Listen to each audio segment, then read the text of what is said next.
pristine gardens of Toronto's affluent neighborhoods held secrets that would make even the dead soil scream. While wealthy homeowners admired their perfectly manicured landscapes, they had no idea that their trusted gardener had been cultivating something far more sinister than prize-winning roses. Bruce MacArthur, a grandfather with calloused hands and a gentle smile, had transformed paradise into a graveyard, burying his victims where families gathered for summer barbecues, where children played hide and seek among the very flower beds that concealed the remains of 8 murdered men.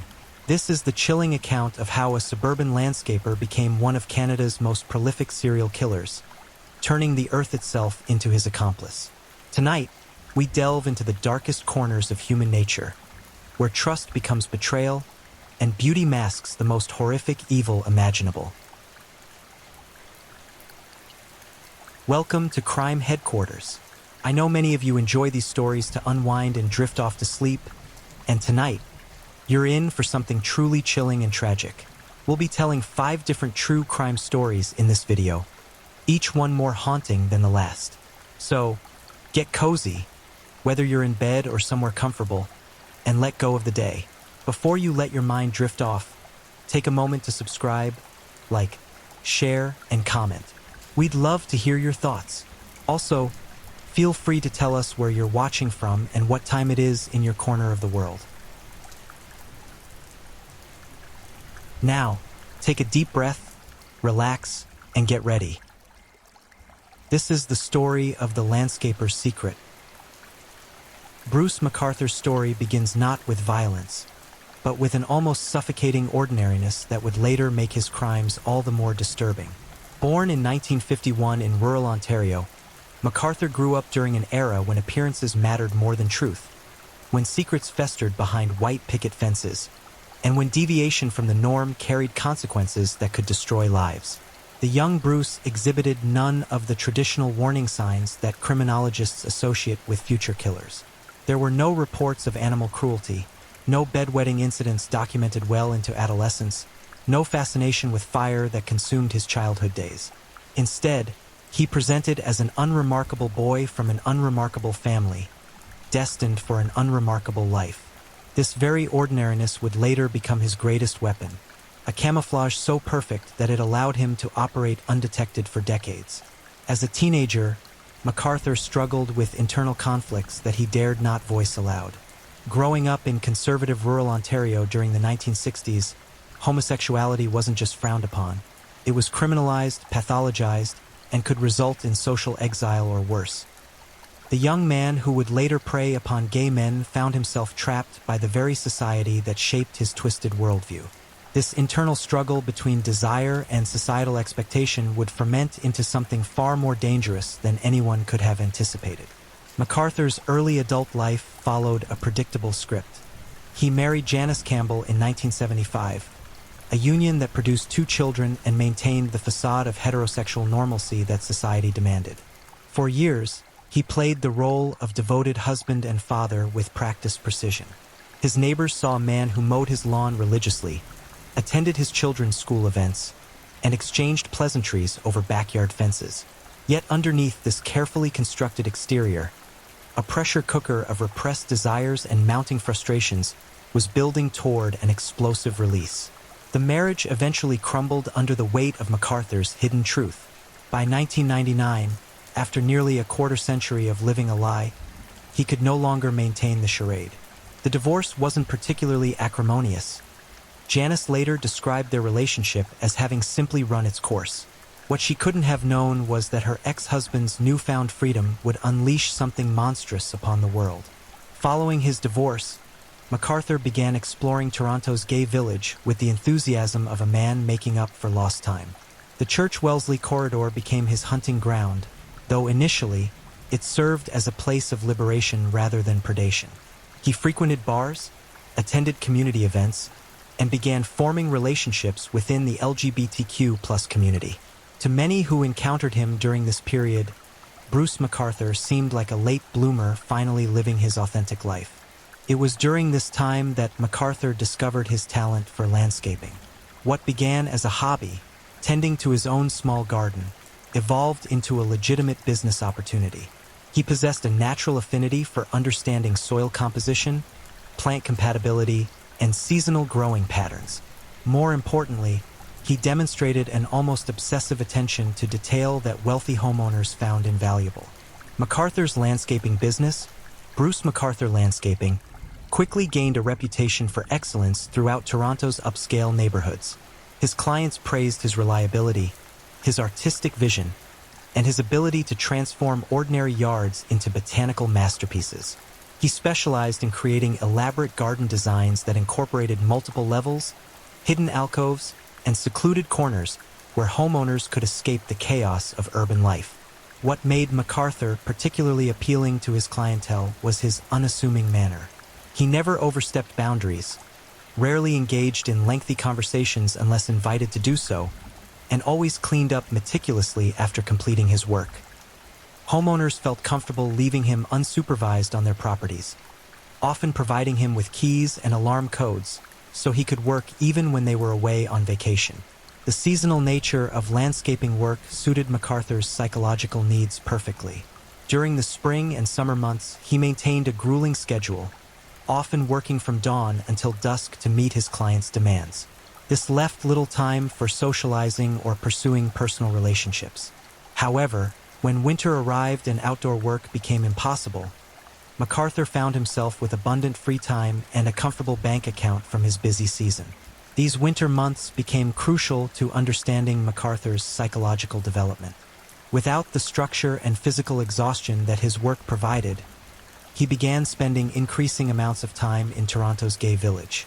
His interactions during this period revealed a man struggling with profound internal conflicts about sexuality, power, and control. MacArthur's online presence during the early 2000s provides disturbing glimpses into his evolving mindset. He maintained profiles on various dating websites and social media platforms, presenting himself as a dominant personality seeking submissive partners. His communications revealed fantasies involving bondage, role-playing scenarios, and increasingly aggressive sexual encounters. What started as consensual adult relationships began showing signs of a darker undercurrent. Friends and acquaintances from this period later described MacArthur as charming but intense. He had a way of focusing completely on whoever was speaking to him, making them feel as though they were the most important person in the room. This quality, combined with his distinguished appearance, silver hair, well-groomed beard, expensive clothing, made him attractive to many younger men seeking father figures or mentors. However, some individuals who became involved with MacArthur reported uncomfortable experiences. They described scenarios where consensual encounters escalated beyond agreed-upon boundaries, where MacArthur seemed to derive particular pleasure from their discomfort or fear. Several men reported that MacArthur had an unusual fascination with photographing them in compromising positions, always claiming these images were for his personal enjoyment and would never be shared. The progression from consensual rough encounters to something more sinister appears to have been gradual.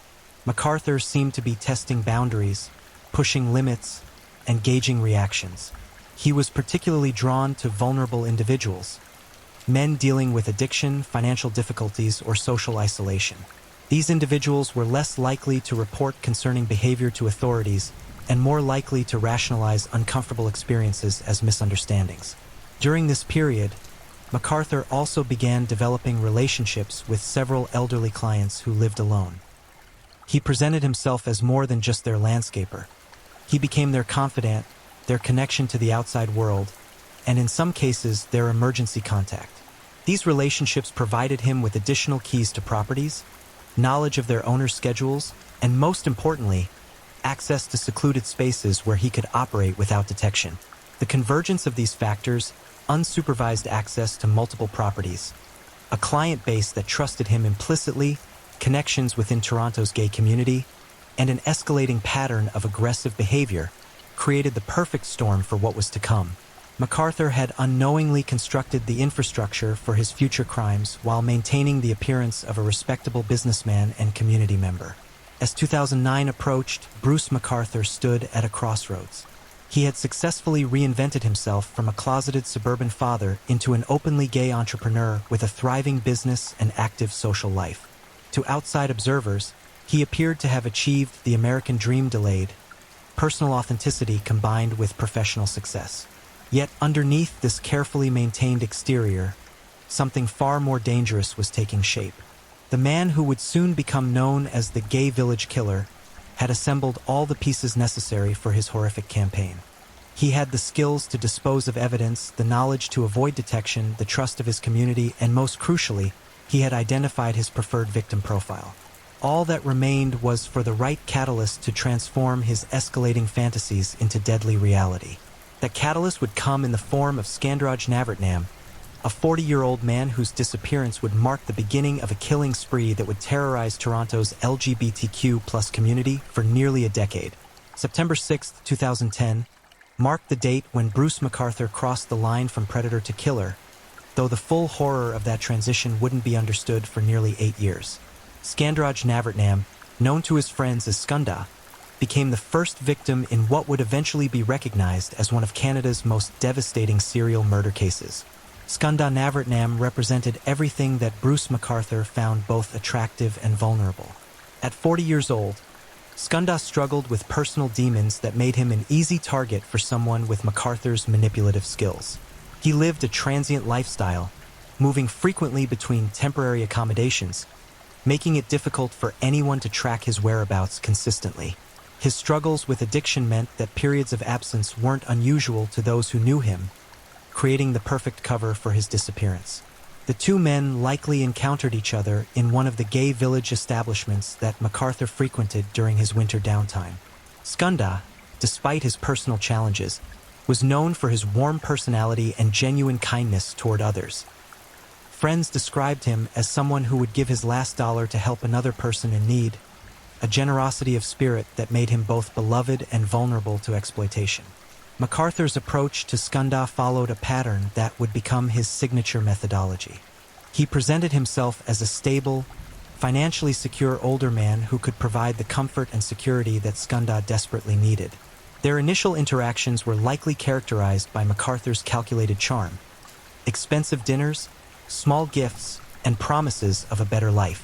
For someone living day to day, McArthur's attention must have felt like a lifeline. The psychological dynamics between McArthur and his victims reveal the calculated nature of his predatory behavior. He specifically targeted men who were isolated from support systems, struggling with personal issues, or living on society's margins. These individuals were less likely to have people who would immediately notice their absence, and when they did disappear, their troubled histories provided convenient explanations for their vanishing. What happened during Skunda's final hours remains partially shrouded in mystery, but the physical evidence later discovered would paint a horrifying picture of his last moments. McArthur's method of killing was both personal and brutal, suggesting that the act of murder itself provided him with psychological satisfaction beyond simply eliminating a witness to his crimes. The location where McArthur chose to commit his first murder is particularly significant. Rather than using one of his client properties, evidence suggests that Skunda's death occurred in a more controlled environment where McArthur could take his time and ensure privacy. This calculated approach demonstrates that the killing was premeditated, not a spontaneous act of violence during a sexual encounter gone wrong. McArthur's post-mortem behavior with Skunda's remains reveals the disturbing psychological satisfaction he derived from his crimes. Rather than simply disposing of the body as quickly as possible, McArthur engaged in elaborate rituals that extended his control over his victim even after death. These rituals included photography. McArthur documented his crimes extensively, creating a personal collection of trophies that he could revisit whenever he wanted to relive the experience. The disposal of Skunda's remains demonstrated McArthur's growing confidence and the practical advantages of his landscaping expertise. He possessed intimate knowledge of soil conditions, seasonal growing patterns, and property layouts that made him uniquely qualified to conceal evidence. More importantly, his legitimate business provided him with tools, equipment, and access that would have been difficult for an ordinary person to obtain without raising suspicion. McArthur's choice of burial locations wasn't random. He selected spots that would maximize his psychological satisfaction while minimizing the risk of discovery. The irony of hiding victims in places where families gathered for celebrations, where children played, and where life flourished provided him with an ongoing source of perverse pleasure. Every time he returned to maintain these gardens, he was reminded of his secret buried below.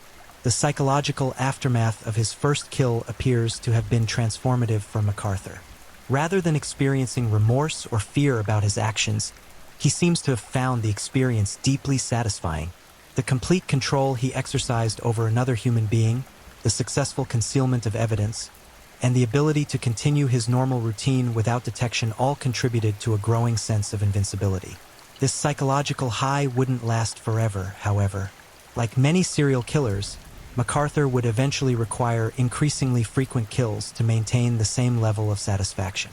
The gap between Skunda's murder and his next victim would be significant, but subsequent kills would occur with alarming frequency as MacArthur's psychological needs escalated. During the months following Skunda's disappearance, MacArthur maintained his normal routine with remarkable discipline. He continued operating his landscaping business, maintained his social connections within the gay community, and showed no outward signs of the monster he had become. This ability to compartmentalize his criminal behavior while maintaining his public persona would become one of his most dangerous characteristics. The investigation into Skunda's disappearance was hampered by several factors that would plague subsequent missing person cases.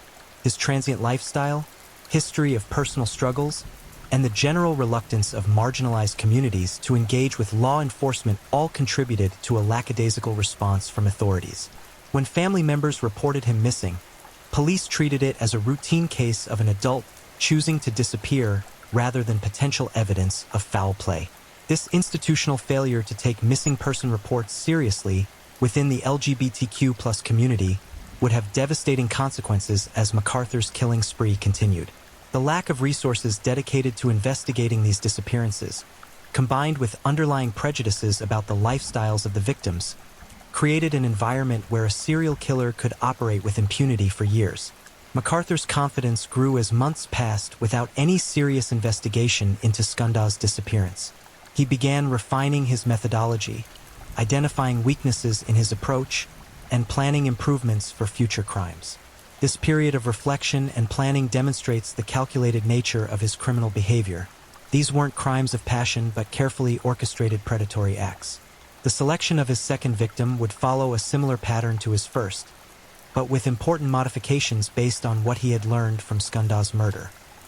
MacArthur was becoming more sophisticated in his approach, more confident in his abilities, and more addicted to the psychological satisfaction that killing provided. The winter months of 2011 and 2012 saw MacArthur becoming increasingly active in Toronto's gay village. His hunting behavior became more focused and aggressive as he searched for his next victim. He was no longer simply exploring his sexuality or seeking companionship. He was actively predating, using his charm and resources to identify and isolate potential targets. Friends and acquaintances who interacted with MacArthur during this period later reported subtle changes in his behavior. He seemed more confident, more assertive, and occasionally displayed flashes of aggression that hadn't been present before. These behavioral changes, while not dramatic enough to raise immediate alarms, were consistent with someone who had recently experienced a significant psychological transformation. The photographing of potential victims became an increasingly important part of MacArthur's predatory process. He used various pretenses to convince men to pose for pictures, always emphasizing that the photos were for his personal collection and would never be shared. What his victims didn't realize was that these photography sessions served multiple purposes. They helped MacArthur relive his fantasies, provided him with trophies of his encounters, and most ominously, helped him select his next target. MacArthur's growing collection of photographs reveals the systematic nature of his predatory behavior. He categorized and organized these images with the same attention to detail that he brought to his landscaping work. Some photos were innocent portraits, others captured men in various states of undress, and the most disturbing images documented his actual crimes in graphic detail. The psychological progression from Skunda's murder to his next kill demonstrates how serial killing can become addictive for certain personality types. MacArthur was no longer killing to eliminate witnesses or to cover up other crimes. He was killing for the pure psychological satisfaction it provided. This transition from instrumental violence to expressive violence would make his future crimes even more brutal and personal. As 2012 approached, Bruce MacArthur had successfully completed his transformation from repressed suburban father to confident serial killer.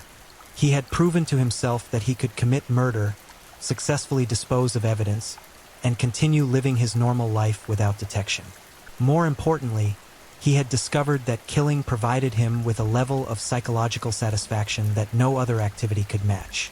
The stage was now set for what would become a years-long campaign of terror that would eventually claim 7 more lives and traumatize an entire community. MacArthur's next victim would be Abdulbasir Faizi, a man whose murder would demonstrate the killer's evolving methodology and growing confidence in his ability to evade justice. The years between 2012 and 2015 marked a terrifying escalation in Bruce MacArthur's criminal behavior as the landscaper's appetite for murder grew increasingly voracious. His second victim, Abdulbasir Faizi, disappeared in December 2012, establishing a pattern that would become MacArthur's signature.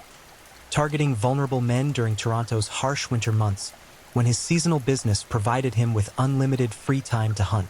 Abdulbasir Faizi, 44 years old at the time of his disappearance, represented a slight departure from MacArthur's preferred victim profile while still maintaining the key vulnerability factors that made him an attractive target. Faizi had immigrated to Canada from Afghanistan, bringing with him the complex challenges faced by many newcomers attempting to build new lives in an unfamiliar culture. This cultural displacement, combined with the additional stress of navigating his sexuality in a community where homosexuality carried severe social and sometimes legal consequences, made him particularly susceptible to MacArthur's predatory advances. The relationship between MacArthur and Faizi developed over several months, demonstrating the killer's growing sophistication in grooming his victims. Rather than the relatively quick progression from meeting to murder that had characterized his first kill, MacArthur invested significant time in building trust with Faizi. He presented himself as a successful businessman who could provide stability and guidance to someone struggling to establish themselves in Canadian society. MacArthur's approach to Faizi revealed his evolving understanding of power dynamics and psychological manipulation. He exploited not only Faizi's financial vulnerabilities, but also his cultural isolation and the profound loneliness that came with being separated from family and familiar support systems. The killer positioned himself as both protector and provider, making Faizi dependent on him emotionally and financially before revealing his true nature. The murder of Abdulbasir Faizi demonstrated significant evolution in MacArthur's methodology. Where his first killing had been somewhat experimental, his second showed clear evidence of learning and adaptation.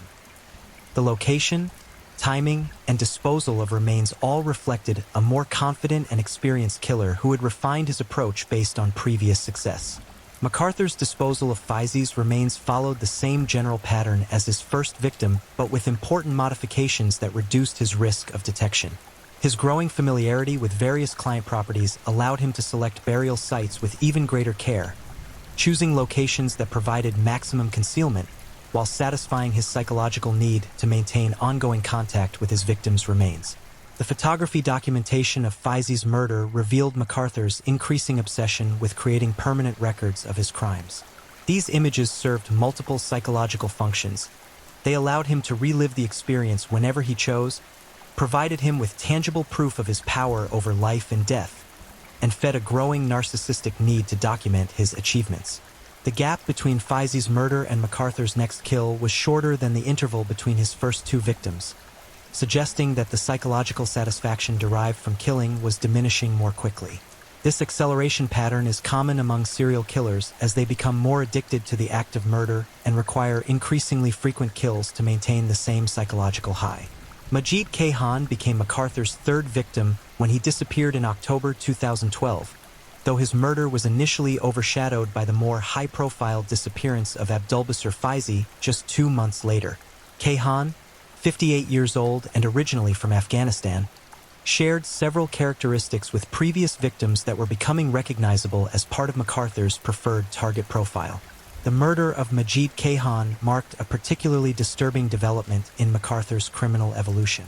The killer's confidence had grown to the point where he was comfortable operating with decreasing intervals between murders, suggesting that his ability to compartmentalize his criminal behavior was becoming more sophisticated. He could commit horrific acts of violence and immediately return to his normal routine without displaying any outward signs of stress or guilt. MacArthur's relationship with Kahan followed a similar grooming pattern to his previous victims, but with the added element of cultural and religious manipulation. The killer demonstrated a disturbing ability to identify and exploit the specific vulnerabilities of men from conservative Muslim backgrounds who were struggling with their sexuality in a new country. He presented himself as someone who understood their conflicts and could provide a safe space for them to explore their identities. The disposal of Kahan's remains showed continued refinement in MacArthur's methodology. He had become increasingly skilled at selecting burial locations that would remain undisturbed for extended periods while still allowing him regular access to maintain his psychological connection with his victims. The seasonal nature of his landscaping work provided perfect cover for these site visits, as his presence at various properties was not only expected but welcome. Soroush Mahmoudi's disappearance in 2015 marked another evolution in MacArthur's victim selection and killing methodology. At 50 years old, Mahmoudi represented the oldest victim to date, suggesting that MacArthur's preferences were expanding or that he was becoming more opportunistic in his selections. Mahmoudi's Iranian background continued the pattern of targeting men from conservative Muslim cultures, indicating that MacArthur had identified this demographic as particularly vulnerable to his predatory approach. The 3-year gap between Kahan and Mahmoudi's murders suggested that MacArthur had either become more cautious in his approach or had developed alternative methods of satisfying his psychological needs. However, the eventual murder of Mahmoudi demonstrated that his bloodlust had not been satisfied. It had merely been temporarily suppressed while he refined his approach and identified new opportunities. MacArthur's relationship with Mahmoudi revealed another disturbing aspect of his predatory behavior: his ability to maintain long-term relationships with potential victims before ultimately deciding to kill them. Evidence suggests that MacArthur and Mahmoudi had known each other for an extended period, with the killer carefully cultivating trust and dependency before revealing his true nature. The murder of Soroush Mahmoudi also marked the beginning of what would become MacArthur's most active and dangerous period. The psychological satisfaction he derived from killing had apparently reached a point where longer intervals between murders were no longer sustainable. The careful, measured approach that had characterized his first few kills was about to give way to a more frenzied and reckless pattern of behavior. During this period, MacArthur's online activity showed clear signs of escalation. His communications with potential victims became more aggressive and explicit, his photography requests became more invasive and controlling, and his general demeanor shifted from charming manipulation to barely concealed predatory aggression. Friends and acquaintances who interacted with him during this time later reported that he seemed different, more intense, more unpredictable, and occasionally frightening. The killer's growing confidence manifested itself in increasingly bold behavior. He began taking greater risks, operating closer to his normal social circles, and displaying less concern about potential witnesses or evidence. This escalation pattern is typical of serial killers who become intoxicated by their perceived invincibility and begin making mistakes that ultimately lead to their capture. MacArthur's landscaping business continued to provide perfect cover for his criminal activities, but his approach to client relationships began to change subtly. He became more interested in clients who lived alone, traveled frequently, or had minimal social connections. He also began cultivating relationships that went beyond simple business transactions, positioning himself as a trusted friend and confidant who could access properties even when owners were absent. The seasonal nature of his crimes became more pronounced during this period. MacArthur's killing pattern clearly accelerated during winter months when his landscaping work was minimal and his free time was maximized. This pattern would continue throughout his criminal career, suggesting that the idle time provided by his seasonal business model was a crucial factor in his ability to hunt and kill victims. The disposal sites for his victims during this period showed increasing sophistication and planning.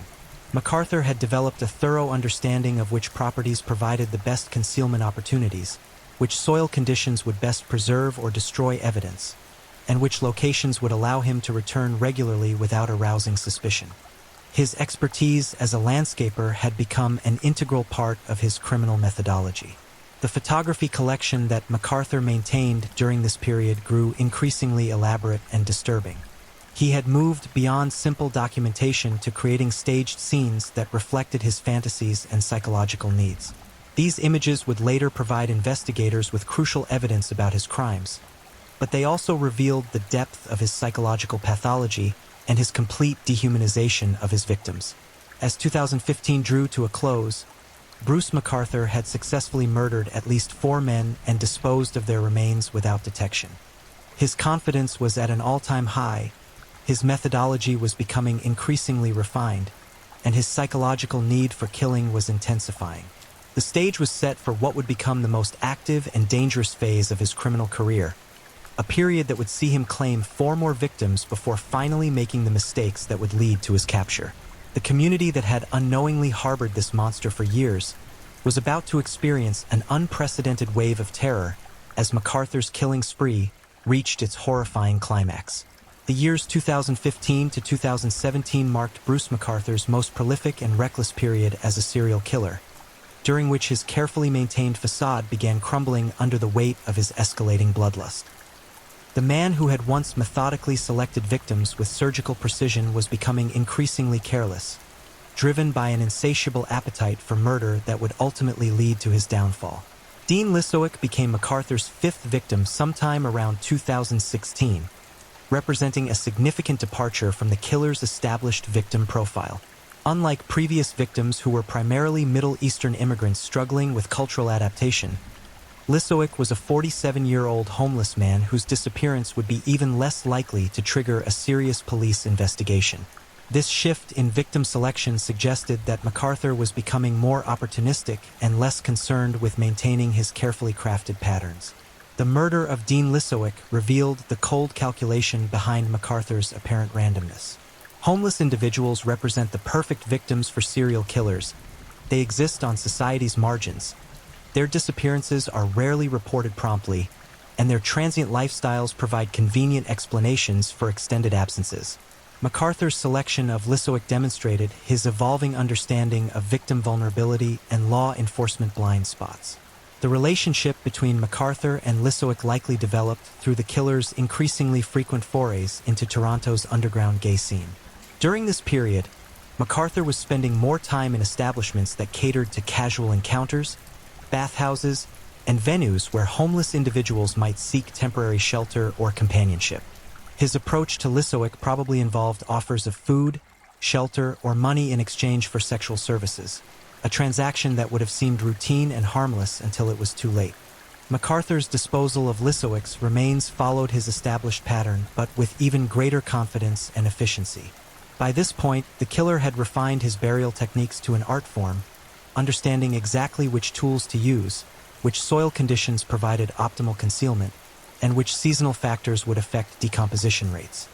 His landscaping expertise had become the perfect complement to his homicidal impulses. The murder of Salim Eason in April 2017 marked a crucial turning point in McArthur's criminal career, though investigators wouldn't understand its significance until months later. Eason, a 44-year-old Turkish immigrant, disappeared from Toronto's gay village during a particularly vulnerable period in his life. He was struggling with mental health issues, financial difficulties, and the ongoing stress of maintaining his immigration status, all factors that made him an attractive target for McArthur's predatory behavior. The relationship between McArthur and Eason developed over several weeks, following the killer's established grooming pattern, but with notable differences that suggested his growing impatience and escalating needs. Where previous relationships had developed over months, McArthur's courtship of Eason was compressed into a matter of weeks. The killer was no longer interested in the elaborate psychological games that had characterized his earlier crimes. He wanted results quickly and efficiently. Eason's murder was particularly brutal, even by McArthur's standards. Evidence later recovered by investigators suggested that the killer had begun incorporating more elaborate torture and degradation into his methodology. The psychological satisfaction he derived from killing was apparently no longer sufficient. He needed his victims to suffer extensively before death to achieve the same level of gratification. The disposal of Salim Eason's remains marked another evolution in McArthur's approach. Rather than immediately burying the body in one of his established sites, he kept portions of the remains in his apartment for an extended period. This behavior suggested that his psychological relationship with his victims had become even more disturbing, with death no longer marking the end of his interaction with them. The photography documentation of Eason's murder revealed the full extent of MacArthur's pathology. His image collection had evolved from simple trophy photographs to elaborate staged scenes that reflected increasingly violent and sadistic fantasies. These images, while providing crucial evidence for investigators, also demonstrated the complete breakdown of MacArthur's ability to distinguish between his victims as human beings and objects for his personal gratification. Andrew Kinsman's disappearance on June 26, 2017, would prove to be the beginning of the end for Bruce MacArthur's reign of terror. Unlike previous victims, Kinsman was deeply embedded in Toronto's LGBTQ+ community, had strong social connections, and was known for his reliable communication patterns. When he failed to appear for scheduled commitments and stopped responding to messages, his friends immediately recognized that something was seriously wrong. The relationship between MacArthur and Kinsman had been developing for several months through various social media platforms and dating applications. Kinsman, 49 years old and working as a bartender in the gay village, represented a higher risk target than MacArthur's usual victims. He had friends who cared about his whereabouts, a regular work schedule that would make his absence noticeable, and a social media presence that documented his daily activities. MacArthur's decision to target Kinsman despite these obvious risk factors suggests that his psychological need for killing had reached a point where it was overriding his survival instincts. The careful calculation that had characterized his early crimes was giving way to impulsive behavior driven by an insatiable bloodlust that could no longer be controlled or delayed. The murder of Andrew Kinsman was MacArthur's most reckless crime to date. Rather than following his established pattern of building trust over extended periods, the killer moved quickly from initial contact to murder. This acceleration reflected not only his growing impatience but also his increasing confidence that he could continue operating without detection indefinitely. The investigation into Kinsman's disappearance marked the first time that Toronto police allocated significant resources to investigating one of MacArthur's crimes. The victim's strong social connections, combined with growing community pressure about the number of missing gay men, forced authorities to take a more serious approach than they had with previous cases. Detective Hank Idsinga, who would later lead the MacArthur investigation, initially approached Kinsman's disappearance as an isolated incident rather than part of a larger pattern.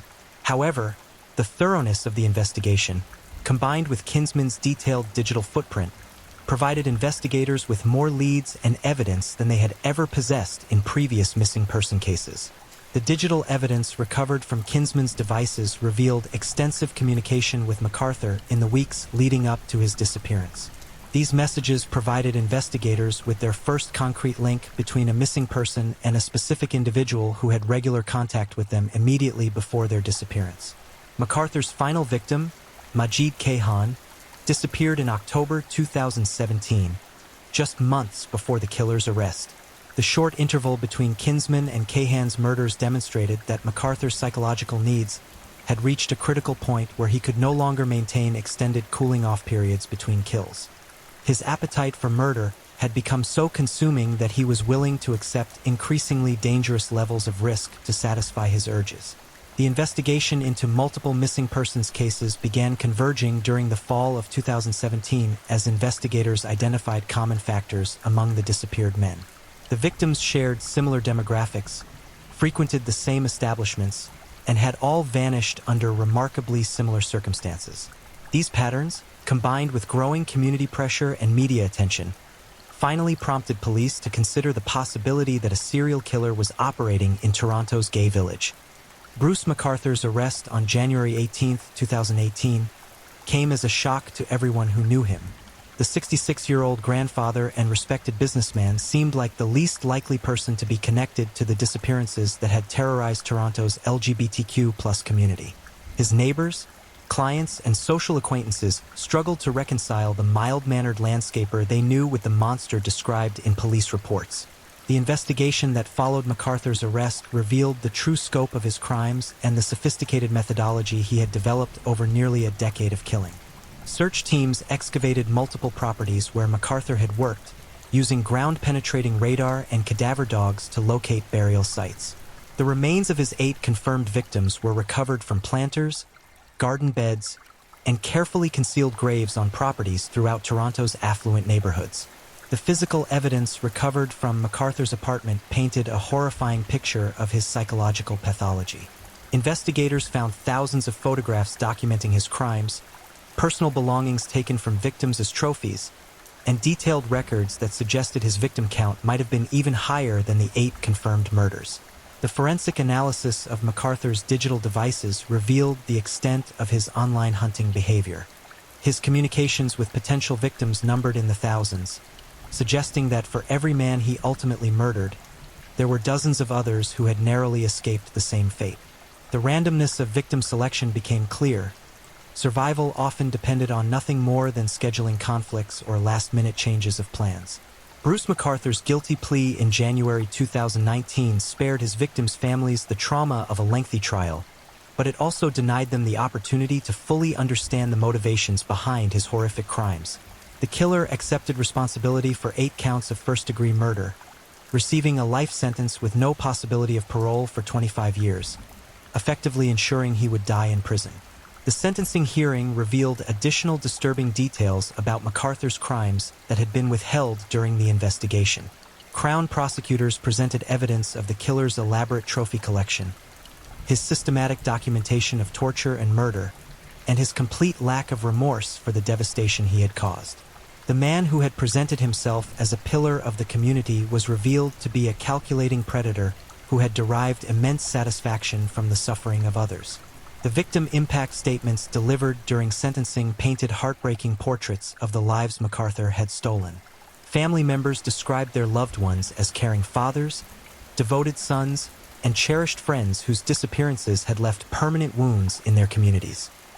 The killer's crimes had not only ended 8 lives, but had traumatized countless others who would spend the rest of their lives wondering what they could have done differently. The investigation's conclusion brought little comfort to Toronto's LGBTQ+ community, which had been forced to confront the reality that they had been systematically hunted by someone they had trusted and welcomed. The case exposed serious flaws in how missing person investigations were handled, particularly when the victims belonged to marginalized communities whose concerns were often dismissed or minimized by authorities. The MacArthur case became a catalyst for significant changes in police procedures and community relations. Toronto police acknowledged their failures in investigating previous disappearances and committed to implementing new protocols that would ensure similar oversights never occurred again. The case also highlighted the importance of taking missing person reports seriously, regardless of the victim's lifestyle or background. The properties where MacArthur buried his victims became sites of pilgrimage for those seeking to honor the memory of the dead. The gardens that had once hidden such terrible secrets were transformed into memorial spaces where flowers bloomed in remembrance of lives cut tragically short. The irony was not lost on anyone. The man who had used his skill with growing things to conceal death had inadvertently created spaces where life and memory could flourish. Bruce MacArthur's name became synonymous with evil in Toronto's collective memory, but his victims were remembered for the joy and love they had brought to the world. Skandaraj Navratnam, Abdulbasir Faizi, Majid Kayhan, Sarush Mahmoodi, Dean Lissowick, Salim Eason, Andrew Kinsman, and the second Majid Kayhan were more than just names on a victim list. They were human beings whose lives had value and meaning that extended far beyond their tragic ends. The case serves as a chilling reminder that evil often wears the most ordinary faces, hiding behind smiles and respectability while planning acts of unimaginable cruelty. Bruce MacArthur's transformation from repressed suburban father to Canada's most prolific serial killer demonstrates how internal conflicts, social pressures, and psychological pathology can combine to create monsters that walk among us undetected. The landscaper who once tended gardens with such care and precision had cultivated something far more sinister than prize-winning roses. He had grown a garden of secrets, watered with blood and fertilized with human remains. When those secrets finally bloomed into the light of day, they revealed a darkness that would forever change how we think about trust, community, and the masks that monsters wear. The story of Bruce MacArthur stands as one of the most disturbing chapters in Canadian criminal history. A reminder that sometimes the most dangerous predators are those who seem the most harmless, and that evil can flourish in the most unexpected places. His victims' memories live on as a testament to lives that mattered, while his legacy serves as a warning that we must never stop being vigilant against those who would prey upon the vulnerable and isolated. In the end, the mild-mannered landscaper who had fooled an entire community was revealed to be exactly what he had always been. A killer who had simply learned to hide his true nature behind a carefully constructed facade of normalcy. The gardens he had tended so carefully would bloom again, but they would forever carry the memory of the terrible secrets they had once concealed in their soil. If you're new here, welcome to the channel, where we dive into true crime stories with calmness and respect. A special shout out to my amazing subscribers who've been with me from the start. Thank you for your incredible support, and if you're still with me, please drop a comment. Let me know where you're tuning in from and what time it is in your part of the world. Or just say hello so I know you're still here. And if you haven't already, make sure to like this video and hit subscribe so you won't miss any of our upcoming true crime stories perfect for winding down. Now, let's move on to our second story. Story 2, Eve Trudeau, the Mad Bumper. The motorcycle thundered through Montreal's rain-slicked streets, its rider cloaked in darkness and leather, carrying death itself as cargo. This wasn't just another biker cutting through the night. This was Eve Apache Trudeau, a man whose very name would become synonymous with methodical brutality and calculated carnage. Over the span of 2 decades, this seemingly ordinary Canadian would transform into one of North America's most prolific contract killers, claiming 43 lives with a cold precision that defied human comprehension.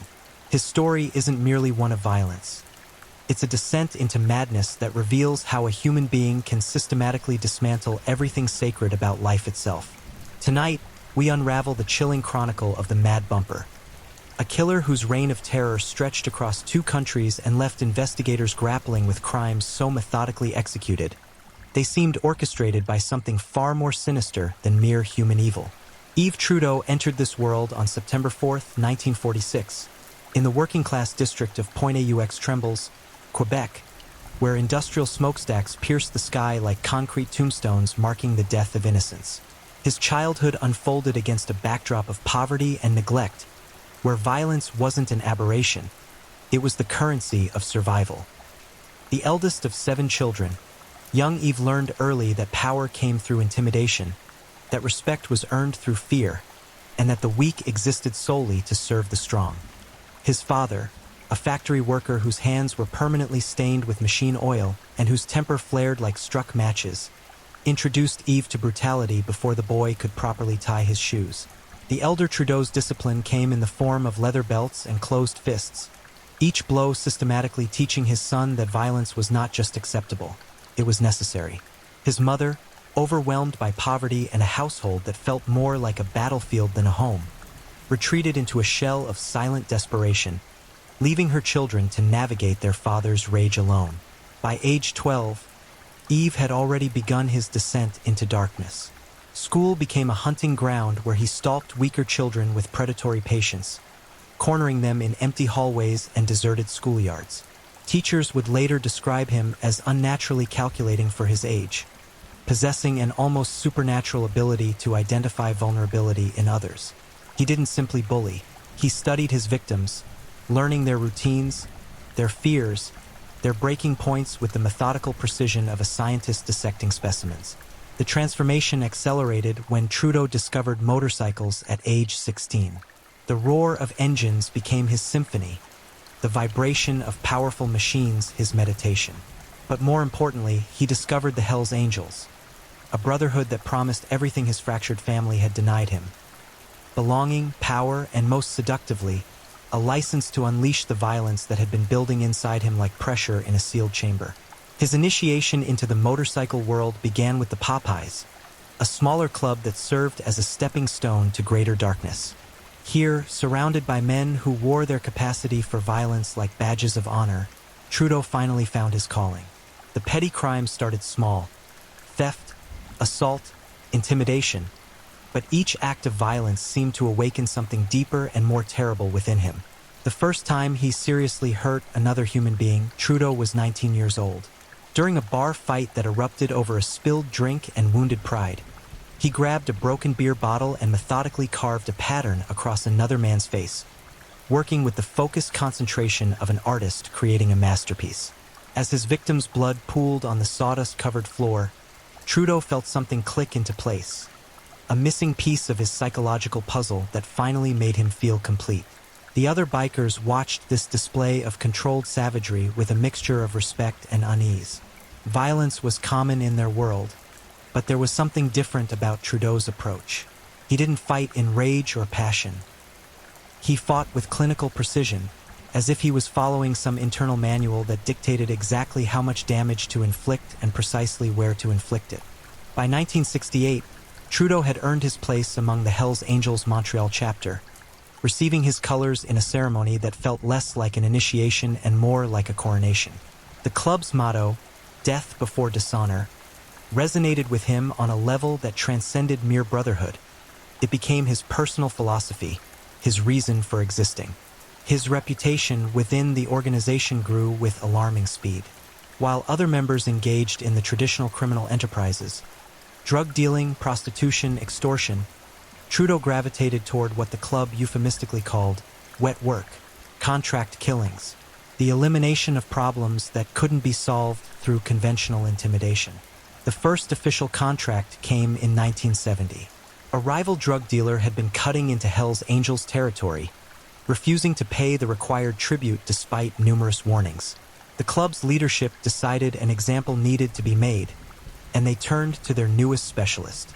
Trudeau accepted the assignment with the casual indifference most people reserved for grocery shopping.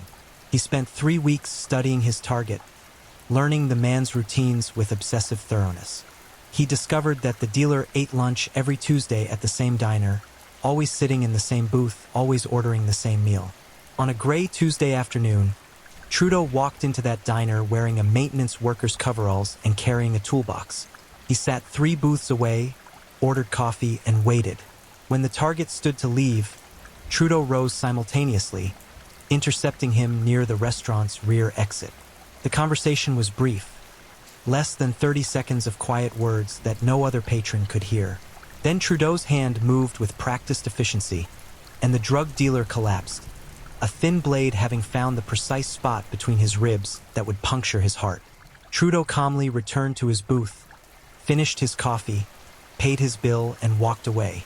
The entire sequence had unfolded so smoothly, so naturally, that most witnesses later struggled to recall exactly what they had seen. By the time paramedics arrived, the killer had vanished into Montreal's urban maze like a ghost returning to its haunting grounds. The murder sent shockwaves through the city's criminal underworld. This wasn't a crime of passion or a gang war casualty. It was something far more unsettling. It was professional, cold, efficient. Word spread quickly that the Hells Angels had acquired a new weapon, and Yves Trudeau's reputation as the Mad Bumper was born. But even as his notoriety grew, those closest to him began noticing disturbing changes in his behavior.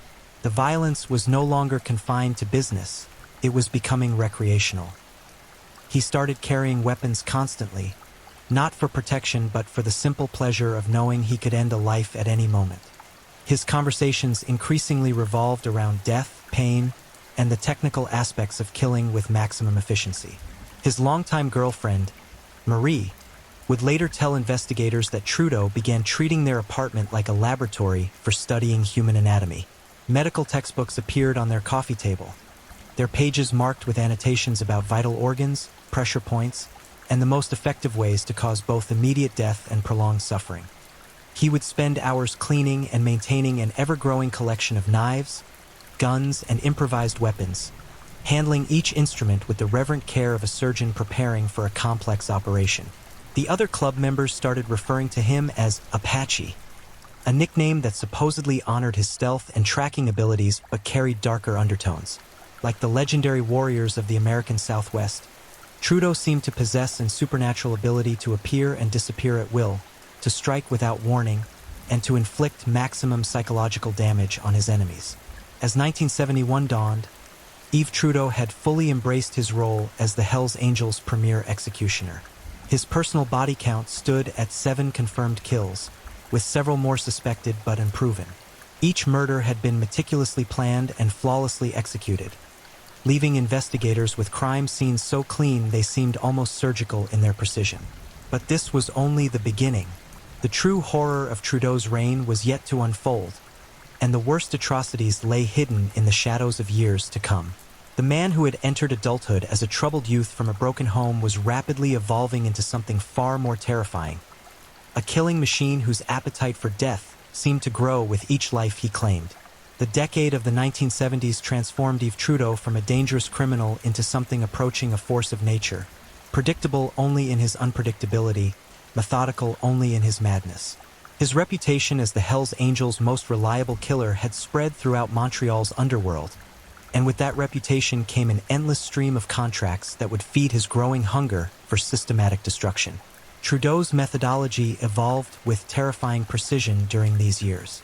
He developed what investigators would later describe as a signature approach, a combination of psychological warfare and physical brutality that left his victims' final moments etched in the nightmares of anyone unfortunate enough to discover the aftermath. He didn't simply kill. He orchestrated elaborate productions where death was both the climax and the encore. The murders during this period revealed a mind that had moved beyond mere criminal intent into the realm of artistic expression through violence. Take the case of Robert Samar, a small-time bookmaker who had made the fatal mistake of skimming profits from bets placed through Hells Angels territory.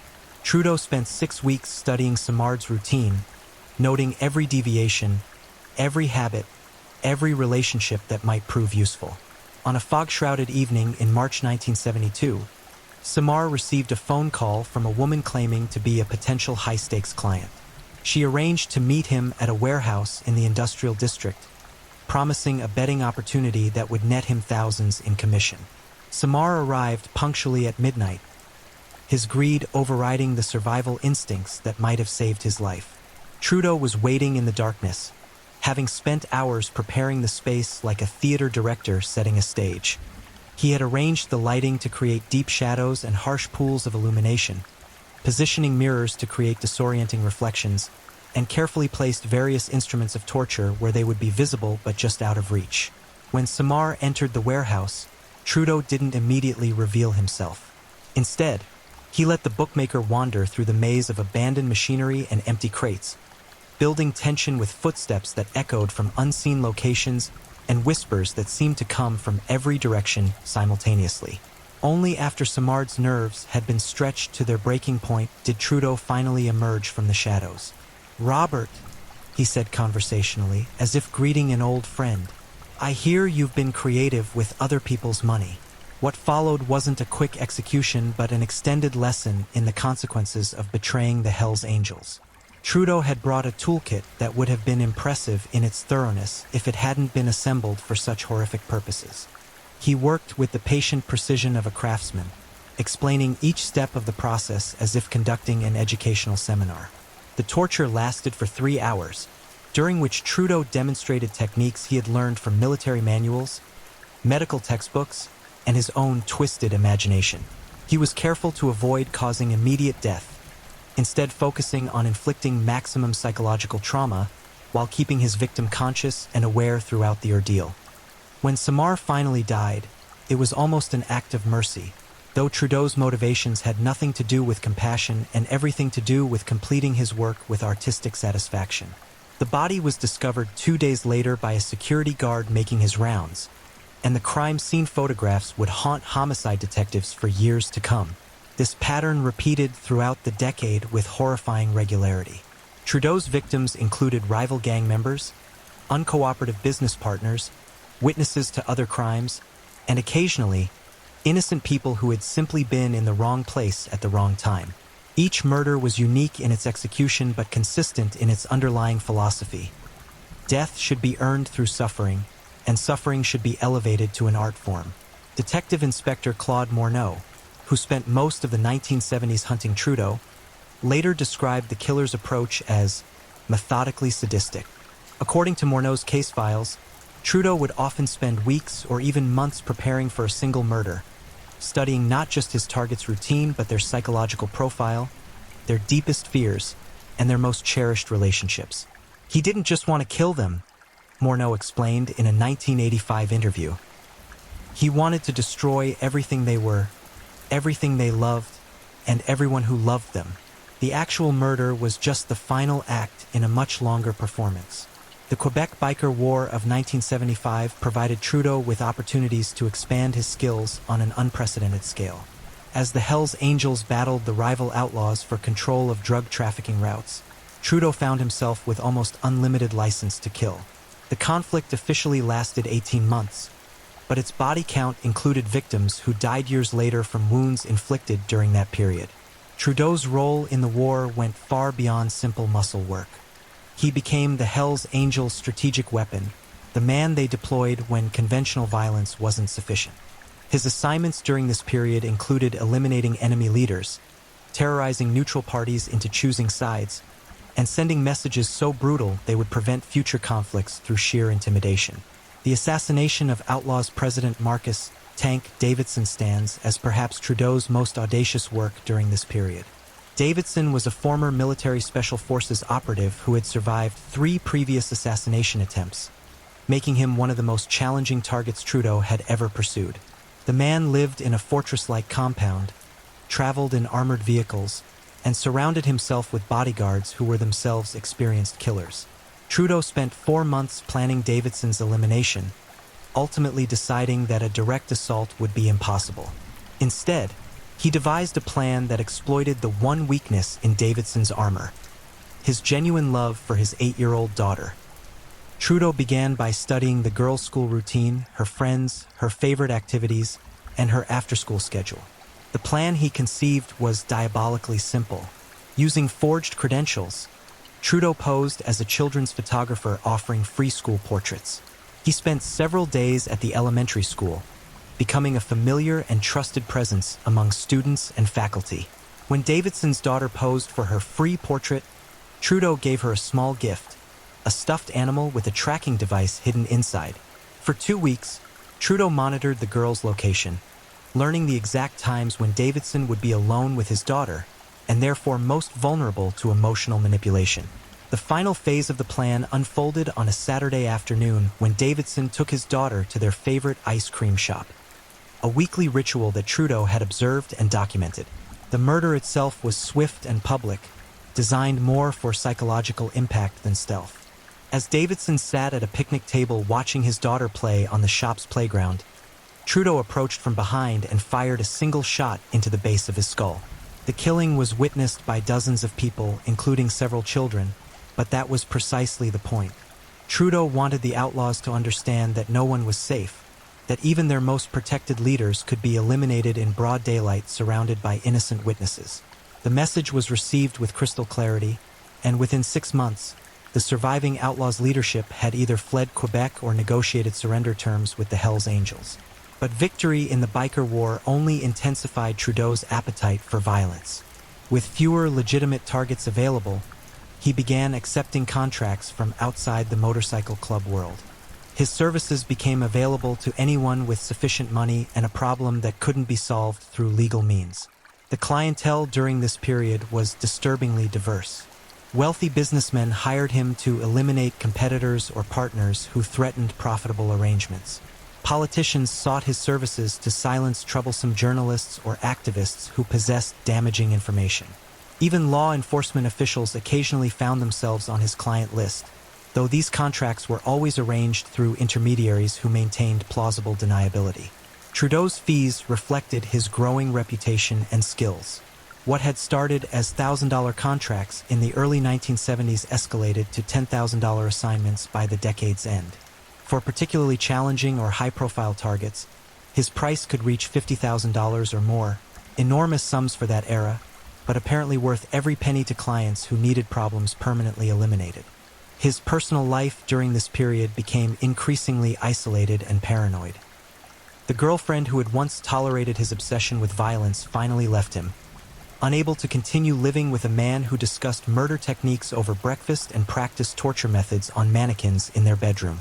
Trudeau's family relationships deteriorated completely, with his siblings and mother eventually changing their names and moving to different provinces to escape association with his growing notoriety.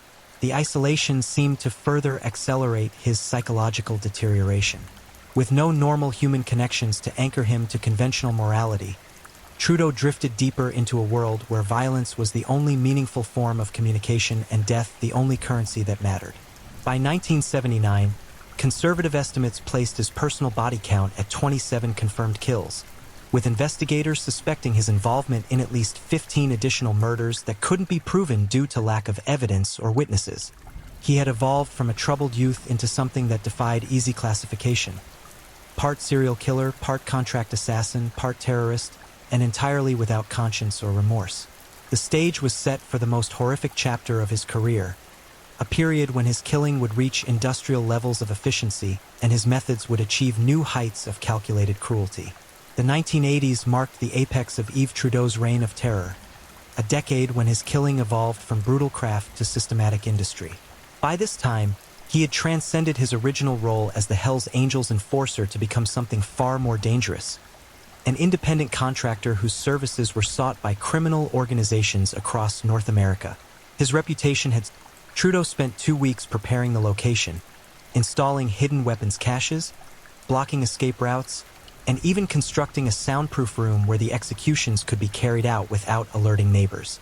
The 5 Laval members arrived expecting to negotiate their differences with Montreal leadership. Instead, they found themselves trapped in a meticulously planned killing field that Trudeau had designed with the precision of a military strategist and the creativity of a theater director. The massacre unfolded over 6 hours, during which each victim was individually tortured for information about Laval chapter finances and operations before being executed in increasingly elaborate ways.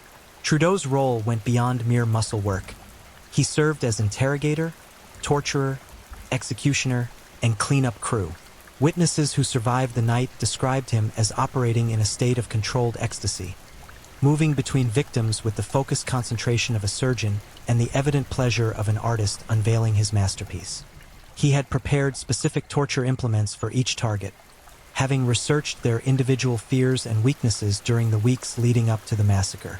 The bodies were never recovered. Trudeau had developed new disposal methods that involved acid baths, industrial furnaces, and locations so remote that search teams never came close to discovering them. The 5 men simply vanished from the earth as if they had never existed, leaving behind only families who would spend decades searching for answers that would never come. But the Lennoxville massacre was merely a warm-up exercise for the industrial-scale killing that would define the rest of the decade. Trudeau had discovered that mass murder could be more efficient and profitable than individual contracts, leading him to develop what he privately called bulk solutions for clients with multiple problems. The most horrific example of this new approach occurred in 1986, when a Montreal construction company found itself in a labor dispute with a union that was demanding wage increases and improved safety measures. Traditional negotiation had failed, and the company owners, who had significant connections to organized crime, decided that the union leadership needed to be permanently removed from the equation. Trudeau was contracted to eliminate the union's 7-member executive committee, but rather than pursue them individually over several months, he proposed a solution that would eliminate all targets simultaneously while sending a message that would prevent future labor problems. His plan was as audacious as it was horrifying. He would orchestrate a mass execution disguised as an industrial accident. The union executives had a weekly meeting every Thursday evening at a small office building in the city's industrial district. Trudeau spent 6 weeks studying the building's layout, the security measures, and the precise timing of the meetings. He also researched the personal lives of all 7 targets, learning their routines, their families, and their individual psychological profiles. On the chosen Thursday, Trudeau arrived at the building hours before the meeting, having disabled the security system and eliminated the night watchman with clinical efficiency. He spent the afternoon rigging the building with explosives, but not the kind designed to simply destroy the structure. Instead, he created a series of time charges that would trap the executives in the meeting room while subjecting them to an extended period of terror before their eventual deaths. The explosions began exactly 15 minutes after the meeting started, when all 7 targets were confirmed to be present. The first charges sealed the exits, creating a prison from which escape was impossible. The second wave destroyed the building's communication systems, preventing any calls for help. The third series created fires in strategic locations, filling the building with smoke and gradually raising the temperature to unbearable levels. But Trudeau wasn't finished. Using a sophisticated sound system he had installed during his preparation, he began broadcasting a running commentary of the executive situation, describing exactly how they would die and explaining why they were being punished. His voice echoed through the smoke-filled building as the trapped men struggled desperately to find an escape that didn't exist.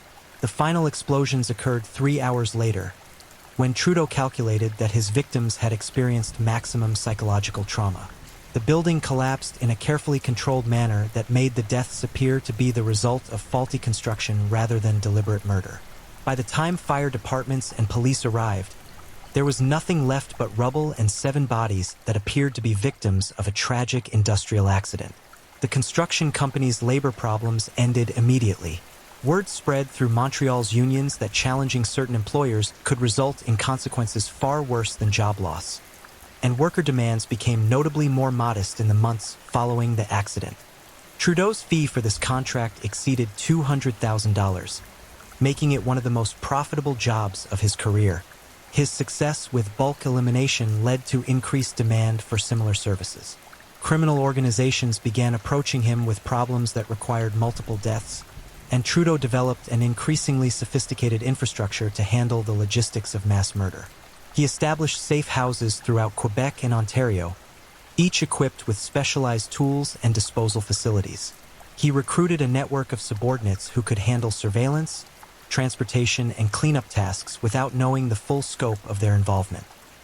The decade's middle years saw Trudeau expanding his operations into the United States, where he discovered that American criminals were willing to pay premium prices for his specialized services. The Drug Enforcement Administration's intensified crackdown on trafficking organizations had created a market for elimination services that could remove witnesses, eliminate competitors, and send deterrent messages to law enforcement officials who were becoming too aggressive in their investigations. His first major American contract came from a Miami cocaine distributor who was facing prosecution based on testimony from 5 former associates who had agreed to cooperate with federal investigators. The witnesses were scattered across different states and placed under various levels of protection, making them difficult targets for conventional hitmen. Trudeau proposed a coordinated operation that would eliminate all 5 witnesses within a 72-hour window, making it impossible for prosecutors to proceed with their case. The operation required months of preparation and significant financial investment, but Trudeau's execution was flawless. Using false identities and sophisticated surveillance equipment, he tracked each witness to their new location and developed elimination plans that were customized for their specific security situations. The murders occurred across 5 different states, each designed to appear unrelated to the others while sending a clear message to other potential witnesses about the consequences of cooperation with law enforcement. The Miami distributor was so impressed with Trudeau's work that he recommended his services to associates throughout the American Southeast. Within 2 years, Trudeau was operating a transcontinental murder business that generated millions of dollars in annual revenue and maintained active contracts in 7 different states and 3 Canadian provinces. But success brought new challenges, including increased attention from law enforcement agencies that were beginning to recognize patterns in seemingly unrelated murders. The Royal Canadian Mounted Police had established a special task force dedicated to investigating what they called the Quebec Killing Network, while the Federal Bureau of Investigation was developing profiles of contract killers operating across international borders. Trudeau's response to increased law enforcement pressure was characteristically ruthless. Rather than scaling back his operations, he began targeting the investigators themselves, reasoning that eliminating the hunters would allow him to continue hunting with impunity. His first law enforcement victim was Detective Sergeant Paul Morrison, a Montreal police officer who had been gathering evidence linking Trudeau to several unsolved murders. Morrison's assassination was designed to serve multiple purposes: eliminating a threat to Trudeau's operations, demonstrating his reach to other investigators, and satisfying his personal enjoyment of challenging targets. Morrison was an experienced officer who understood the dangers he faced and had taken significant precautions to protect himself and his family. These precautions made him an appealing target for Trudeau, who had grown bored with victims who offered no meaningful resistance. The stalking phase lasted 4 months, during which Trudeau studied every aspect of Morrison's life with the thoroughness of a doctoral dissertation.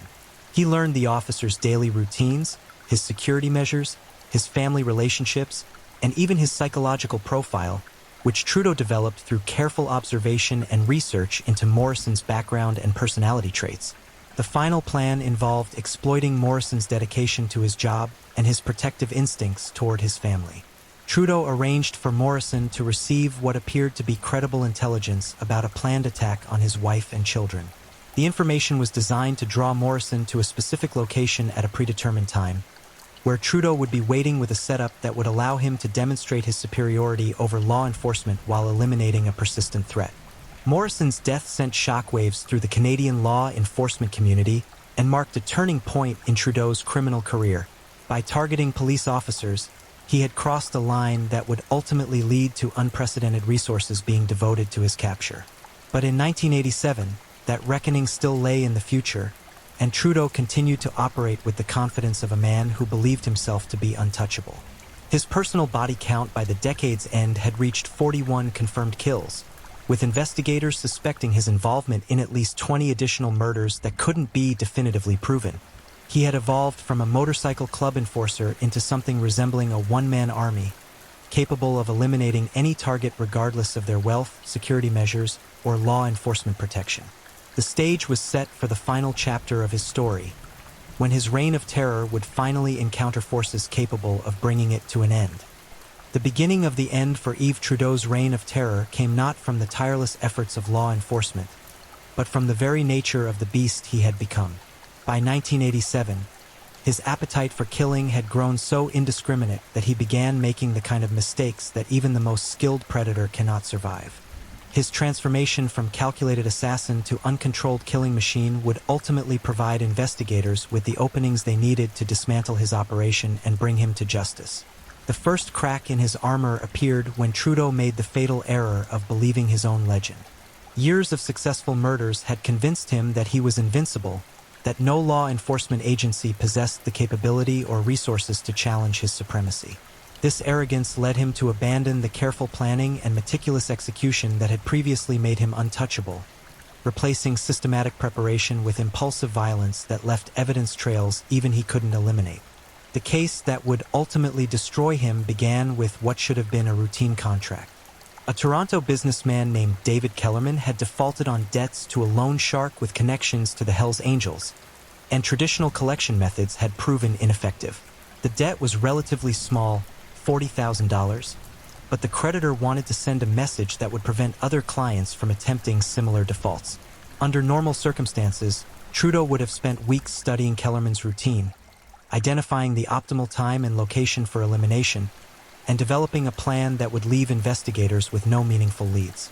Instead, consumed by his growing addiction to violence and confident in his ability to overcome any obstacle through sheer brutality, he decided to handle the contract as a spontaneous operation that would demonstrate his capacity for improvisation under pressure.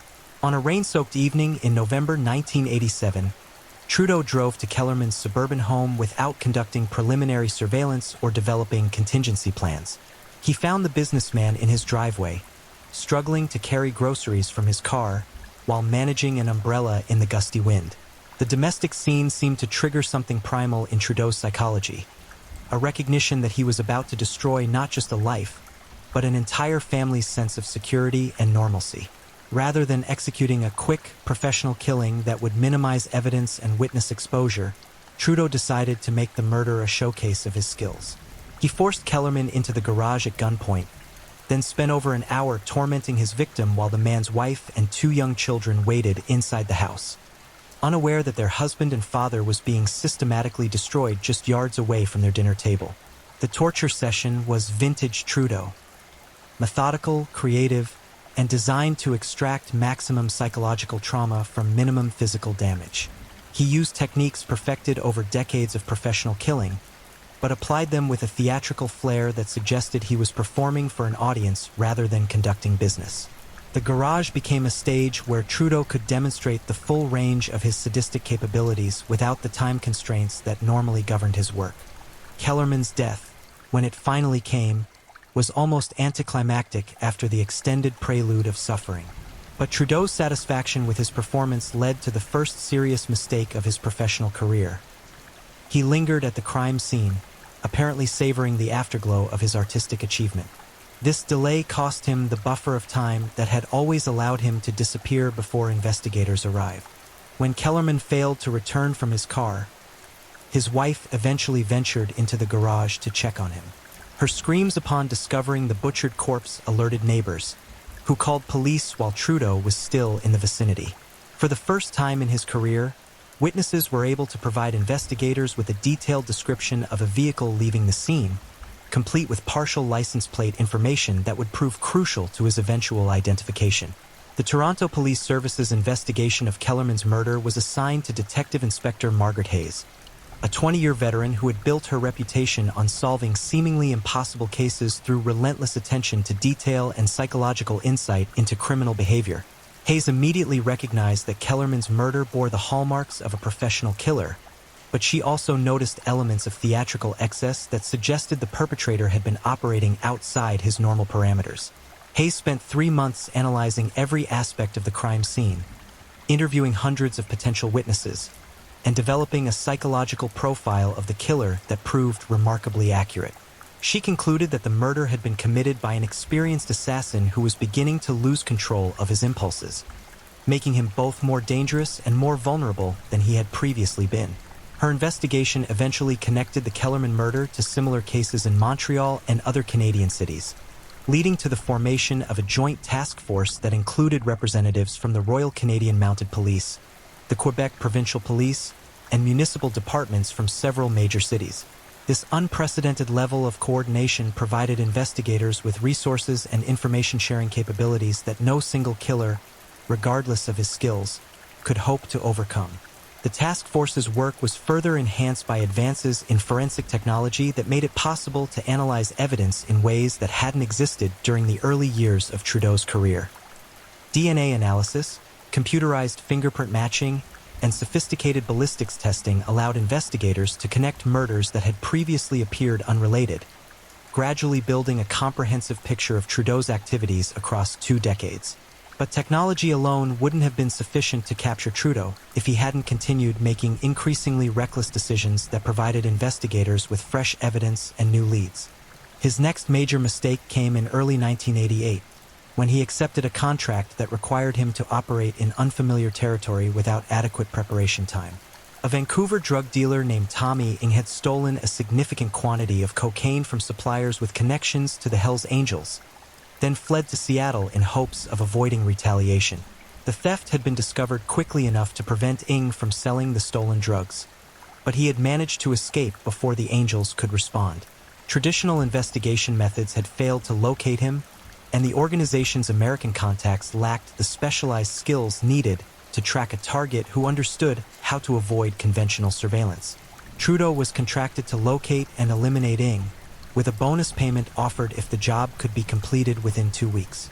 The time pressure appealed to Trudeau's growing addiction to challenging circumstances, and he accepted the contract without conducting his usual thorough assessment of the operational environment. His pursuit of Ng led him into the Pacific Northwest's complex criminal ecosystem, where his Canadian connections and established methodologies proved less effective than they had in familiar territory. He was forced to operate without the network of informants and safe houses that had previously supported his operations, relying instead on hastily developed local contacts who lacked the reliability and discretion of his established associates. The hunt for Ng became an extended cat-and-mouse game that played out across Seattle's underground economy over several weeks. Trudeau's increasing frustration with his inability to locate and eliminate the target led him to employ increasingly desperate and visible tactics that drew unwanted attention from both law enforcement and rival criminal organizations. His breakthrough came when he learned that Ng was hiding in a safe house operated by a local Asian gang that had no affiliation with the Hells Angels or their Canadian operations. Rather than developing a careful infiltration plan, Trudeau decided to assault the safe house directly, reasoning that his superior skills and experience would compensate for his lack of detailed intelligence about the target location. The assault became a massacre that exceeded even Trudeau's previous standards for gratuitous violence.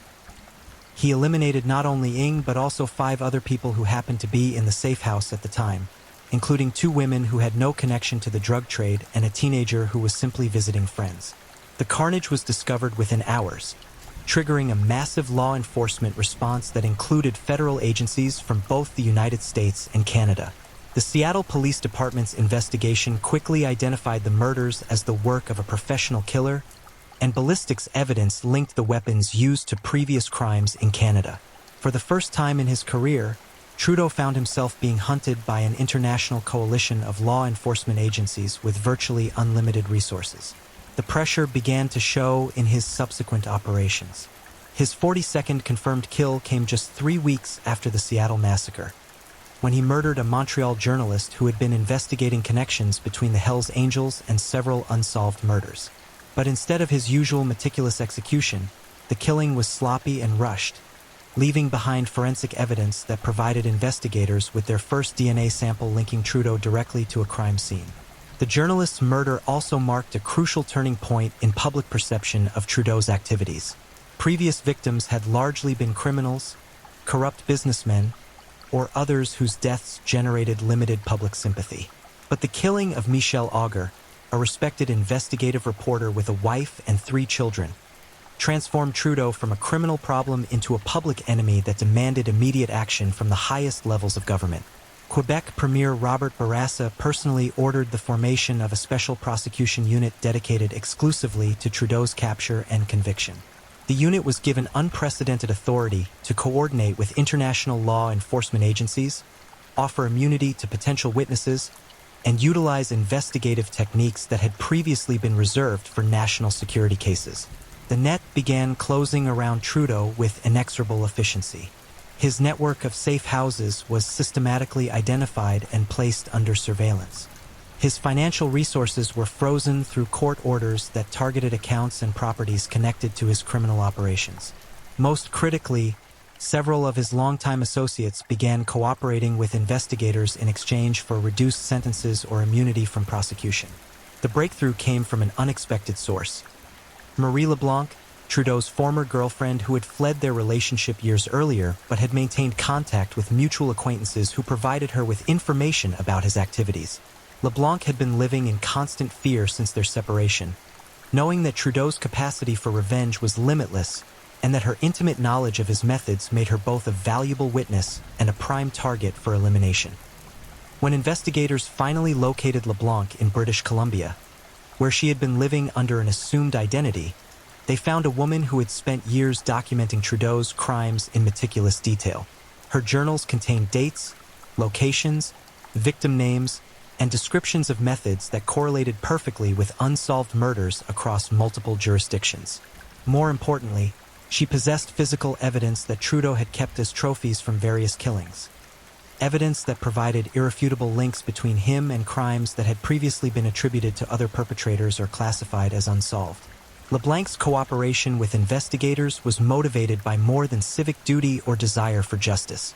She revealed that Trudeau had recently contacted her through intermediaries, making it clear that he intended to eliminate her as a potential witness once his legal troubles were resolved.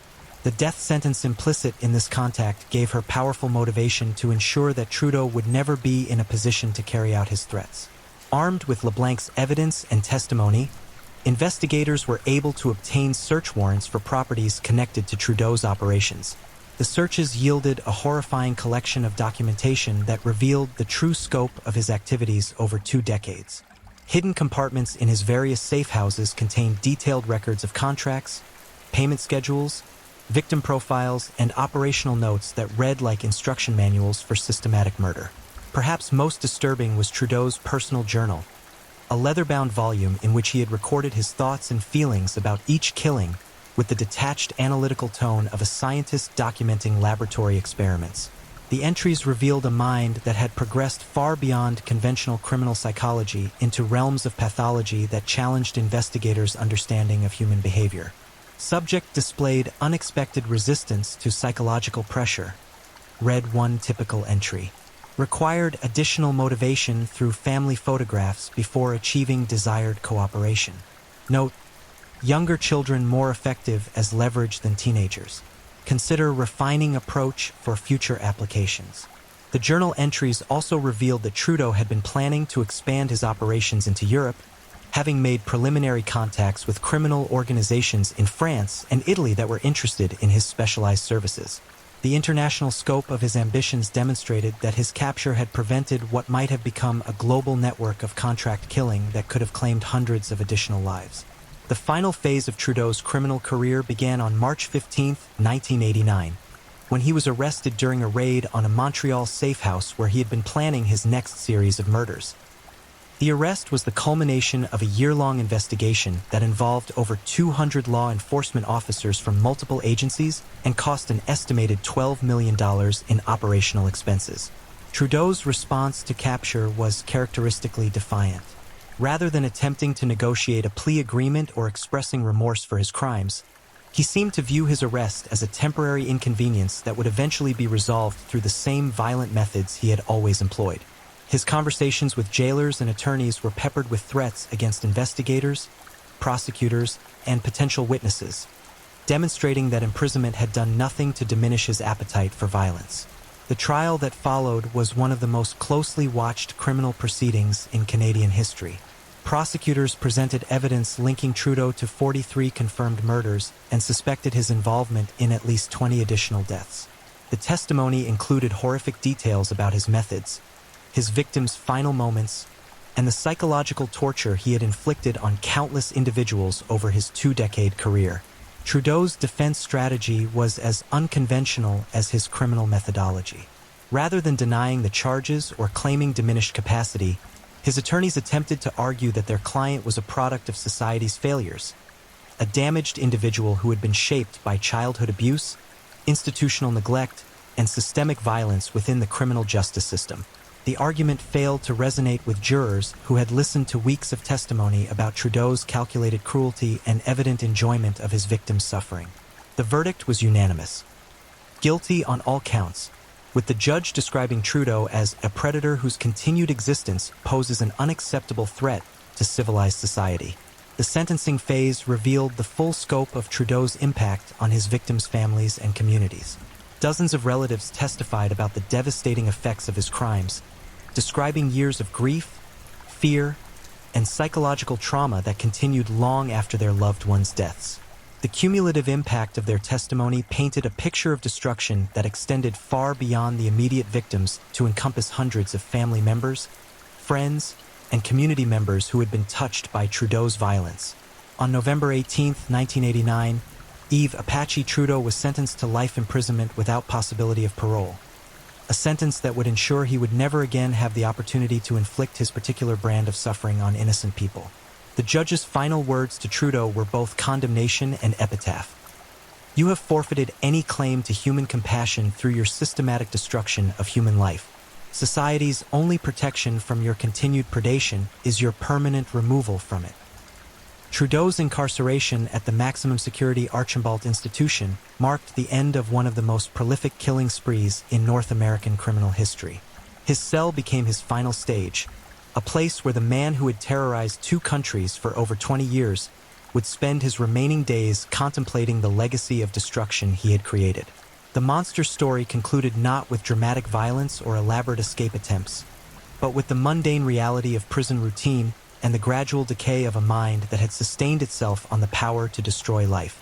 On July 19, 2008, Yves Trudeau died in his cell of natural causes, ending a life that had been dedicated to the systematic elimination of others.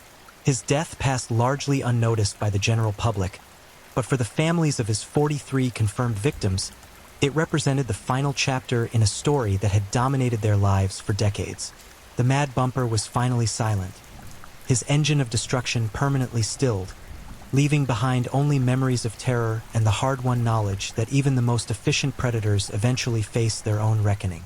The case files documenting Trudeau's crimes now fill entire rooms in law enforcement archives, serving as both historical record and cautionary tale about the capacity for human evil when left unchecked by conscience or consequence. His story stands as a reminder that beneath the veneer of civilization lurk individuals capable of reducing murder to a business transaction and human suffering to an art form. Yet perhaps the most chilling aspect of Yves Trudeau's legacy lies not in the crimes he committed, but in the possibility that others like him remain active in the shadows of our world. Predators who have learned from his mistakes and refined his methods, waiting for opportunities to demonstrate that the capacity for systematic evil is not unique to any single individual or era. The Mad Bumper's reign of terror has ended, but the darkness he represented continues to exist, patient and calculating, in places where humanity's most disturbing impulses can flourish unchecked by the light of justice or the restraints of moral conscience.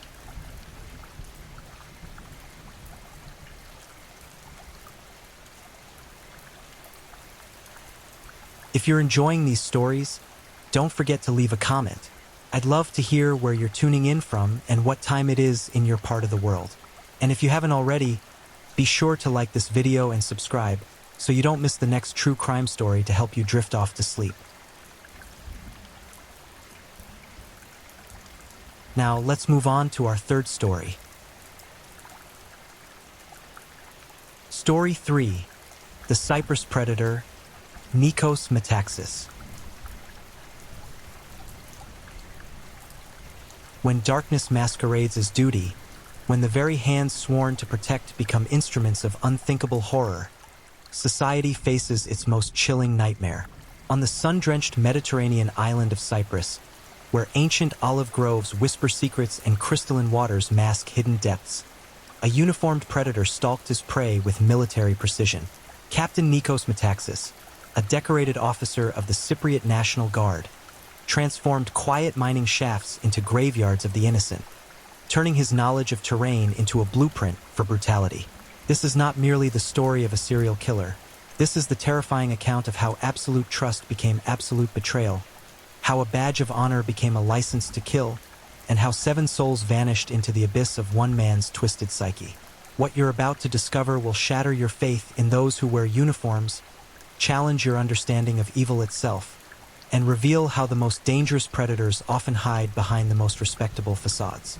The crimson sun dipped beyond the Mediterranean horizon as Captain Nikos Metaxas adjusted his military fatigues, his weathered hands trembling, not from fear, but from anticipation. At 55, this decorated officer of the Cyprus National Guard had earned respect through decades of service, his chest adorned with ribbons that spoke of honor, duty, and sacrifice. Yet behind those calculating dark eyes lurked something far more sinister than his fellow soldiers could ever imagine. The year was 2016, and Cyprus had become a hunting ground for a predator who understood the island's every secret pathway, every abandoned quarry, every forgotten mining shaft that scarred the landscape like open wounds. Metaxas possessed intimate knowledge of the terrain, knowledge that would soon transform from protective wisdom into a weapon of unprecedented horror. His first victim emerged from the digital shadows of the internet, a realm where predators and prey circle each other in an endless dance of deception. Mary Rose Tiburcio, a 38-year-old Filipina domestic worker, had arrived in Cyprus seeking nothing more than honest work to support her family back home. Her gentle smile and trusting nature made her the perfect target for a monster who had already begun perfecting his grotesque craft. Through online platforms, Metaxas crafted his persona with meticulous care. He presented himself as a successful businessman, a pillar of the community, someone worthy of trust. His military bearing and authoritative demeanor lent credibility to his lies, creating a mask so convincing that even seasoned investigators would later struggle to reconcile the respected officer with the savage killer who lurked within. The abandoned Mitsero mine, a gaping wound in the earth left by decades of copper extraction, became his cathedral of death. These industrial scars dotted the Cyprus landscape like forgotten graves, their depths filled with stagnant water that reflected nothing but darkness. Local authorities had long since abandoned these sites, leaving them to nature's slow reclamation and to predators who understood their isolation. On that fateful day when Metaxas lured Mary Rose to her doom, the air hung thick with the scent of wild thyme and the distant salt of the sea. She had no reason to fear this uniformed man who spoke of opportunities and better prospects. His military credentials were impeccable, his manner reassuring, his promises compelling. How could she have known that the very training designed to protect lives would be perverted into techniques for ending them? The ritual began with calculated precision. Metaxas had studied his chosen location with the thoroughness of a military strategist, noting wind patterns that would carry screams away from civilization, identifying entry and exit routes that would minimize the risk of discovery, cataloging the perfect spots where a body might rest undisturbed for years. His methodical approach revealed a mind that had transformed legitimate tactical knowledge into something unspeakably dark. Mary Rose's final moments unfolded with agonizing terror. The realization that her supposed savior was actually her executioner must have struck her like a physical blow, the betrayal cutting deeper than any weapon. Metaxas showed no mercy, no hesitation, no hint of the humanity that should have defined a protector of the innocent. Instead, he demonstrated the cold efficiency of a killing machine wrapped in the uniform of honor. The disposal of her body revealed the true depth of his calculated evil. The mine shaft that swallowed Mary Rose Tiburcio was more than just a convenient grave. It was a deliberate choice that spoke to Metaxas's understanding of how bodies decompose in water, how evidence deteriorates, how time itself becomes an accomplice to murder. He weighted her remains with mechanical precision, ensuring they would sink into the depths where darkness would keep his secrets. But Mary Rose was merely the beginning, the first note in a symphony of horror that would crescendo over the following months. Her disappearance sent ripples of panic through Cyprus's tight-knit Filipino community, where domestic workers already lived on the margins of society, vulnerable and often invisible to the broader population. When she failed to contact her family, when her employer reported her missing, when her friends began searching frantically through social media and community networks, Metaxas was already hunting his next victim. The investigation that followed Mary Rose's disappearance was hampered by the very factors that made migrant workers perfect targets for predators. Language barriers complicated communication with authorities, cultural differences created misunderstandings, and the transient nature of domestic work meant that disappearances could be explained away as voluntary departures. Metaxas had chosen his victims with the calculating eye of a military strategist, understanding that society's most vulnerable members often vanish without generating significant attention. As weeks turned to months, the uniformed predator refined his techniques. He studied the responses of law enforcement, noted the limitations of search efforts, and adapted his methods accordingly. His military training in operational security became perverted into lessons in avoiding detection. His knowledge of communication protocols twisted into understanding how to exploit gaps in investigation procedures. The psychological portrait that would later emerge from forensic experts painted a picture of a man who had compartmentalized his existence with frightening efficiency. By day, Captain Metaxas continued his military duties with apparent professionalism, earning commendations and maintaining the respect of his peers. His colleagues saw a dedicated officer, perhaps a bit withdrawn, but nothing that suggested the monstrous double life he was leading. This ability to present a facade of normalcy while harboring such darkness would prove to be one of his most terrifying characteristics. The digital footprints left by his online hunting activities revealed a predator who understood technology as thoroughly as he understood terrain. He created multiple profiles across various platforms, each carefully crafted to appeal to different types of potential victims. His military photographs lent authenticity to his personas, while his knowledge of Cyprus geography allowed him to suggest meetings in locations that seemed public and safe but were actually isolated enough for his deadly purposes. The selection process for his victims followed patterns that would only become clear in retrospect. Metaxas targeted women who were separated from strong support networks, who might not be immediately missed, who occupied vulnerable positions in Cypriot society. His military background had taught him to identify weaknesses in enemy positions. Now he applied those same skills to identifying psychological and social vulnerabilities in innocent women. The transformation of Captain Nikos Metaxas from protector to predator represents one of the most chilling examples of how trust can be weaponized. His victims approached him not just as a potential romantic interest, but as someone whose uniform represented safety, whose military service suggested honor, whose position in society implied reliability. The betrayal was not merely personal. It was an assault on the very foundations of social trust that hold communities together. As the first chapter of this horror story drew to a close with Mary Rose Tiburcio's murder, the stage was set for a killing spree that would shatter the peaceful facade of Cyprus and expose the terrible truth that sometimes the greatest monsters are those we trust the most. The mine shaft that had claimed its first victim would soon be calling for more, and Captain Metaxas was more than ready to answer that call. The island that had known relative peace was about to discover that evil could wear a uniform, that predators could carry badges, and that the difference between protector and predator could be as thin as the moral boundaries that one man chose to obliterate. The hunt for more victims had begun, and the uniformed wolf among the sheep was just getting started. The stench of death had not yet begun to rise from the Mitsero mine when Captain Nikos Metaxas was already weaving the digital threads that would ensnare his next victim. His computer screen glowed in the darkness of his private quarters. The same hands that had once sworn oaths to defend the innocent now typing messages designed to lure the vulnerable into his web of horror. Maricar Valtes Archivaldo, a 26-year-old Filipina mother of two, became the second soul to fall into Metaxas's carefully constructed trap. Unlike his first victim, Maricar carried the desperate hope of a mother separated from her children by thousands of miles and the cruel economics of migrant labor. Her profile photos showed a young woman with bright eyes and a radiant smile, unaware that those very images were being studied by a predator who saw vulnerability where others saw beauty. The psychological games Metaxas played with his victims revealed a mind that had transformed military psychological operations training into tools of manipulation. He understood how to identify emotional needs, how to exploit loneliness, how to present himself as the solution to problems he had no intention of solving. His conversations with Maricar demonstrated a chilling patience, a willingness to invest weeks in building trust before striking the fatal blow.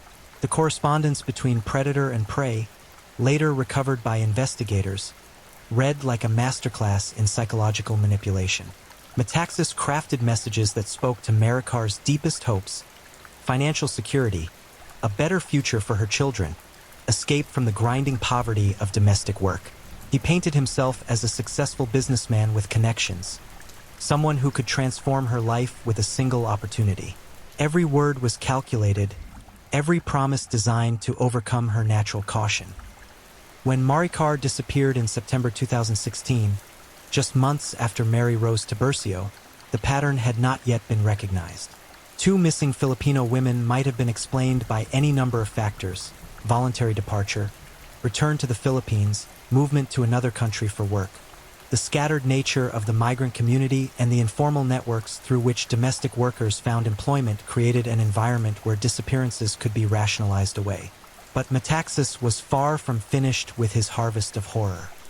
His appetite for killing had been awakened by his first successful murders, and the lack of immediate consequences only emboldened him further.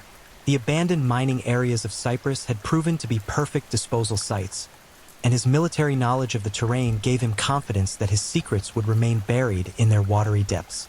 The third victim to enter his crosshairs was Livia Florentina Bunia, a 36-year-old Romanian woman whose striking beauty and gentle demeanor made her a perfect target for the uniformed predator. Unlike his previous Filipino victims, Livia represented an expansion of Metaxas's hunting ground into the broader Eastern European community that had found work in Cyprus. Her murder would demonstrate that his appetite for killing transcended any single demographic. He was an equal opportunity destroyer of lives. Livia's disappearance carried an additional layer of horror that would only be fully understood later. She was not alone. Her 8-year-old daughter, Elena Natalia Bunia, had become an unwitting witness to her mother's final meeting with the man who would end both their lives. The decision to kill a child represented a crossing of boundaries that even hardened investigators found difficult to comprehend. The methodical nature of these dual murders revealed new depths to Metaxas's depravity. The logistics of managing two victims, one an adult woman, the other a terrified child, required a level of planning and cold-bloodedness that spoke to a mind completely divorced from normal human empathy. The child's terror in those final moments, watching her mother's fate and knowing her own was sealed, represented a cruelty that defied rational explanation. The disposal of their bodies at the Kakini Trimithia Red Lake, another abandoned mining site, demonstrated Metaxas's expanding knowledge of suitable disposal locations across Cyprus. This wasn't random selection, it was the product of careful reconnaissance, of military-style planning that treated murder victims like strategic objectives to be neutralized and concealed. As the body count mounted, Metaxas's confidence grew to dangerous levels. His military training had taught him that successful operations required adaptation and evolution, and he applied these principles to his killing spree with terrifying effectiveness. Each murder taught him something new about victim selection, disposal methods, and avoiding detection. He was becoming a more efficient killer with every life he claimed. The psychological transformation of Metaxas during this period represented one of the most disturbing aspects of his crimes. Colleagues and friends would later report no significant changes in his behavior, no warning signs that might have prevented subsequent murders. His ability to compartmentalize his existence, maintaining the facade of a respected military officer while systematically murdering innocent women and children, demonstrated a level of psychological sophistication that made him particularly dangerous. The digital evidence that would eventually lead to his capture was accumulating with each victim, but the technology and investigative techniques of 2016 were not yet sophisticated enough to identify the patterns.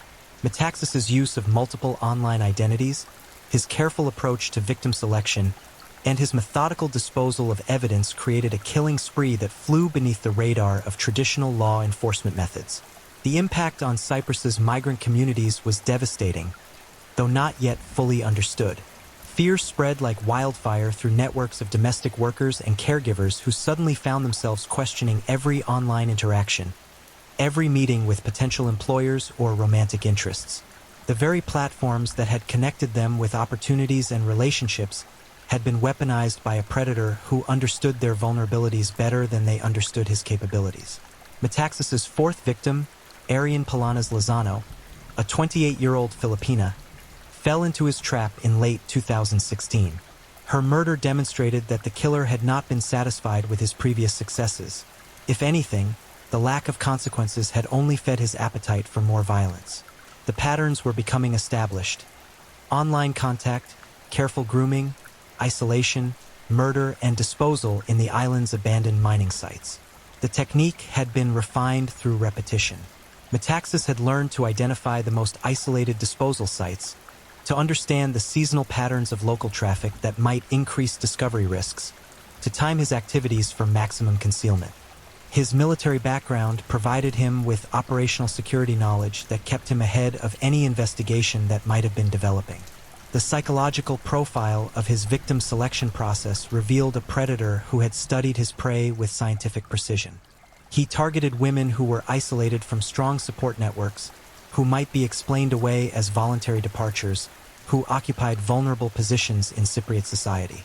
His military training in intelligence gathering had been perverted into skills for identifying and exploiting human vulnerability. By the end of 2016, for innocent lives had been claimed by the uniformed predator, their bodies resting in the dark waters of Cyprus's abandoned mines. The island's peaceful reputation remained intact, the tourism industry continued to flourish, and life went on for most residents completely unaware that a serial killer was operating in their midst. Metaxas had successfully created a killing spree that remained invisible to all but those who loved the victims, and even they could not yet comprehend the true scope of the horror that had befallen their loved ones. The stage was set for the most devastating period of his killing career, when the predator's appetite would grow beyond all restraint and the body count would climb to levels that would finally attract the attention of authorities. The uniformed wolf had tasted blood and found it intoxicating. Now nothing would satisfy him except more death, more victims, more opportunities to exercise the absolute power of life and death over the innocent. The winter of 2017 brought no relief from the terror that stalked Cyprus's vulnerable populations. Captain Nikos Metaxas had spent months perfecting his deadly craft, and the absence of any meaningful investigation into the disappearances of his victims had convinced him of his own invincibility. The uniformed predator had become increasingly bold, his appetite for killing growing with each successful murder. His fifth victim, Ashita Kotka Banjara, a 28-year-old Nepalese woman, represented another expansion of his hunting territory. Ashita had come to Cyprus seeking the same dreams that had drawn so many others: honest work, financial security for her family, and the hope of a better future. Her gentle nature and trusting disposition made her an ideal target for a predator who had learned to identify vulnerability with the precision of a sniper selecting targets. The methodical grooming process that preceded Ashida's murder revealed new depths to Metaxas's psychological manipulation techniques. He had studied the cultural backgrounds of his victims, learning to tailor his approaches to their specific hopes and fears. His conversations with Ashita demonstrated an understanding of Nepalese culture and family structures that he weaponized to build trust and overcome her natural caution. The location selected for Ashita's murder, another abandoned mining site in the Oraklini area, showed Metaxas's expanding geographical knowledge of suitable disposal locations. His military training had taught him to never become predictable, to avoid patterns that might lead to discovery, and he applied these principles to his selection of killing grounds with terrifying effectiveness. The brutality of Ashita's final moments followed the established pattern that Metaxas had developed through his previous murders. There was no quick death, no merciful end to her suffering. Instead, she experienced the full horror of realizing that her trust had been betrayed, that the uniformed man who had promised her salvation was actually her executioner. The psychological torture that preceded her physical death was perhaps the most sadistic aspect of Metaxas's methodology. But even 5 murders were not enough to satisfy the appetite that had consumed the decorated officer. His 6th victim would prove to be the most tragic case yet, a crime so heinous that it would eventually shock even the hardened investigators who uncovered the full scope of his killing spree. Maricar Valtez Archivaldo's 6-year-old daughter, B. Bunia, who had been using her mother's surname, became the 2nd child victim of Metaxas's inhuman cruelty. The little girl had witnessed her mother's disappearance and death, and rather than showing mercy to an innocent child who posed no real threat to his operations, Metaxas made the calculated decision to eliminate her as well. The murder of B represented a crossing of moral boundaries that defied comprehension. Child victims require different handling, different disposal methods, different psychological approaches from the killer. The fact that Metaxas was willing and able to adapt his techniques to murder children revealed the complete absence of any restraining moral compass. He had become something beyond mere criminality. He had transformed into a creature of pure predatory instinct. The psychological impact of killing children on even the most hardened criminals is typically severe, often leading to mistakes, evidence, or confessions. But Metaxas showed no signs of emotional disturbance after these murders. His ability to return to his military duties, to interact normally with colleagues and friends, to maintain his facade of respectability while carrying the fresh memory of child murder, demonstrated a level of psychological compartmentalization that marked him as one of the most dangerous types of serial killers. The disposal methods used for the child victims revealed new aspects of Metaxas's planning and preparation. Children's bodies present different challenges for disposal. They are lighter, may float differently in water, decompose at different rates, and their disappearances typically generate more intensive search efforts. The fact that Metaxas had developed techniques to handle these differences suggested that child victims had been part of his planning from the beginning, not aberrations or crimes of opportunity. As 2018 dawned, the uniformed predator had claimed 7 lives without facing any meaningful investigation or consequences. His confidence had grown to the point where he felt almost untouchable, protected by his military status, his knowledge of the terrain, and the vulnerability of his chosen victims. The abandoned mining sites of Cyprus had become an archipelago of death, scattered across the island like nodes in a network of horror. The systematic nature of his victim selection process had become even more refined through experience. Metaxas had learned to identify women who were not only vulnerable but also unlikely to be missed quickly or effectively. His targets were often recent arrivals to Cyprus, women without established social networks, individuals whose disappearances might be attributed to voluntary departure rather than foul play. The digital forensics that would eventually expose his crimes were accumulating with each victim, but the technology and investigative techniques available to Cypriot law enforcement in 2018 were not yet sophisticated enough to identify the patterns. Metaxas's use of multiple online identities, his careful approach to victim contact, and his methodical disposal of physical evidence created a killing spree that remained beneath the radar of traditional investigative methods. The impact on Cyprus's migrant worker communities had become increasingly severe, though the full scope of the threat remained unknown to most residents.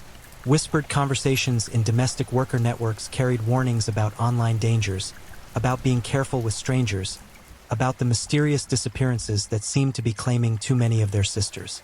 But without official recognition of a serial killer operating on the island, these concerns were dismissed as paranoia or coincidence. Metaxas's military colleagues would later report no significant changes in his behavior during this period of intensified killing. His performance evaluations remained positive, his conduct exemplary, his reputation intact.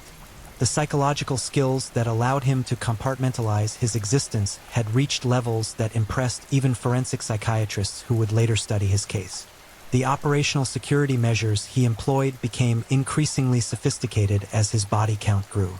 He had learned to time his activities to minimize discovery risks, to select disposal sites based on seasonal patterns of human activity, to manage the logistics of multiple disappearances without creating obvious connections.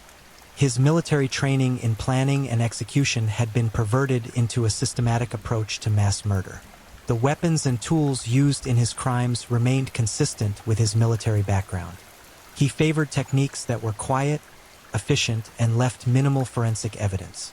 The precise nature of the injuries found on his victims' remains would later reveal a killer who approached murder with the same methodical precision he brought to his military duties.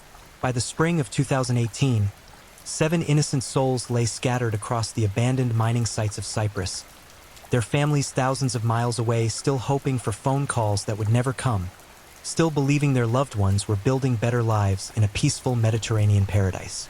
The reality was far more horrifying. They had encountered a uniformed monster who had transformed his sworn duty to protect into a license to kill. The stage was now set for the final act of this tragedy, when the predator's overconfidence would finally lead to mistakes that even his military training could not overcome. The web of death he had woven across Cyprus was about to ensnare its creator, bringing an end to one of the most systematic and cold-blooded killing sprees in the island's history. The relentless Mediterranean sun that had witnessed so much horror was about to illuminate the darkest secrets buried within Cyprus's abandoned mining sites. By May 2019, Captain Nikos Metaxas had grown so confident in his ability to kill without consequence that he made the fatal error that would ultimately expose his entire web of terror.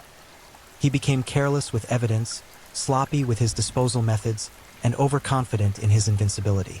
The discovery that would shatter his carefully constructed facade began with a chance encounter by a tourist couple exploring the Mitsero area.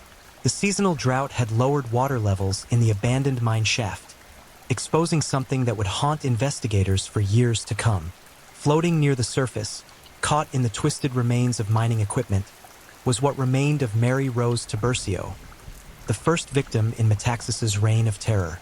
The initial police response treated the discovery as an isolated incident, perhaps an accident or a single murder. But as forensic teams began their grim work, extracting and examining the remains, the evidence began painting a picture of systematic execution that no single random crime could explain.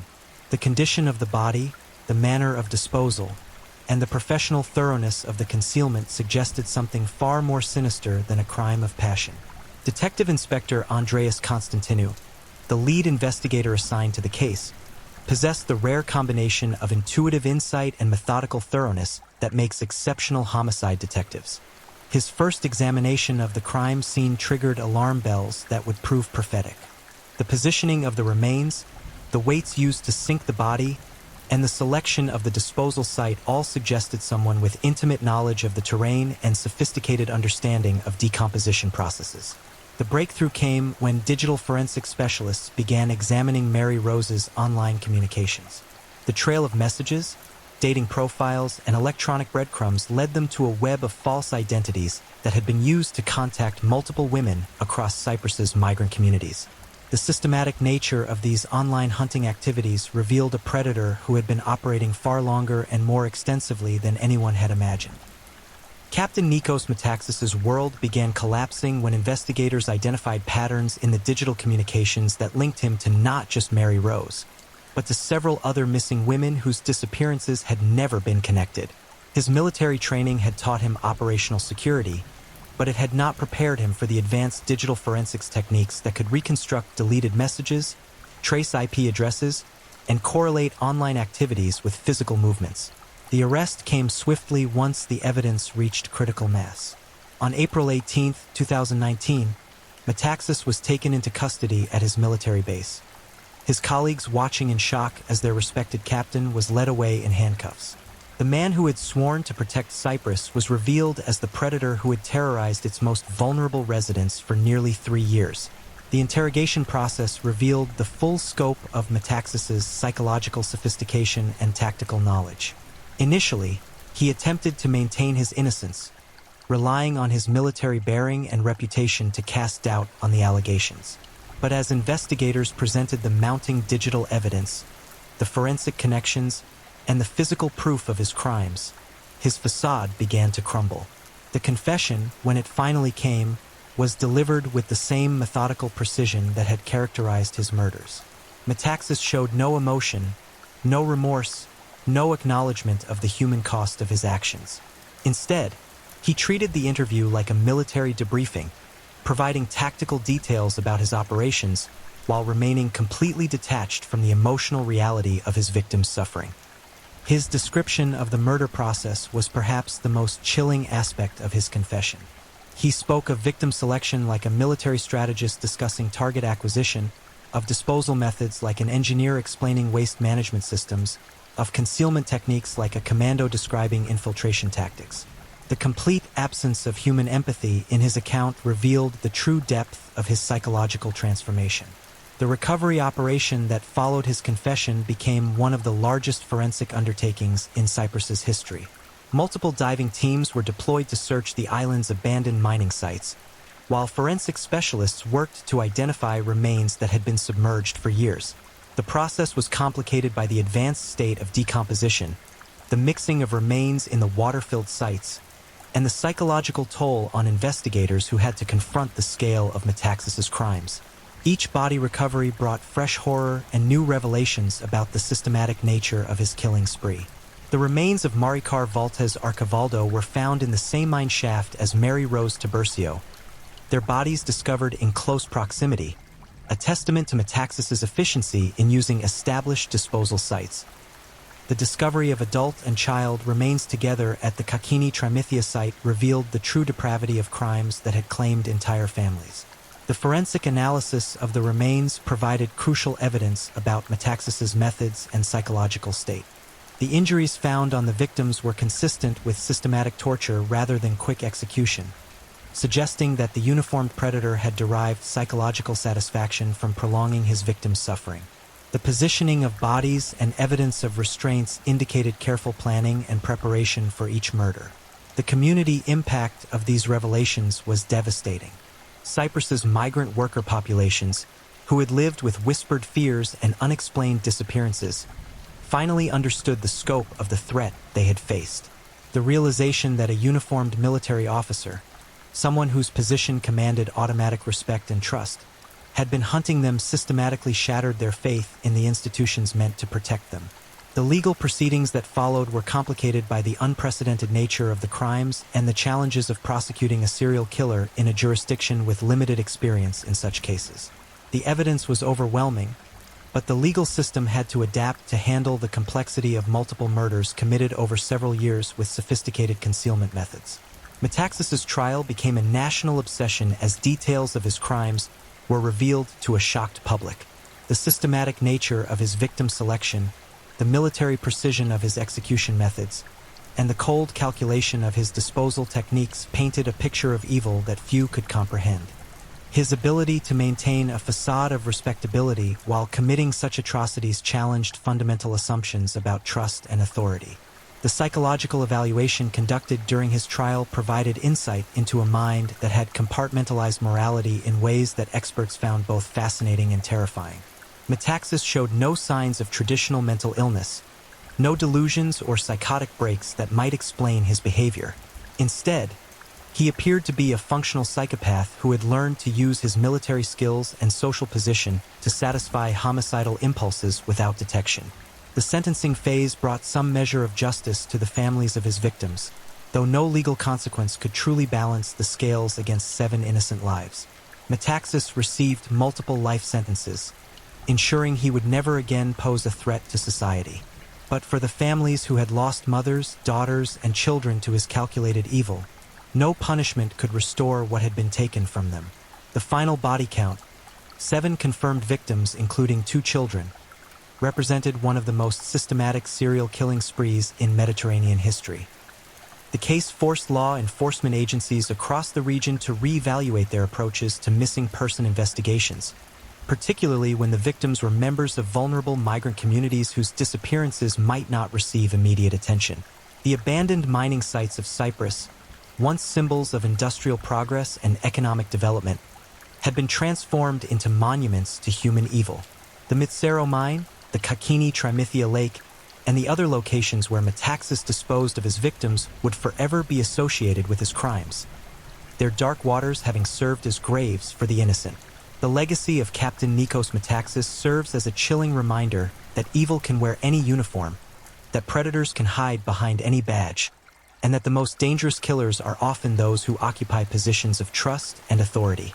His systematic approach to murder, his sophisticated concealment methods, and his ability to maintain a facade of respectability while committing atrocities represent a form of evil that challenges our most basic assumptions about human nature.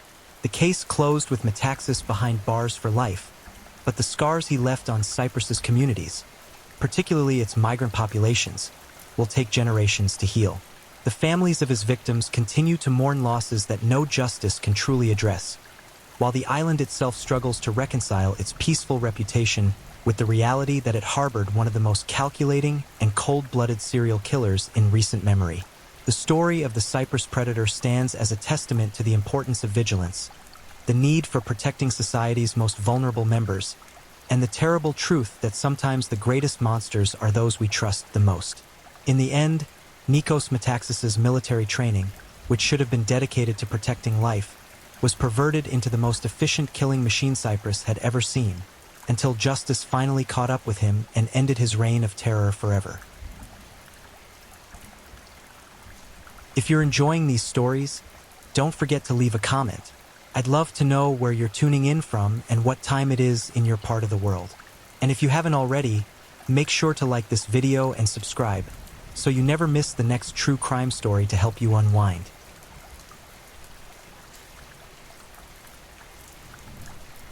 Now let's get into our 4th story.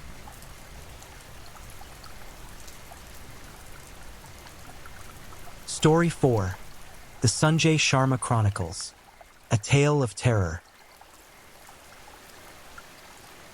When darkness falls over the bustling streets of Mumbai, most residents retreat to the safety of their homes, unaware that evil itself walked among them for nearly 2 decades.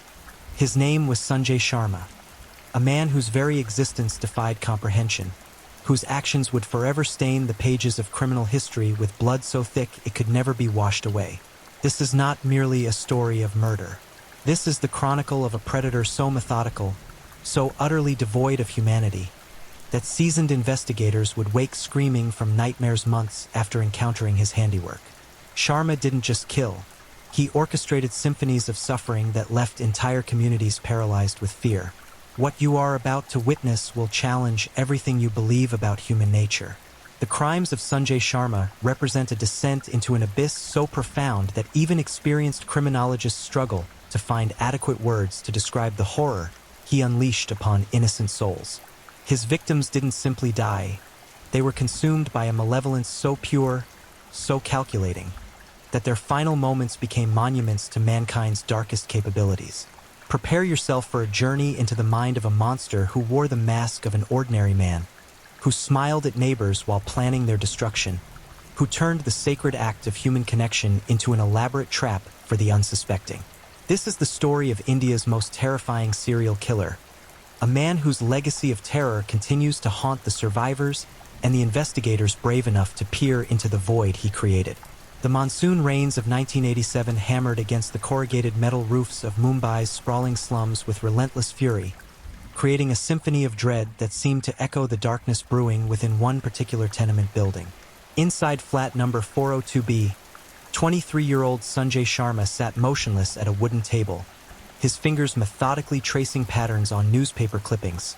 Stories of unsolved disappearances, unexplained deaths, and grieving families whose tears had long since dried into permanent stains of anguish.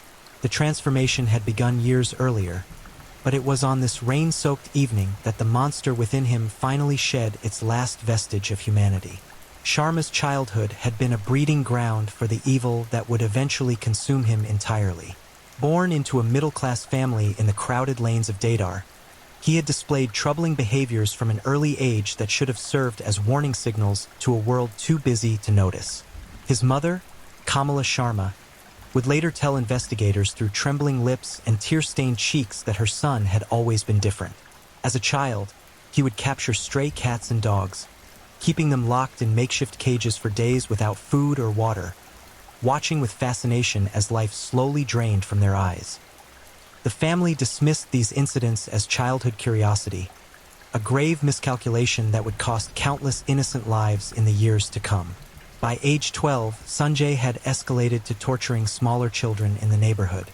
He would lure them into abandoned buildings with promises of sweets or toys, then subject them to psychological torments that left permanent scars on their developing minds. Parents began keeping their children indoors when Sanjay was spotted in the vicinity, but the whispered warnings never reached the authorities who might have intervened before his appetite for suffering grew insatiable.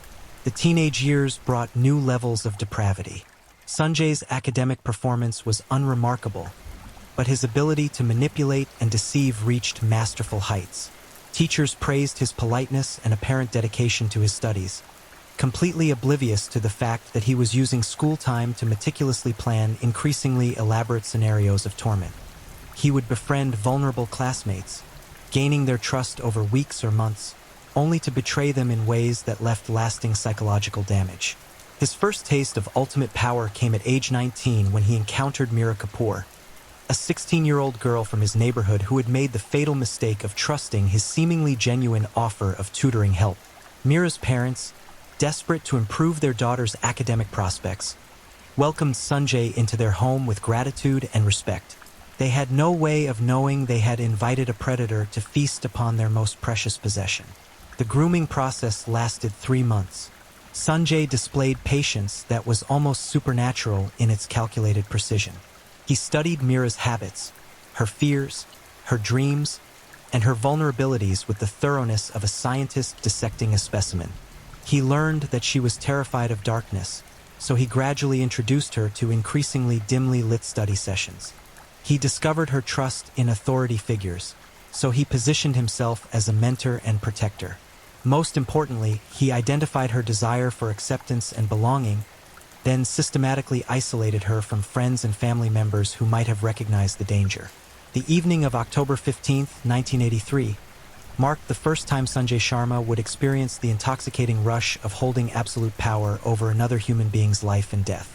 He had convinced Meera to meet him at an abandoned textile factory on the outskirts of the city, claiming he had found a quiet place where they could study without interruption. The building, with its broken windows and shadows that seemed to writhe with malevolent energy, became the stage for horrors that would define the rest of his murderous career. What happened to Meera Kapoor in those final hours remains one of the most disturbing crime scenes ever documented in Indian criminal history. Sanjay didn't simply kill her. He conducted what can only be described as a methodical exploration of human suffering. He had spent weeks studying anatomy books and crime novels, educating himself in the art of prolonging agony while maintaining his victim's consciousness. The scene investigators would discover weeks later suggested that Meera had been kept alive and aware for nearly 6 hours while Sanjay experimented with different methods of inflicting pain. The positioning of her remains indicated that Sanjay had forced her to witness each stage of his escalating violence.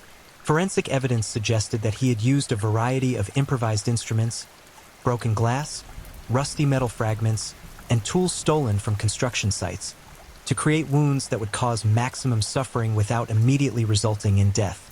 The psychological torture appeared to be as important to him as the physical violence, as investigators found evidence that he had spent considerable time talking to his victim, describing in detail what he planned to do next. Mira's body was discovered 3 weeks later by homeless individuals seeking shelter in the abandoned factory. The state of decomposition made it difficult to determine the exact cause of death, but the coroner's report painted a picture of systematic torture that lasted hours. What disturbed investigators most was the evidence of premeditation. Sanjay had clearly prepared the location in advance, bringing restraints, tools, and even what appeared to be a first aid kit to prevent his victim from dying too quickly. The murder investigation went nowhere. Mumbai police in the 1980s were overwhelmed with cases and lacked the resources for thorough forensic analysis. Mira's death was classified as a homicide, but without witnesses or clear evidence pointing to a specific perpetrator, the case quickly grew cold. Her family's desperate pleas for justice were met with bureaucratic indifference, and within months, Mira Kapoor became just another tragic statistic in a city where violent death was an unfortunate commonality. For Sanjay Sharma, however, Mira's murder was a revelation that would shape every aspect of his future existence. The power he had felt while watching the life drain from her eyes was more intoxicating than any drug, more fulfilling than any human connection he had ever experienced. The memory of her terror became his most treasured possession, replayed endlessly in his mind during the months that followed. But even more significant than the pleasure he derived from the killing was the realization that he had committed the perfect crime. No one suspected him. No one questioned his whereabouts on the night of Mira's disappearance. Her parents continued to greet him warmly on the street, even asking if he had any information about their missing daughter. The police never even interviewed him. He had discovered that he could take human life without consequence, and this knowledge transformed him into something far more dangerous than a simple murderer. The months following Mira's death were a period of careful planning and preparation. Sanjay began studying successful serial killers from around the world, reading every available book and article about their methods, their mistakes, and most importantly, how they had avoided detection for extended periods. He developed what he called his operational protocols, a set of rules and procedures designed to ensure that he could continue killing indefinitely without arousing suspicion. The first protocol involved victim selection. Sanjay realized that targeting individuals from marginalized communities would significantly reduce the likelihood of intensive police investigations. He began frequenting areas where sex workers operated, where homeless individuals gathered, and where migrant laborers lived in temporary accommodations. These were people whose disappearances might be noted by a small circle of acquaintances, but would rarely generate the kind of public pressure that prompted thorough police work. The second protocol concerned location selection.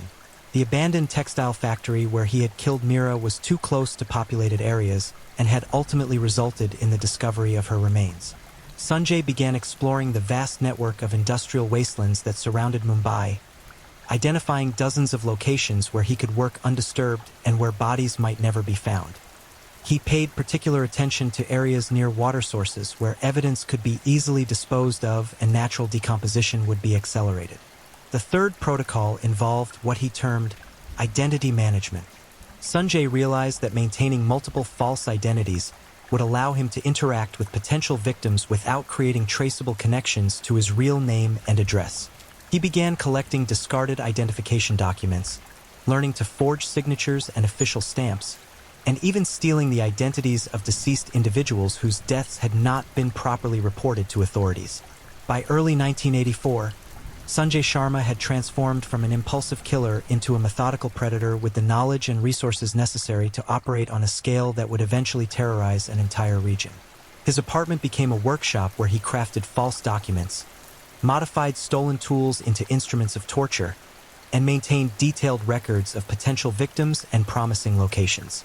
The evolution from his first kill to his emergence as a systematic predator represented more than just criminal progression. It was a complete abandonment of human morality in favor of something far more sinister. Sanjay had discovered that the suffering of others was not just pleasurable to him.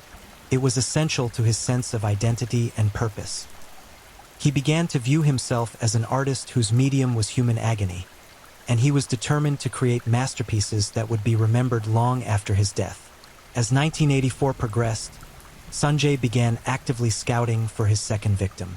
The selection process was painstaking and methodical, involving weeks of observation and planning for each potential target. He would follow individuals for days, learning their routines, identifying their vulnerabilities, and determining the optimal time and location for an abduction. This patient approach allowed him to avoid the kind of impulsive mistakes that had led to the discovery of Mira's body. His second victim was chosen not just for vulnerability but for what Sanjay viewed as symbolic significance.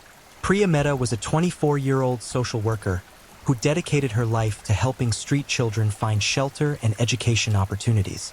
Her compassion and dedication to helping others made her, in Sanjay's twisted worldview, the perfect target for corruption and destruction. The stalking phase lasted 2 months. Sanjay learned that Priya worked late most evenings, often walking alone through poorly lit streets to reach the bus stop that would take her home to her family's apartment.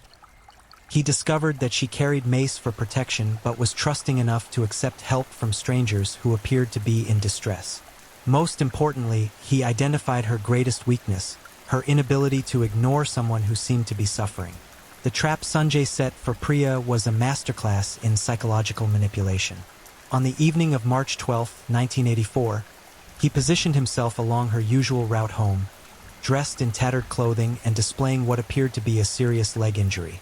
When Priya approached to offer assistance, Sanjay was ready with a syringe containing a powerful sedative he had stolen from a veterinary clinic where he had briefly worked. The injection rendered Priya unconscious within seconds, and Sanjay was able to carry her to a waiting rickshaw without attracting attention from the few pedestrians in the area. He had spent weeks converting a basement storage room in an abandoned warehouse into what he called his laboratory, a soundproof space equipped with restraints, tools, and everything necessary to conduct extended sessions of torture without fear of discovery or interruption. Priya's ordeal lasted 4 days. Unlike his impulsive assault on Mira, Sanjay's treatment of his second victim represented the implementation of carefully developed theories about the systematic destruction of human hope and dignity. He had spent months studying psychological torture techniques, reading academic papers on trauma and resilience, and developing what he believed were innovative approaches to maximizing suffering while prolonging consciousness. The basement laboratory became a theater of horrors where Sanjay could explore the absolute limits of human endurance.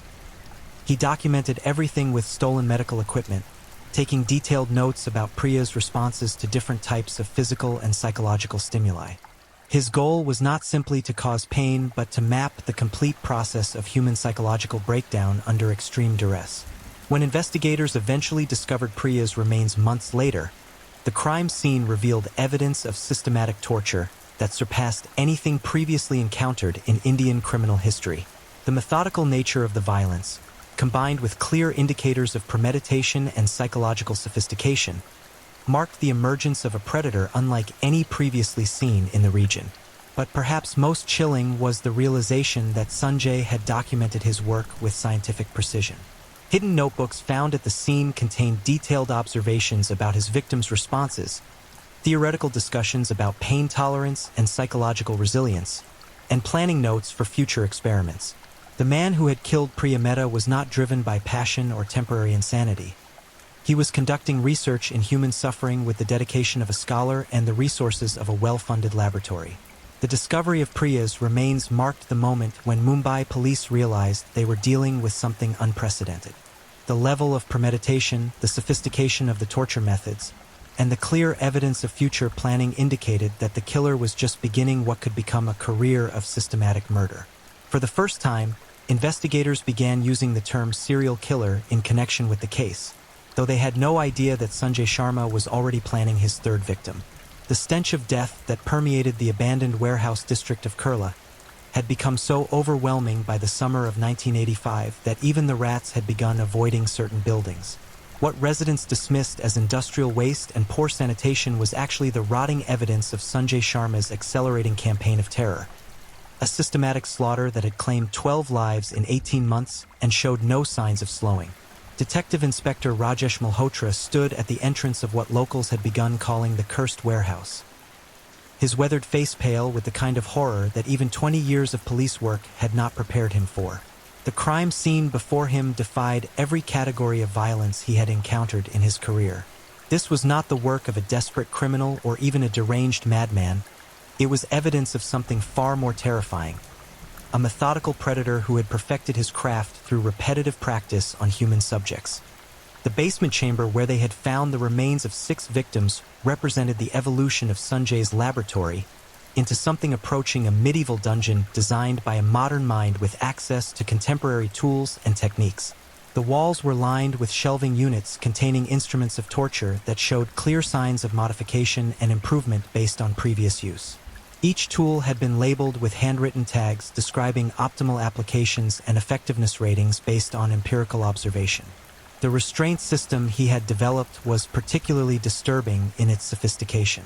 Unlike the crude ropes and chains typically associated with such crimes, Sanjay had created an elaborate network of adjustable straps and mechanical devices that allowed him to position victims in ways that maximized both physical discomfort and psychological helplessness.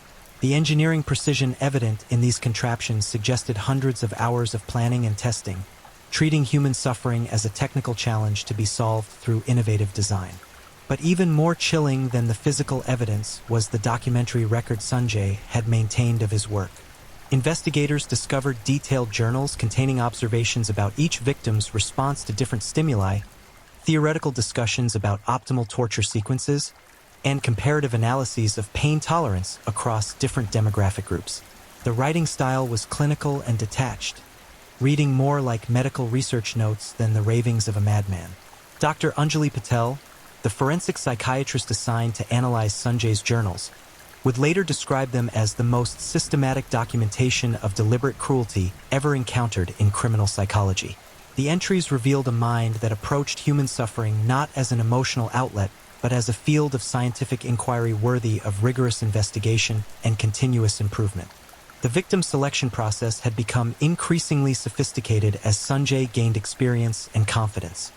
His early targets had been chosen primarily for their vulnerability and isolation, but by 1985 he had developed a complex scoring system that evaluated potential victims across multiple criteria including physical resilience, psychological stability, social connections, and what he termed experiential value. Ravi Kumar, a 28-year-old construction worker who became victim number 7, had been selected specifically because Sanjay wanted to test his theories about the relationship between physical strength and pain tolerance. Ravi's muscular build and reputation for toughness made him an ideal subject for experiments designed to determine whether physical fitness provided any protection against systematic torture. The stalking phase for Ravi lasted 6 weeks. Sanjay studied every aspect of his target's life, learning his work schedule, identifying his social connections, and most importantly, discovering his weaknesses. Despite his physical strength, Ravi had a crippling fear of enclosed spaces that stemmed from a childhood accident in a collapsed building. Sanjay incorporated this phobia into his abduction plan, using Ravi's claustrophobia to break down his psychological defenses before beginning the physical torture. The abduction itself demonstrated the level of planning and preparation that had become Sanjay's trademark.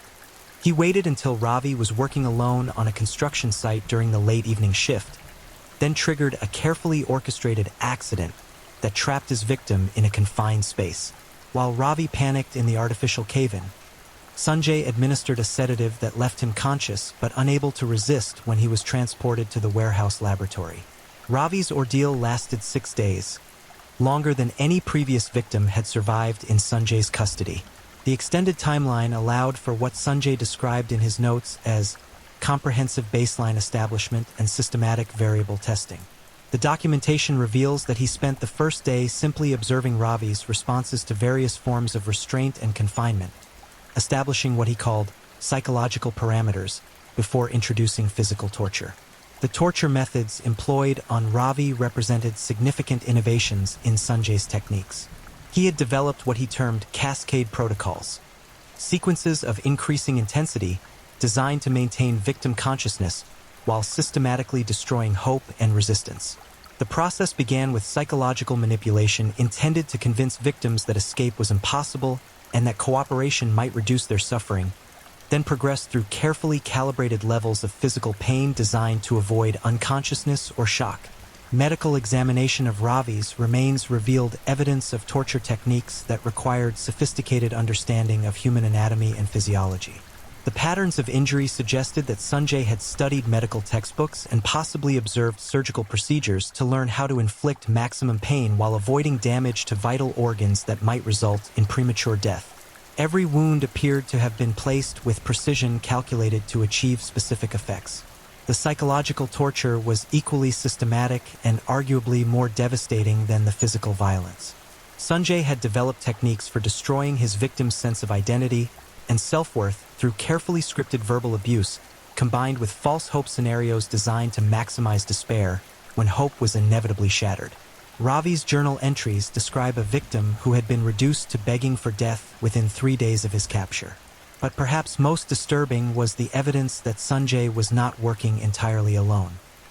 Hidden cameras found in the laboratory had recorded portions of Ravi's torture, and technical analysis revealed that the equipment was too sophisticated for one person to operate effectively while simultaneously conducting torture sessions. The investigation team began to suspect that Sanjay had developed a network of accomplices or clients who were paying to witness or participate in his activities. The possibility that Sanjay's crimes were part of a larger conspiracy involving multiple perpetrators transformed the investigation from a serial killer case into something approaching organized terrorism. If he was indeed providing torture and murder services to paying clients, the scope of the crimes could be far larger than anyone had imagined. The basement laboratory might be just one facility in a network of similar operations throughout the city. Detective Malhotra assigned additional resources to investigating Sanjay's financial records and social connections, looking for evidence of the infrastructure that would be necessary to support such an operation.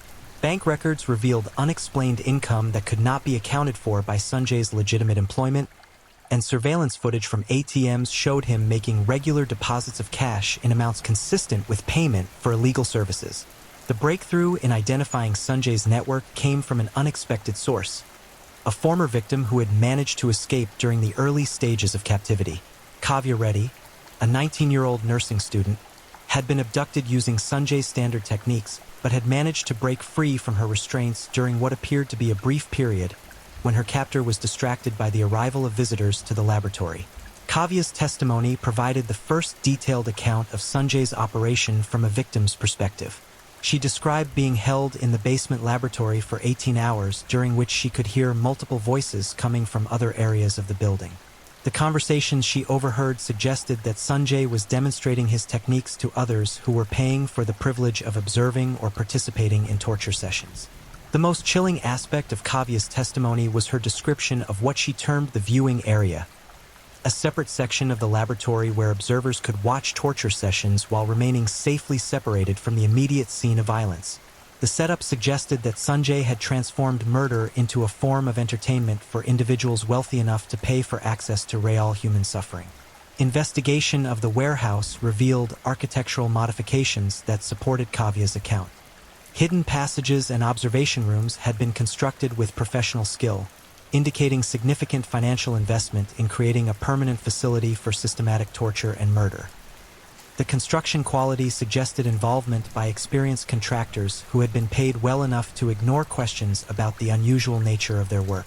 Financial analysis revealed that Sanjay's torture operation was generating substantial revenue through multiple income streams.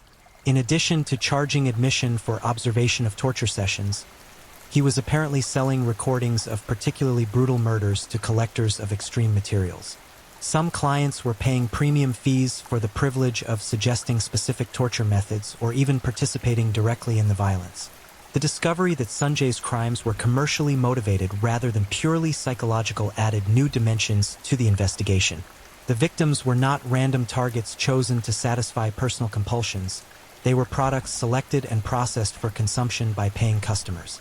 The systematic nature of the operation suggested that dozens or possibly hundreds of additional victims might have been processed through facilities that had not yet been discovered. As investigators worked to map the full extent of Sanjay's network, the body count continued to rise. Victim number 13 was discovered in a drainage canal on the outskirts of Mumbai, showing clear signs of the torture techniques that had become Sanjay's signature.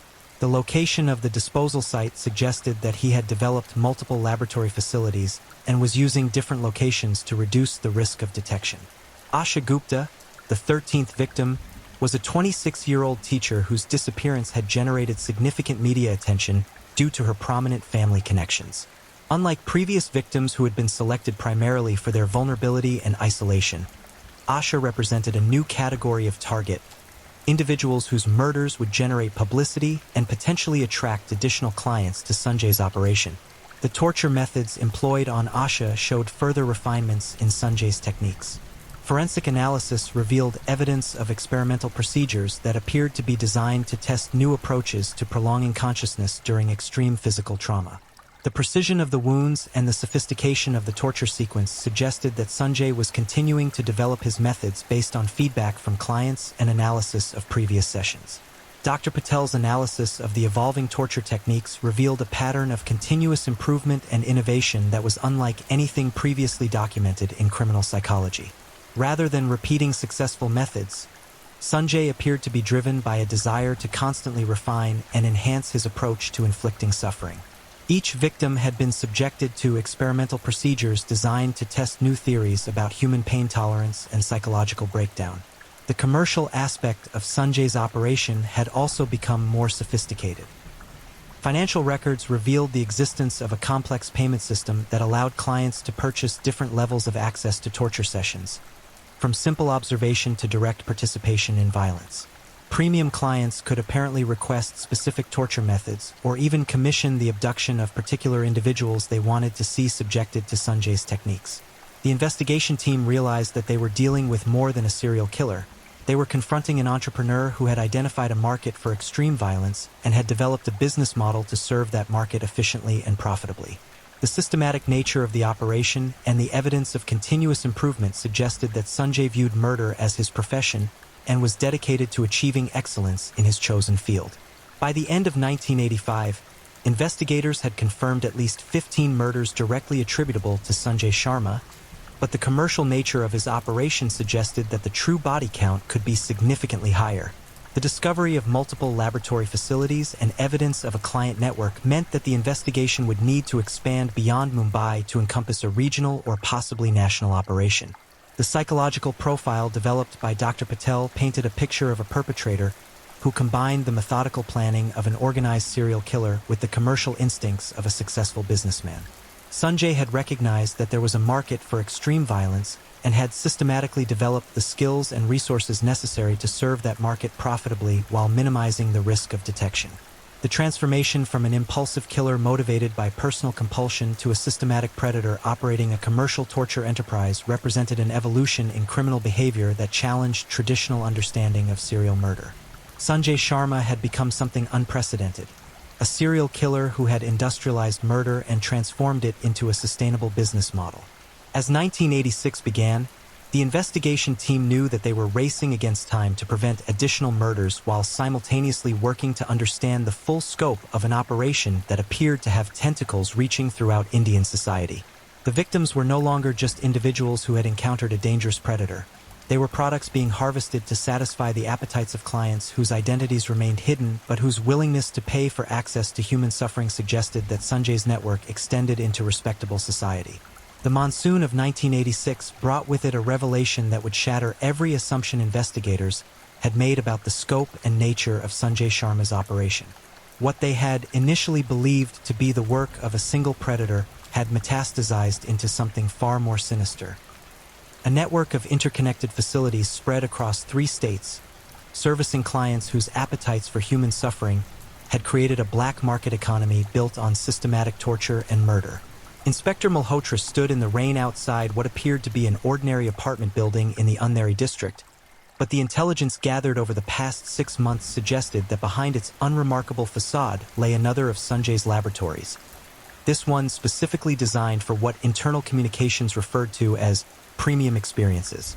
The building had been purchased 18 months earlier through a shell company that traced back to a complex web of false identities and financial instruments that demonstrated a level of organizational sophistication that went far beyond what any single individual could achieve. The breakthrough that led them to this location had come from an unexpected source: the suicide of Vikram Malhotra, a wealthy textile manufacturer who had left behind a detailed confession describing his participation in what he called the most horrific entertainment ever conceived by human minds. Vikram's suicide note revealed not only his own involvement as a paying client, but also provided investigators with their first comprehensive look at how Sanjay's network operated from the customer perspective. According to Vikram's confession, clients were recruited through word-of-mouth referrals among individuals who had demonstrated appropriate appetites through their consumption of increasingly extreme pornographic material or their participation in other forms of illegal entertainment. The screening process was elaborate and designed to ensure that potential clients had both the financial resources to pay premium fees and the psychological profile that made them unlikely to report the activities to authorities. New clients underwent what Vikram described as an initiation process that began with viewing recorded sessions of previous torture murders. Those who showed appropriate reactions, excitement rather than revulsion, were invited to observe live sessions from the safety of specially constructed viewing areas.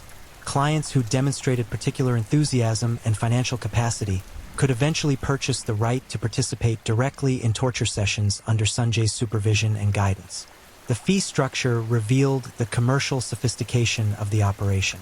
Basic observation privileges cost 50,000 rupees per session, while direct participation fees ranged from 200,000 to over 1 million rupees depending on the level of involvement requested and the specific characteristics of the victim. Premium clients could commission the abduction of particular individuals they wanted to see tortured, with fees determined by factors including the target's social prominence, physical attributes, and the difficulty of the abduction. Vikram's confession provided investigators with a client list containing over 30 names, including several prominent businessmen, 2 sitting members of parliament, a high-ranking police official, and even a respected judge. The revelation that Sanjay's network included clients from the highest levels of society explained how the operation had been able to continue for so long without serious investigation. Some of the people responsible for law enforcement and justice were themselves customers consuming the services they should have been working to eliminate. The apartment building raid was planned with exceptional secrecy due to concerns about corruption within the police force. Malhotra assembled a team of officers whose backgrounds had been thoroughly investigated and who had no known connections to any of the individuals named in Vikram's confession. The operation was conducted without prior notification to senior officials who might have compromised the investigation. What they discovered inside the building exceeded even the horrors they had uncovered in the original warehouse laboratory. The basement had been converted into what could only be described as a theater of torture, with tiered seating arranged to provide optimal viewing angles for up to 20 spectators.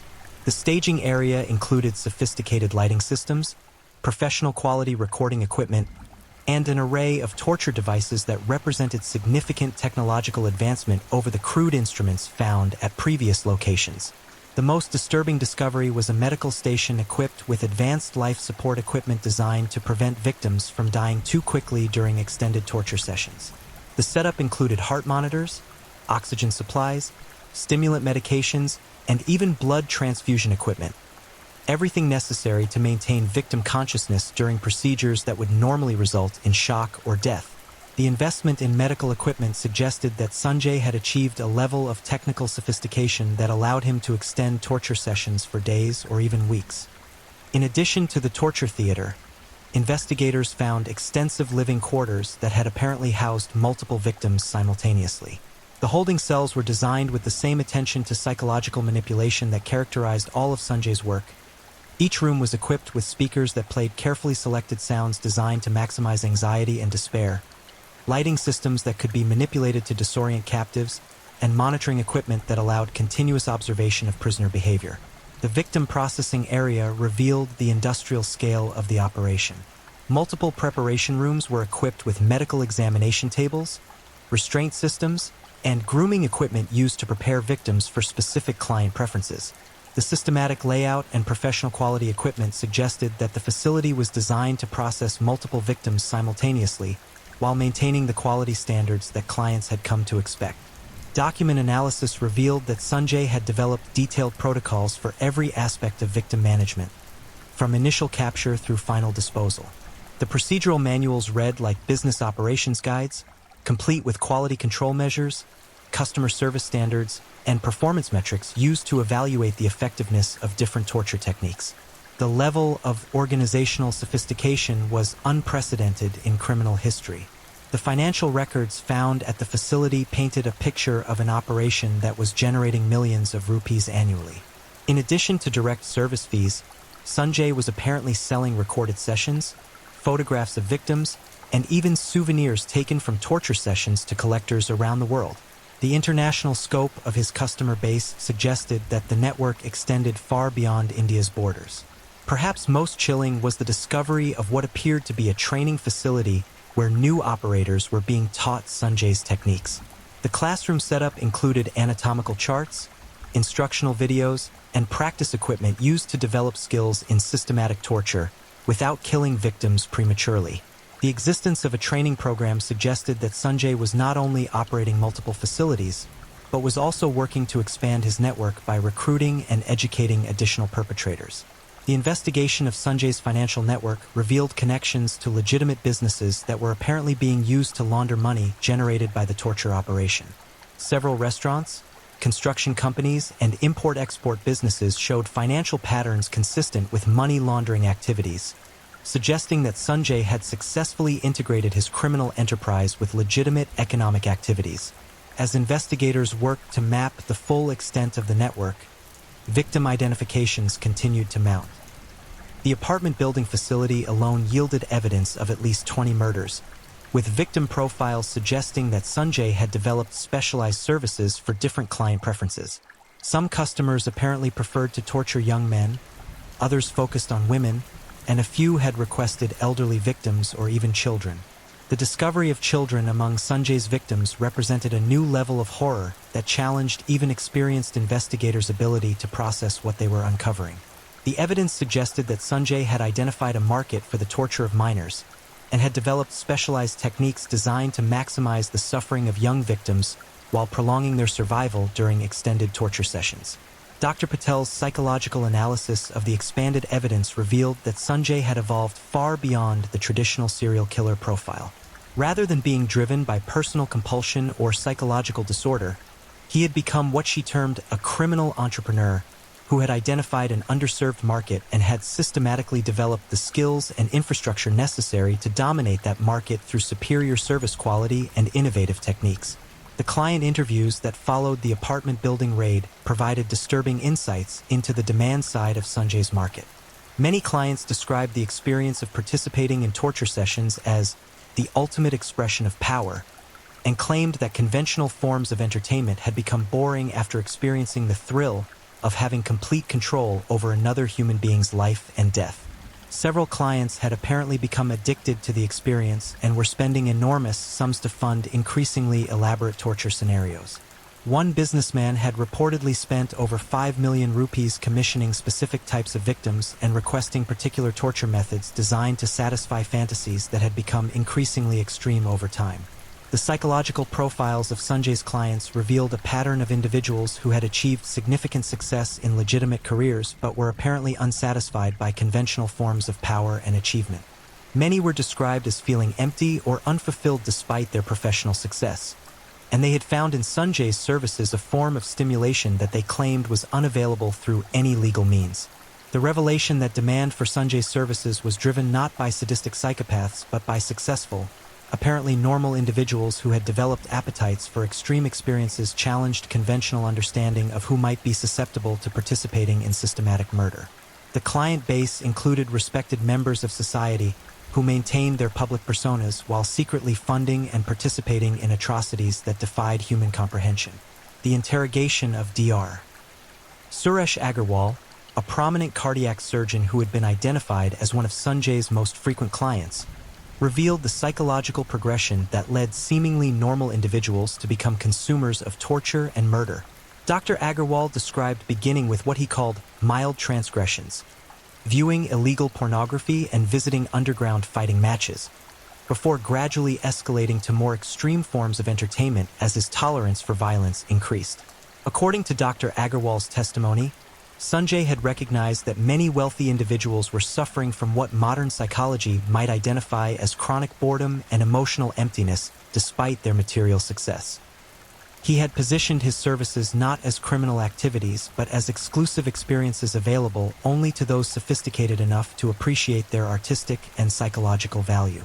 The marketing materials found at various facilities revealed that Sanjay had developed an elaborate theoretical framework to justify his activities to clients.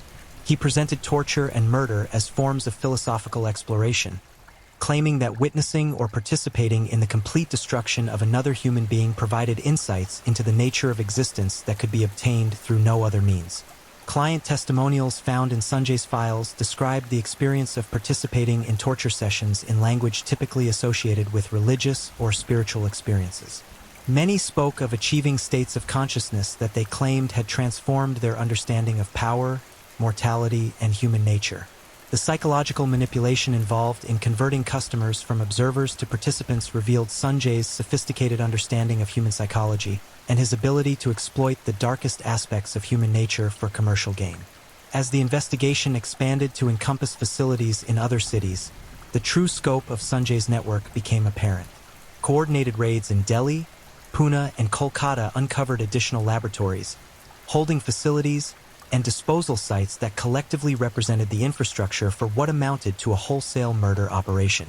Conservative estimates suggested that the network had processed over 100 victims during its peak operational period. The Kolkata facility revealed evidence of what appeared to be experimental programs designed to develop new torture techniques and test theories about human pain tolerance. The laboratory setup included sophisticated monitoring equipment that recorded victim responses to different stimuli, creating a database of information that was apparently being used to refine and improve torture methods based on empirical observation. Dr. Ramesh Khanna, a neuroscientist who had been providing technical consultation to Sanjay's operation, was arrested while attempting to flee the country. His interrogation revealed that the network had been conducting what he termed applied research in human suffering, with the goal of developing more effective methods for inflicting psychological and physical pain while maintaining victim consciousness and preventing premature death. The scientific approach to torture that Khanna described represented a new category of criminal behavior that combined the systematic methodology of medical research with the deliberate cruelty of sadistic murder. The research protocols found at various facilities included control groups, statistical analysis of victim responses, and peer review processes designed to ensure the validity of experimental results. The discovery that Sanjay's network had attracted legitimate scientists and medical professionals who were contributing their expertise to the development of more effective torture techniques revealed how systematic evil could corrupt individuals who had dedicated their careers to helping humanity. The collaboration between criminals and professionals created synergies that resulted in capabilities far beyond what either group could have achieved independently. Financial analysis revealed that the network had generated over 50 million rupees during its operational period, with profits being reinvested in facility expansion, equipment upgrades, and research programs designed to maintain the organization's technological advantage over potential competitors. The business model had proven so successful that Sanjay had apparently been considering franchising his methods to operators in other regions. The investigation team discovered evidence that Sanjay had been in communication with similar networks operating in other countries, sharing techniques and possibly coordinating international operations. The global scope of the torture market suggested that demand for extreme violence was not limited to any particular culture or society, but represented a darker aspect of human nature that could be found wherever sufficient wealth existed to fund such activities. As investigators worked to identify and arrest the dozens of clients, facilitators, and collaborators who had made Sanjay's network possible, they realized that dismantling the operation would require more than simply capturing the primary perpetrator. The infrastructure, relationships, and market demand that had supported the network would likely survive Sanjay's arrest and could potentially support similar operations in the future. The psychological damage inflicted on survivors who had escaped from Sanjay's facilities revealed the lasting impact of his crimes on individuals who had managed to avoid becoming murder victims. Many survivors required extensive psychiatric treatment and would never fully recover from their experiences, representing another category of victim whose suffering extended far beyond the immediate physical violence they had endured. The broader social impact of Sanjay's network became apparent as news of the investigation leaked to the media and the public began to grapple with the revelation that respected members of their community had been financing and participating in systematic torture and murder. The erosion of social trust that resulted from learning that judges, police officials, and prominent businessmen could be involved in such activities would have lasting effects on Indian society. As the investigation entered its final phase, Investigators knew that the capture of Sanjay Sharma himself would represent only the beginning of a process that would take years to complete. The network he had created involved hundreds of individuals across multiple jurisdictions, and the evidence collected from various facilities would require extensive analysis to determine the full scope of the crimes that had been committed. The early morning mist that shrouded the hills outside Pune on November 15, 1987, seemed to carry with it the whispered prayers of 143 victims whose tortured souls had finally found their voice. Detective Inspector Malhotra stood at the edge of what would become known as Sanjay Sharma's final killing ground, his hands trembling as he realized that after 27 months of investigation, he was finally within hours of confronting the architect of the most systematic campaign of terror in Indian criminal history. The farmhouse that sprawled before them represented the culmination of Sanjay's evolution from impulsive killer to criminal mastermind. Intelligence gathered from captured network members had revealed that this facility served as both his personal residence and the headquarters for an operation that had expanded to include satellite facilities in 7 different states. The property's isolation and extensive security measures suggested that Sanjay had prepared for the possibility of a final confrontation and intended to exact maximum casualties before his inevitable capture or death. 3 weeks of surveillance had revealed that Sanjay was not alone at the farmhouse.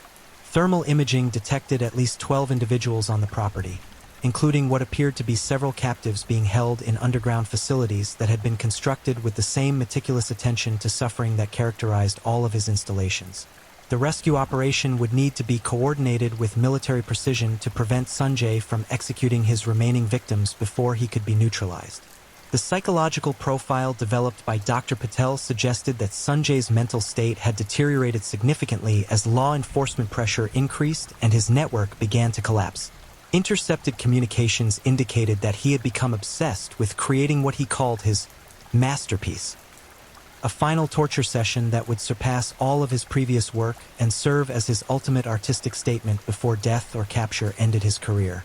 The masterpiece apparently involved the simultaneous torture of multiple victims using techniques that Sanjay had been developing for over 2 years. Intelligence reports suggested that he had been holding his final group of captives for several weeks, while preparing elaborate scenarios designed to maximize both individual suffering and his own satisfaction as he orchestrated what he viewed as the culmination of his life's work.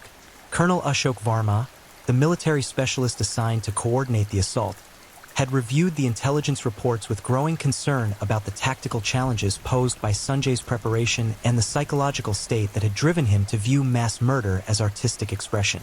The farmhouse had been fortified with electronic surveillance systems, automated defensive measures, and what appeared to be explosives that could be detonated to destroy evidence or kill captives if the facility was breached. The assault plan required simultaneous coordination of multiple entry points to prevent Sanjay from implementing contingency plans that would result in victim executions. Specialized teams equipped with advanced surveillance technology would need to identify and secure all captive locations before Sanjay could react to the initial breach. The complexity of the operation reflected the sophisticated planning that Sanjay had invested in creating his final stronghold. At precisely 4:47 a.m., the coordinated assault began with the neutralization of electronic surveillance systems and the deployment of teams to secure the perimeter. The initial breach revealed that Sanjay had anticipated the attack and had implemented defensive measures designed to channel intruders into predetermined killing zones where automated weapons systems could maximize casualties among law enforcement personnel.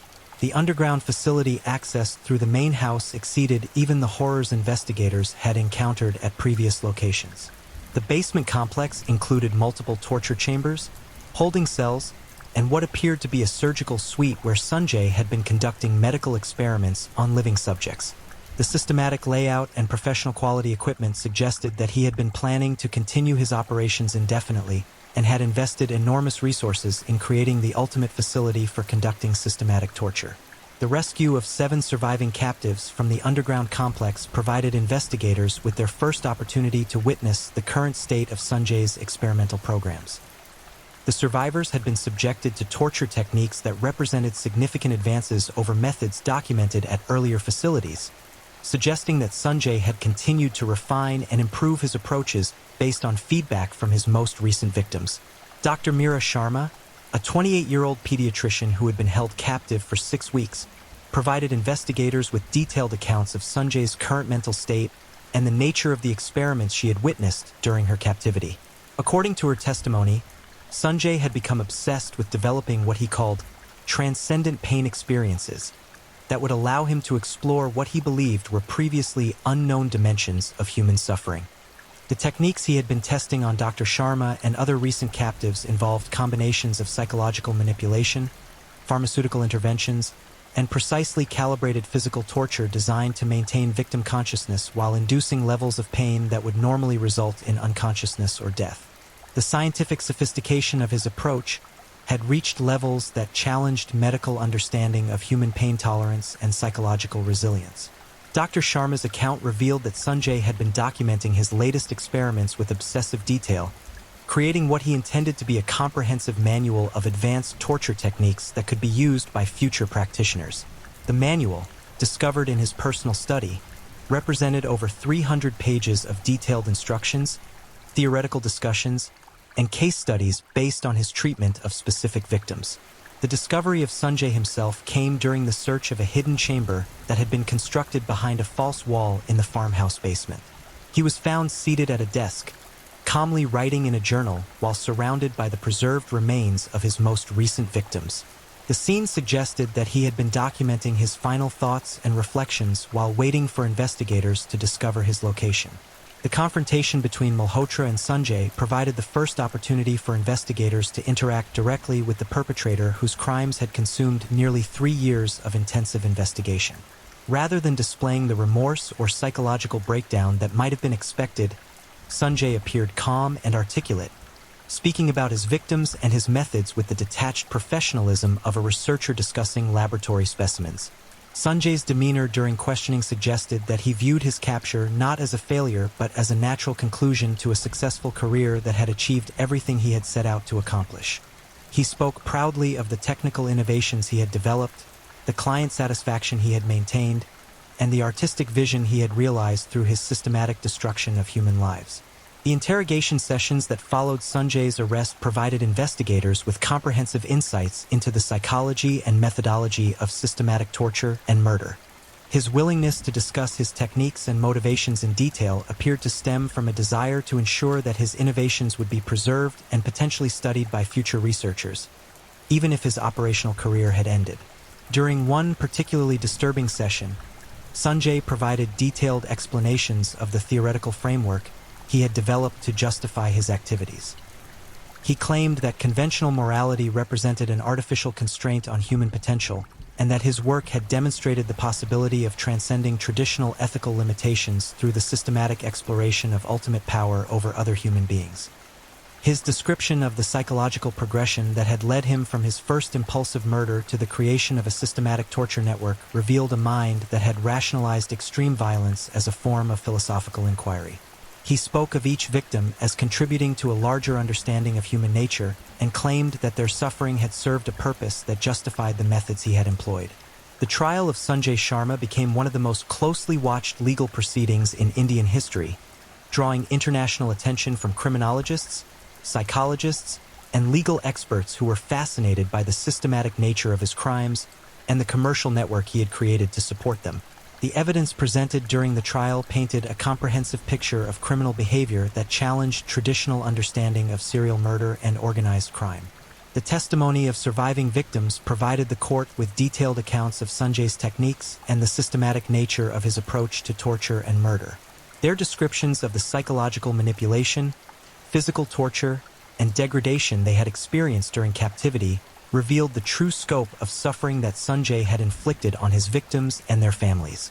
The client testimonies that formed a crucial part of the prosecution's case revealed the demand-side dynamics that had made Sanjay's network financially viable and sustainable.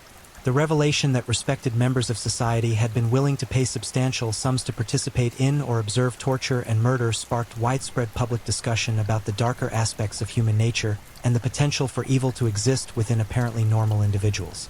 Dr. Patel's expert testimony provided the court with psychological analysis that attempted to explain how someone could develop the capability for systematic cruelty that Sanjay had demonstrated throughout his criminal career. Her assessment suggested that his crimes represented not mental illness, but a deliberate choice to abandon conventional morality in pursuit of experiences that he found psychologically rewarding. The financial evidence presented during the trial revealed the full scope of Sanjay's commercial operations and the substantial profits he had generated through systematic torture and murder. The prosecution argued that the commercial motivation behind his crimes represented a new category of criminal behavior that required enhanced penalties and prevention measures. The defense team's attempts to argue for reduced culpability based on psychological disorder were undermined by the systematic nature of Sanjay's planning and the clear evidence of his ability to distinguish between right and wrong throughout his criminal career. The methodical documentation of his activities and the sophisticated business model he had developed demonstrated rational planning ability that contradicted claims of diminished capacity. The sentencing phase provided victims' families with opportunities to confront Sanjay directly and describe the impact his crimes had had on their lives. The emotional testimony of parents, spouses, and children who had lost loved ones to his systematic torture revealed the broader community impact of his activities and the lasting trauma experienced by those who survived his direct and indirect victims. The judge's final statement during sentencing acknowledged the unprecedented nature of Sanjay's crimes and the challenge they represented to conventional understanding of criminal behavior and appropriate punishment. The death sentence imposed reflected not only the severity of individual murders, but also the systematic nature of the operation and the number of victims who had suffered under his methodical approach to torture and killing. The execution of Sanjay Sharma on March 23, 1989, marked the end of an individual criminal career, but the beginning of ongoing efforts to understand and prevent similar crimes in the future. The extensive documentation he had created provided researchers with unprecedented insights into the psychology and methodology of systematic torture, while the client network he had developed revealed the existence of demand for extreme violence among individuals who might not otherwise be suspected of criminal tendencies. The impact of Sanjay's crimes extended far beyond the immediate victims and their families to encompass broader questions about human nature, social responsibility, and the potential for systematic evil to emerge within apparently normal communities. The investigation had revealed that the capacity for extreme cruelty existed not only within obvious criminals, but also among respected professionals who had chosen to participate in or support systematic torture and murder. The legislative and policy changes implemented in response to Sanjay's crimes included enhanced penalties for torture, expanded definitions of organized crime to include systematic violence networks, and improved coordination between law enforcement agencies investigating crimes that crossed jurisdictional boundaries. These measures reflected recognition that traditional approaches to criminal investigation and prevention were insufficient to address the sophisticated criminal organizations that could emerge around systematic violence. The psychological research conducted using Sanjay's extensive documentation continued for decades after his execution, providing insights into the development of systematic cruelty and the factors that enable individuals to abandon conventional morality in pursuit of extreme experiences. The case studies derived from his victims' accounts became standard references in criminal psychology textbooks and training programs for law enforcement professionals. The memorial established to honor Sanjay's victims serves as a reminder of the individual human lives that were destroyed by his systematic approach to torture and murder. Each of the 143 confirmed victims is remembered not only for the suffering they endured, but also for the lives they might have lived and the contributions they might have made if they had not encountered the methodical evil that Sanjay Sharma brought into the world.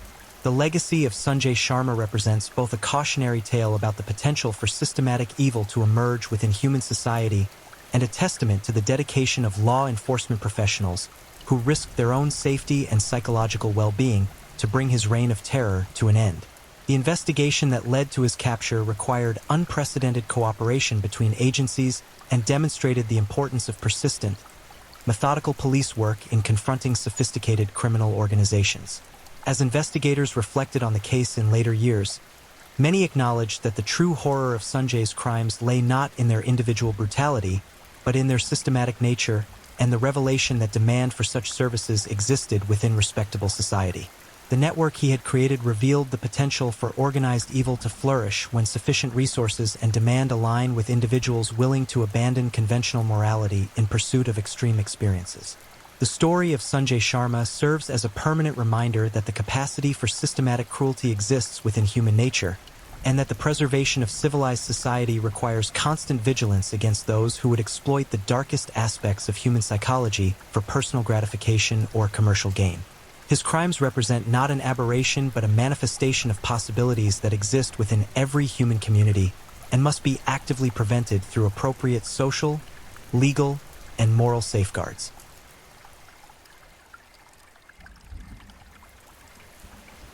If you're still awake, let's move on to our final story.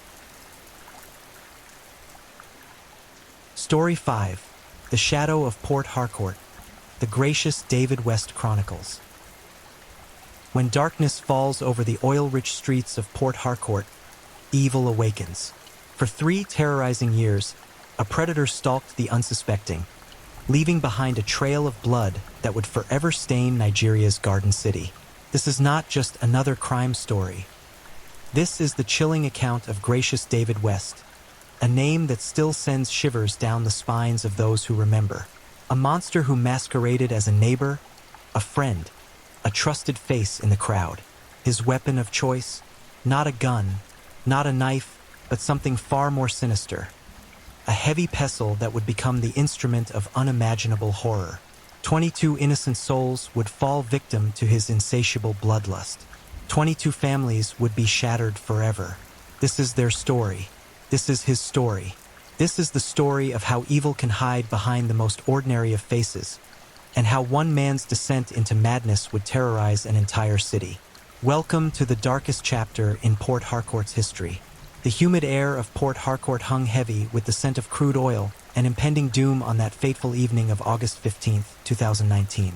Little did the residents of Mile 3 Diobu know that terror was about to be unleashed upon their peaceful neighborhood.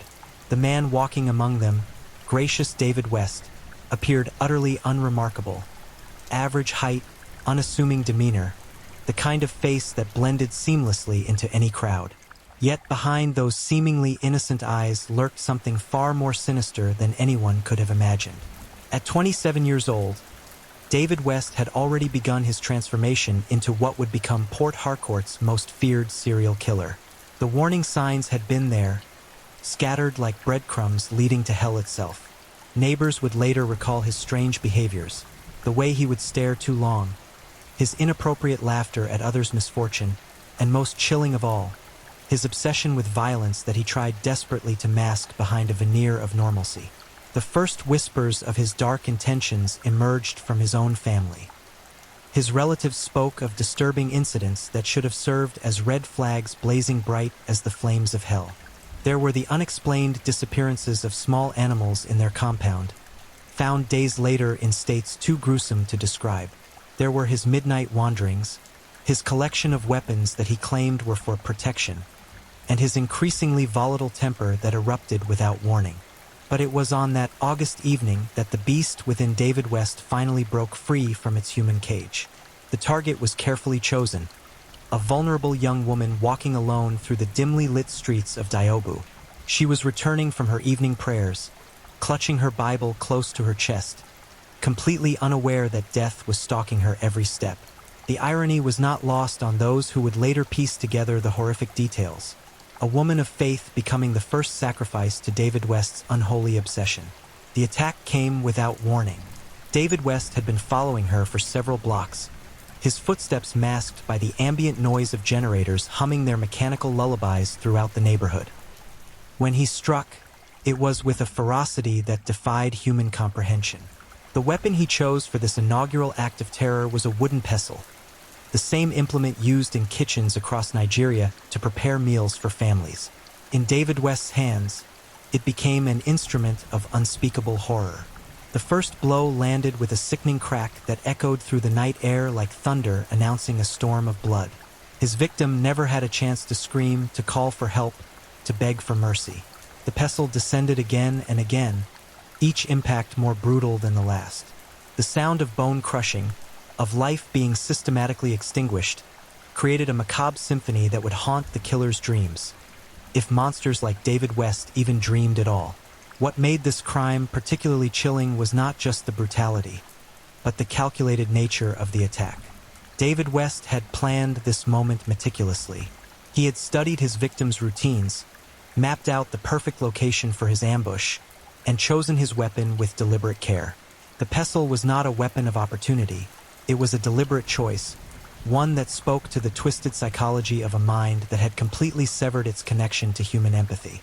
The aftermath of that first murder revealed the true depth of David West's depravity. Rather than flee in panic or show any signs of remorse, he lingered at the scene. Witnesses would later testify that they saw him standing over his victim's broken body, not in shock or horror, but in what could only be described as satisfaction.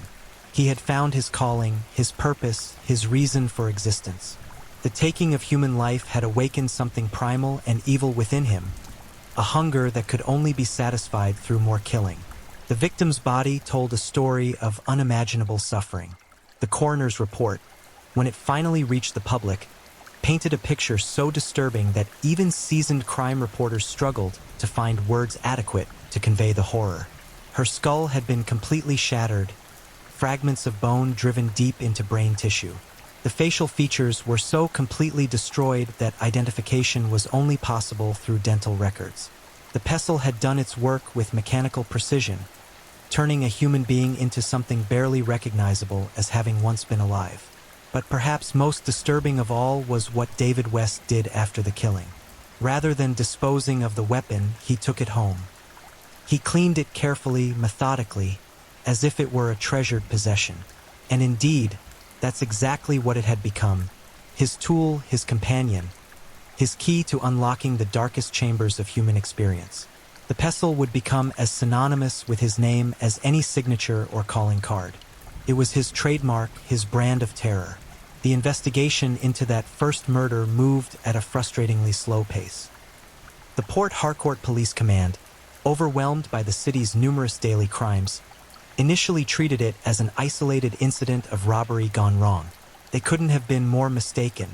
While they focused on conventional motives and suspects, the real killer was already planning his next move, already selecting his next victim from among the unsuspecting population of the city. David West's behavior in the days following his first kill provided crucial insights into the mind of a serial killer in the making. Far from showing signs of guilt or remorse, he appeared energized, almost euphoric. Friends and family members noted a change in his demeanor. He seemed more confident, more assertive, as if he had discovered some secret source of power that elevated him above ordinary mortals. In reality, he had crossed a line from which there could be no return. He had tasted blood and found it intoxicating. The psychological transformation was complete. David West was no longer simply a man with violent tendencies. He had become a predator, a hunter of human prey. The city of Port Harkort, with its population of over 2 million souls, had become his hunting ground. And the pestle in his possession had become the instrument through which he would orchestrate a symphony of terror that would crescendo over the next 3 years. As the August heat gave way to September's oppressive humidity, David West began planning his second kill. The success of his first murder had emboldened him, teaching him valuable lessons about timing, location, and the art of remaining undetected. He had learned that the hours just after sunset provided optimal hunting conditions, dark enough to provide cover, yet early enough that potential victims might still be moving about their daily business. The selection process for his second victim revealed the methodical nature of his madness. David West didn't kill randomly or in fits of uncontrolled rage. Instead, he hunted with the patience and precision of an apex predator. He would identify potential targets, study their routines, learn their vulnerabilities, and strike only when conditions were perfect for success and escape. His second victim was chosen with cruel deliberation. She was a young market trader, barely 19 years old, who worked late into the evening selling provisions to support her ailing mother and younger siblings. Her dedication to her family's welfare, her willingness to sacrifice her own safety for their survival, made her an easy target for David West's predatory instincts. She represented everything good and noble about human nature, making her destruction all the more satisfying to his twisted psyche. But this time there was a witness. A young boy, no more than 10 years old, had been playing in a nearby compound when the attack occurred. Hidden behind a concrete wall, he watched in paralyzing terror as David West methodically murdered the young woman. The image burned itself into his young mind, creating trauma that would last a lifetime. More importantly for the investigation, he had seen the killer's face clearly in the brief moments when David West was illuminated by the light from a passing car. The boy's testimony would prove crucial, but not immediately. Traumatized by what he had witnessed, he remained silent for weeks, afraid that speaking up would make him the next target. When he finally found the courage to tell his parents what he had seen, they initially dismissed it as a nightmare or childish imagination. It would be months before investigators took his account seriously, by which time David West's killing spree would have claimed many more innocent lives. As September turned to October, David West's confidence grew exponentially. 2 successful kills had convinced him that he was untouchable, that he possessed some special ability to take life without consequence. The pestle, now stained with the blood of 2 innocent victims, had become more than just a weapon. It was a sacred object, a talisman that connected him to forces beyond ordinary human understanding. The transformation in David West's personality became increasingly apparent to those around him. Where once he had been withdrawn and antisocial, he now displayed an unsettling charisma. He began inserting himself into conversations about the murders, offering theories about the killer's identity and methods with an enthusiasm that should have raised suspicions. In hindsight, his eagerness to discuss the crimes was a classic sign of a serial killer's narcissistic need for recognition and admiration of his work. The 3rd murder would prove to be David West's most audacious yet. Rather than targeting another lone woman walking at night, he set his sights on a more challenging victim, a young man who worked as a night security guard at a local business complex. The guard was armed, trained to be alert for danger, and physically capable of defending himself. But David West's growing arrogance had convinced him that no one could stand against him and his blessed pestle. The attack required more planning and preparation than his previous kills. David West spent weeks studying the security guard's routine, learning when he made his rounds, identifying blind spots in the complex's surveillance coverage, and planning his approach and escape routes. The level of premeditation involved in this 3rd murder would later prove crucial in establishing the calculated nature of his crimes. On the night of October 23, 2019, David West struck again. The security guard was making his routine patrol when death came calling with a wooden pestle. The attack was swift and merciless, but this time, David West encountered unexpected resistance. The guard managed to cry out before the first blow landed, alerting nearby residents to the presence of danger. In the ensuing struggle, David West's victim fought valiantly for his life, managing to wound his attacker before succumbing to the relentless assault of the pestle. The sounds of the struggle, the shouts, the sounds of combat, the final death throes of another innocent victim, drew attention from the surrounding area. Several residents emerged from their homes to investigate the disturbance, arriving just in time to see a figure fleeing into the darkness. While they couldn't identify the attacker, their testimony would provide crucial evidence about the killer's physical appearance and probable escape route.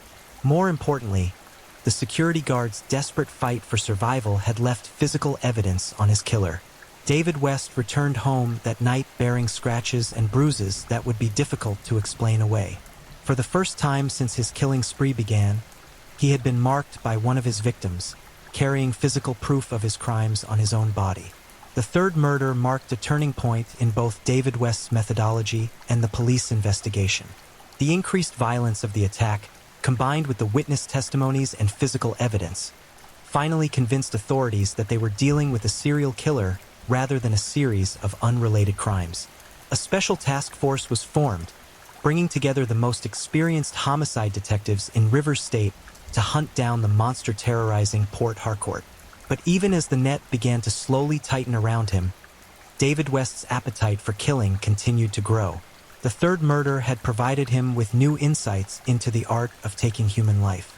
He had learned that resistance only made the kill more satisfying, that the struggle and fear in his victim's eyes added an extra dimension to his perverted pleasure.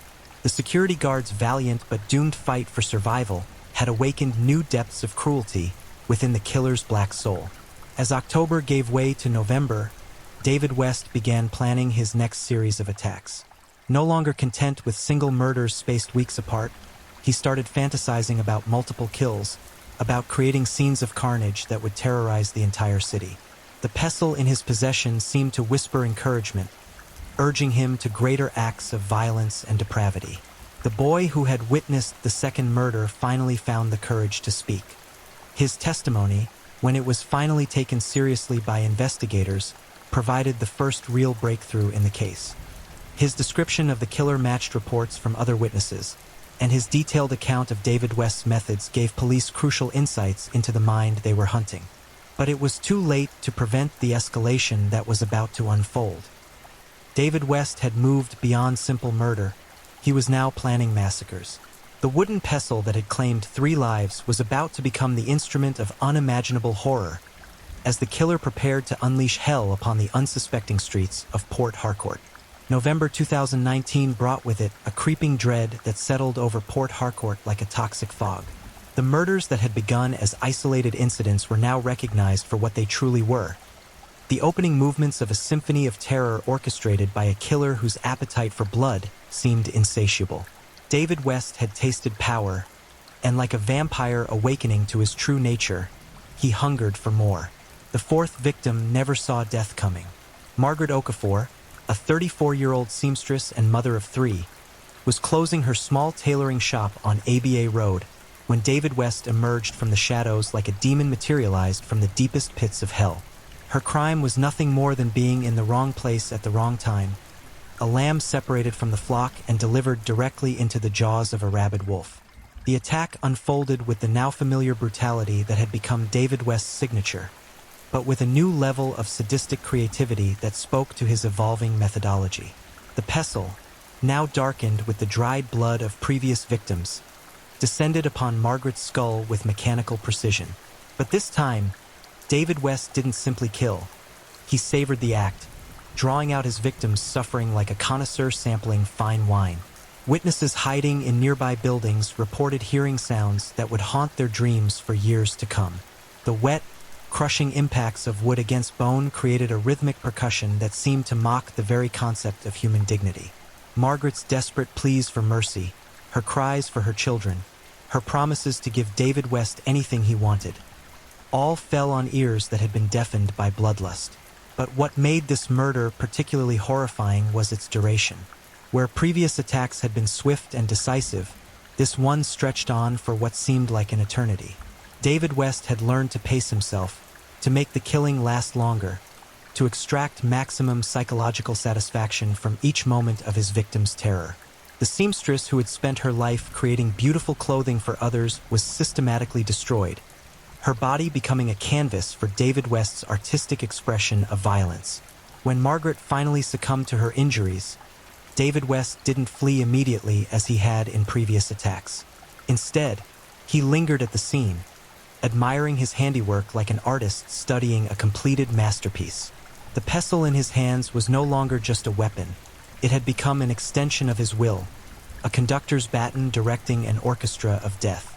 The psychological profile that would later be developed by forensic experts painted a disturbing picture of a killer in full bloom. David West had moved beyond the experimental phase of his criminal career and had entered what experts termed the mature period of his killing spree. Each murder now served multiple purposes: the immediate gratification of taking life, the psychological dominance over his victims, and the growing sense of power that came from terrorizing an entire city. The 5th victim fell just 3 days later, shattering any hope that Margaret's murder had been an aberration.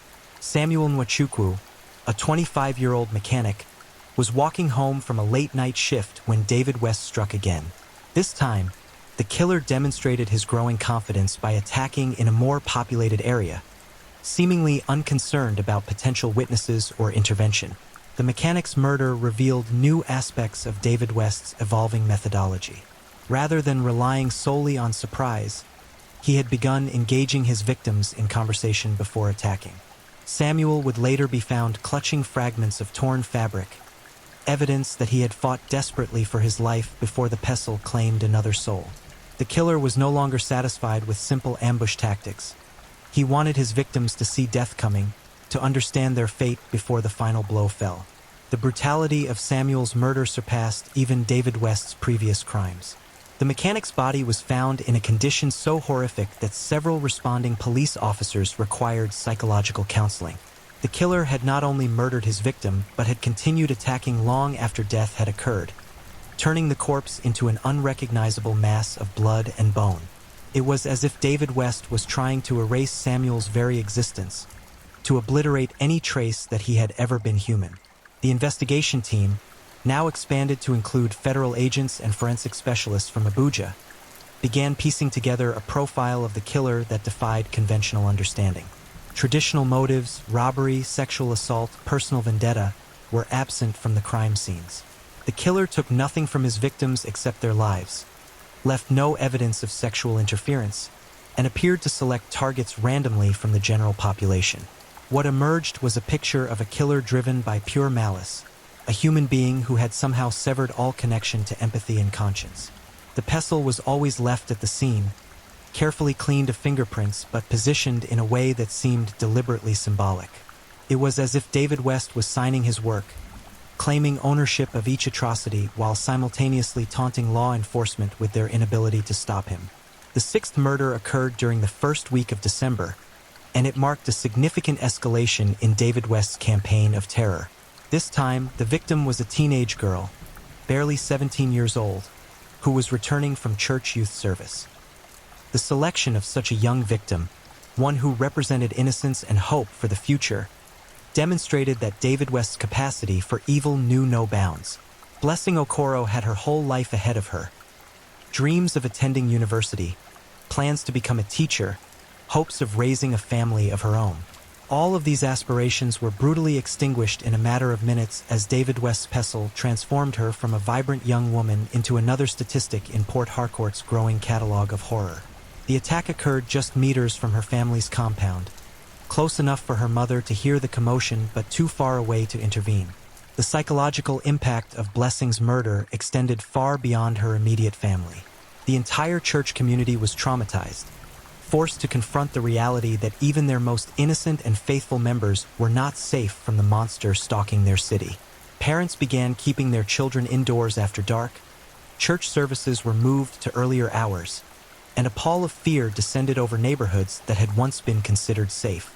David West's selection of a teenage victim also revealed his growing psychological sophistication. He understood the emotional impact that such a murder would have on the community, the way it would amplify the terror already gripping the city.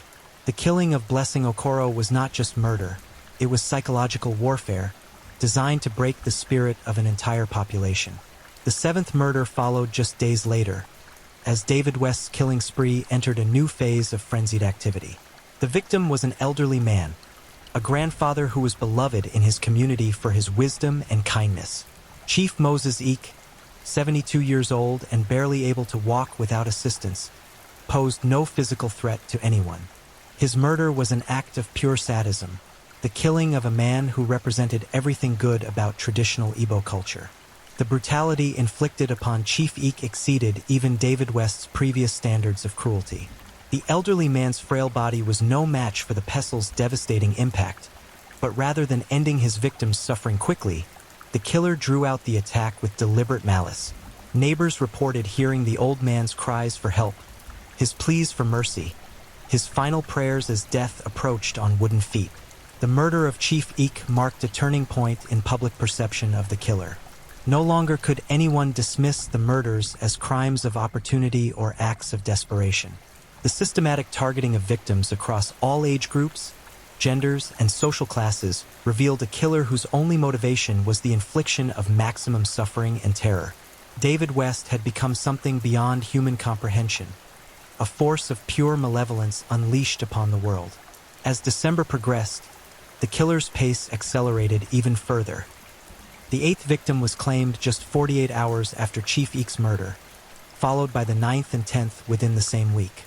David West was no longer hunting individual prey. He was conducting a systematic extermination campaign, moving through the city like the angel of death itself. Each new murder brought refinements to David West's methodology. He had learned to strike faster, to avoid areas with functioning streetlights, to time his attacks for maximum psychological impact. The pestle had become an extension of his body, wielded with the skill and precision of a master craftsman. But this was a craft devoted entirely to the destruction of human life, an art form whose only medium was blood and terror. The ninth victim, a young trader named Peace Chukwu, was attacked while closing her provisions store in the Ramola area of Port Harkort. Her murder was witnessed by several children who were playing nearby, creating a new generation of traumatized survivors who would carry the memory of David West's brutality for the rest of their lives. The killer seemed to take particular satisfaction in committing his crimes before an audience, as if the terror in witnesses' eyes added an extra dimension to his satisfaction. Peace's death was particularly brutal even by David West's standards. The young woman fought valiantly for her life, using everything within reach as potential weapons against her attacker. But determination and courage were no match for the pestle's crushing power. When her body was discovered, investigators found evidence of a prolonged struggle that had ranged across the entire shop floor. David West had pursued her like a hunter tracking wounded prey, taking his time to corner and finish her with methodical precision. The 10th victim fell on Christmas Eve, a timing that seemed calculated to maximize the psychological impact on the city's Christian population. Reverend Father Anthony Dim was preparing for midnight mass when David West's pestle found another target. The priest's murder sent shockwaves through the entire religious community, challenging fundamental beliefs about divine protection and the safety of those dedicated to serving God. Father Dim's murder was accompanied by desecration that went beyond simple killing. David West had defiled the small chapel where the attack occurred, destroying religious artifacts and leaving messages that investigators still refuse to make public. The killer was no longer content with simply taking lives. He was waging war against the very concepts of faith and hope that held communities together. The brutality inflicted upon the elderly priest was so extreme that even hardened homicide detectives struggled to process the crime scene. David West had taken his time with this victim, inflicting wounds that served no purpose beyond the creation of maximum suffering. The pestle had been used with surgical precision, creating injuries designed to cause agony without immediately causing death. Father Dim had been tortured before being killed, forced to endure unimaginable pain in his final moments. The priest's murder marked the completion of David West's first full cycle of terror. 10 innocent lives had been extinguished by his pestle, 10 families had been destroyed, 10 futures had been obliterated in the space of just 4 months. But rather than satisfying his bloodlust, these murders had only fed his appetite for more violence, more terror, more complete domination over the city he had chosen as his hunting ground. As 2019 drew to a close, Port Harkort had become a city under siege. Streets that had once bustled with activity after dark now lay empty and silent. Businesses closed earlier, families gathered behind locked doors, and the sound of footsteps in the night was enough to send entire neighborhoods into panic. David West had achieved something that natural disasters and civil unrest had never accomplished. He had brought an entire metropolis to its knees through the simple application of sustained terror. The police investigation, despite the involvement of federal agents and international consultants, seemed powerless to stop the killing spree. Traditional investigative methods failed when applied to a killer who seemed to operate outside all normal patterns and motivations. David West left no fingerprints, no DNA evidence, no witnesses who survived long enough to provide useful testimony. He was a ghost who materialized only long enough to kill, then vanished back into the darkness until the next innocent soul caught his attention. But the killer's greatest weapon was not his pestle or his stealth. It was the fear he had instilled in the hearts of nearly 3 million people. Every shadow held potential danger. Every stranger on the street was a possible threat. Every sound in the night might herald the approach of death. David West had transformed an entire city into his personal torture chamber, where the living were forced to exist in constant anticipation of becoming his next victim. As the calendar turned to 2020, David West began planning his next phase of operations. The murders of 2019 had been his apprenticeship, his learning period where he perfected the craft of killing. The new year would bring escalation beyond anything the city had yet experienced, as the monster prepared to unleash horrors that would make his previous crimes seem almost merciful by comparison. The pestle that had claimed 10 lives in 2019 thirsted for more blood in 2020. And David West, now fully transformed from man to monster, was eager to satisfy its appetite. The dawn of 2020 brought no reprieve from the nightmare that had engulfed Port Harkort. If anything, the new year seemed to energize David West's appetite for destruction, as if the turning of the calendar had granted him permission to unleash even greater horrors upon his unsuspecting hunting ground. The city that had once been known as the Garden City of Nigeria had been transformed into a graveyard, where death stalked the streets with a wooden pestle as its instrument of choice. The 11th victim was claimed on New Year's Day itself, a deliberate timing that seemed designed to announce that the terror would continue unabated into the new decade. Dr. Emeka Naji, a respected physician who had dedicated his life to healing others, became another grotesque masterpiece in David West's Gallery of the Dead. The irony was not lost on investigators. A man who had spent his career preserving life was brutally murdered by someone who existed only to destroy it. Dr. Naji's murder marked a significant evolution in David West's methodology. Rather than striking quickly and fleeing, the killer had taken his time to orchestrate a scene of calculated brutality that surpassed even his previous standards of cruelty. The physician had been forced to watch as David West methodically destroyed his medical equipment with the same pestle that would soon claim his life. It was as if the killer wanted to obliterate not just the man, but everything he represented: hope, healing, the very possibility that good could triumph over evil. The attack itself was a masterclass in sustained terror. David West had bound his victim before beginning the true work of murder, ensuring that Dr. Naji would remain conscious and aware throughout his ordeal. The pestle descended again and again, but with calculated precision designed to maximize agony while prolonging life. Each blow was placed to cause excruciating pain without immediately causing death, transforming the healing arts into instruments of torture. When the doctor's body was finally discovered by his family members, the scene was so horrific that several relatives required hospitalization for shock. David West had not simply killed. He had created a tableau of human suffering that seemed designed to break the spirits of everyone who witnessed it. The message was clear. No one was safe, no matter how respected, how beloved, how essential to the community they might be.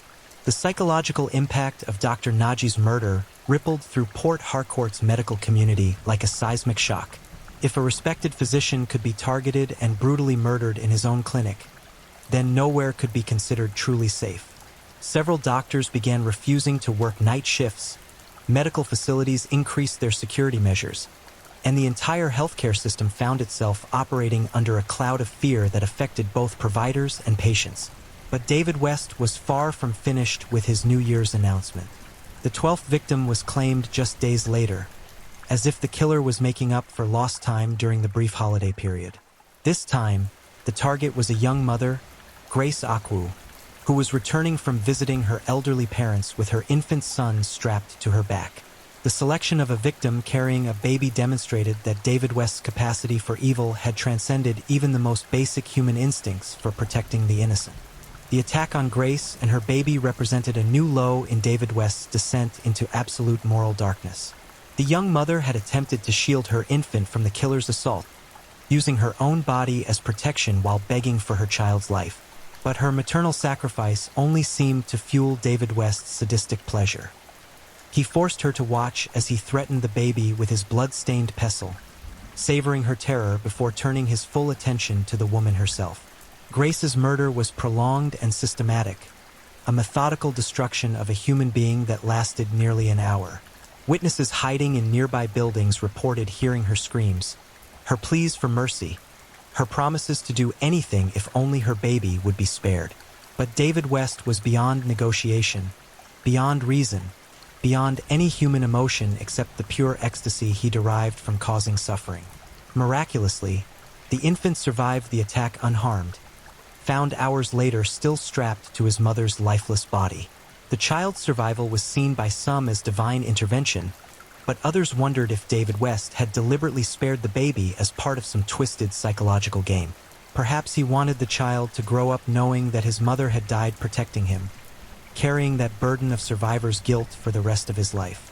The 13th victim followed within the same week, as David West's killing spree entered a phase of frenzied activity that suggested complete psychological breakdown. or perhaps the final evolution into something beyond human comprehension.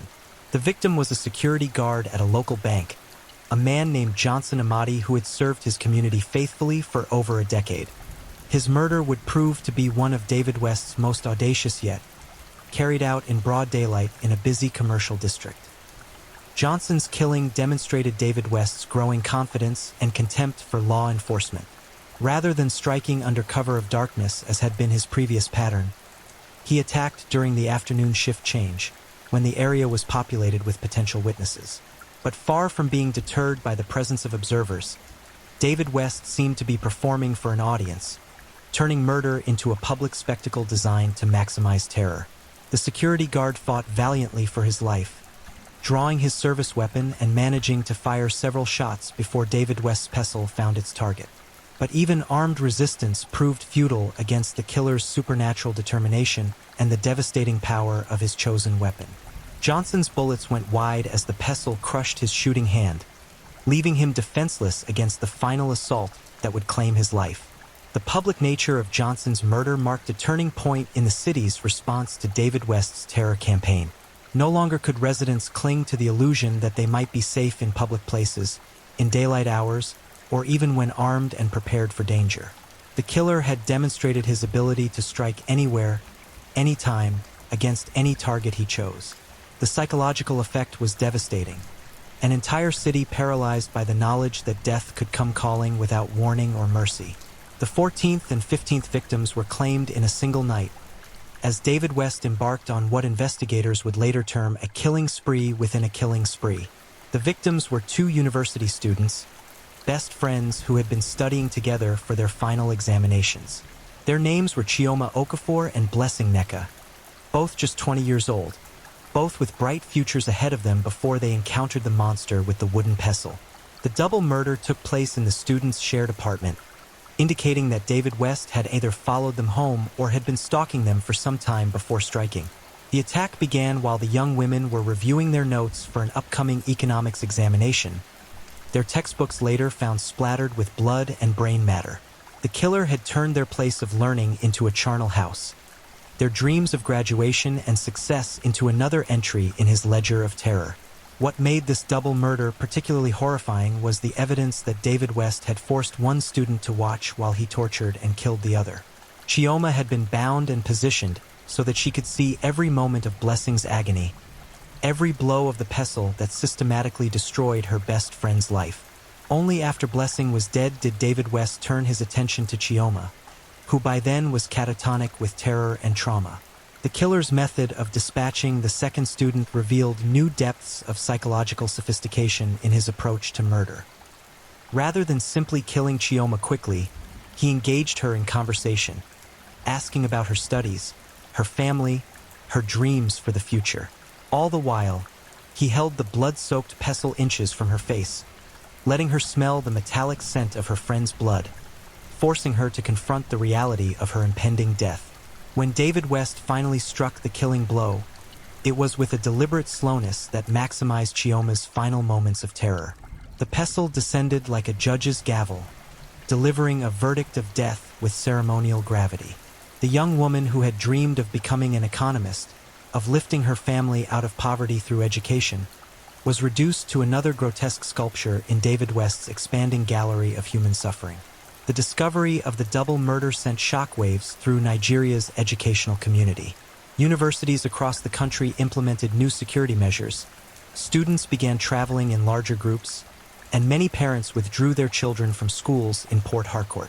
The message was clear: not even the pursuit of knowledge and self-improvement could protect the innocent from David West's insatiable hunger for destruction. The 16th victim was claimed during the following week, as the killer's appetite showed no signs of diminishing. This time, the target was a young pastor, Reverend Timothy Obi, who had been conducting evening prayers at a small neighborhood church. The selection of another religious figure demonstrated David West's particular hatred for those who offered hope and spiritual comfort to the terrorized population. Reverend Obi's murder was accompanied by acts of desecration that went far beyond simple killing. David West had spent considerable time in the church after claiming his victim, destroying religious artifacts and leaving blasphemous messages written in the pastor's blood. The killer seemed determined not just to take lives, but to assault the very foundations of faith that held communities together during times of crisis. The brutality inflicted upon the young pastor exceeded even David West's previous standards of cruelty. Reverend Obi had been tortured for hours before finally succumbing to his injuries, forced to endure agonies that seemed designed to break not just his body but his spirit. The killer had used religious implements as torture devices, perverting objects of worship into instruments of suffering. When the pastor's body was discovered the following morning by members of his congregation, several elderly parishioners suffered heart attacks from the shock. The scene was so horrific that the church had to be demolished rather than cleaned, as if the very building had been contaminated by the evil that had taken place within its walls. The community's place of worship had been transformed into a temple of terror, another victory in David West's war against human decency.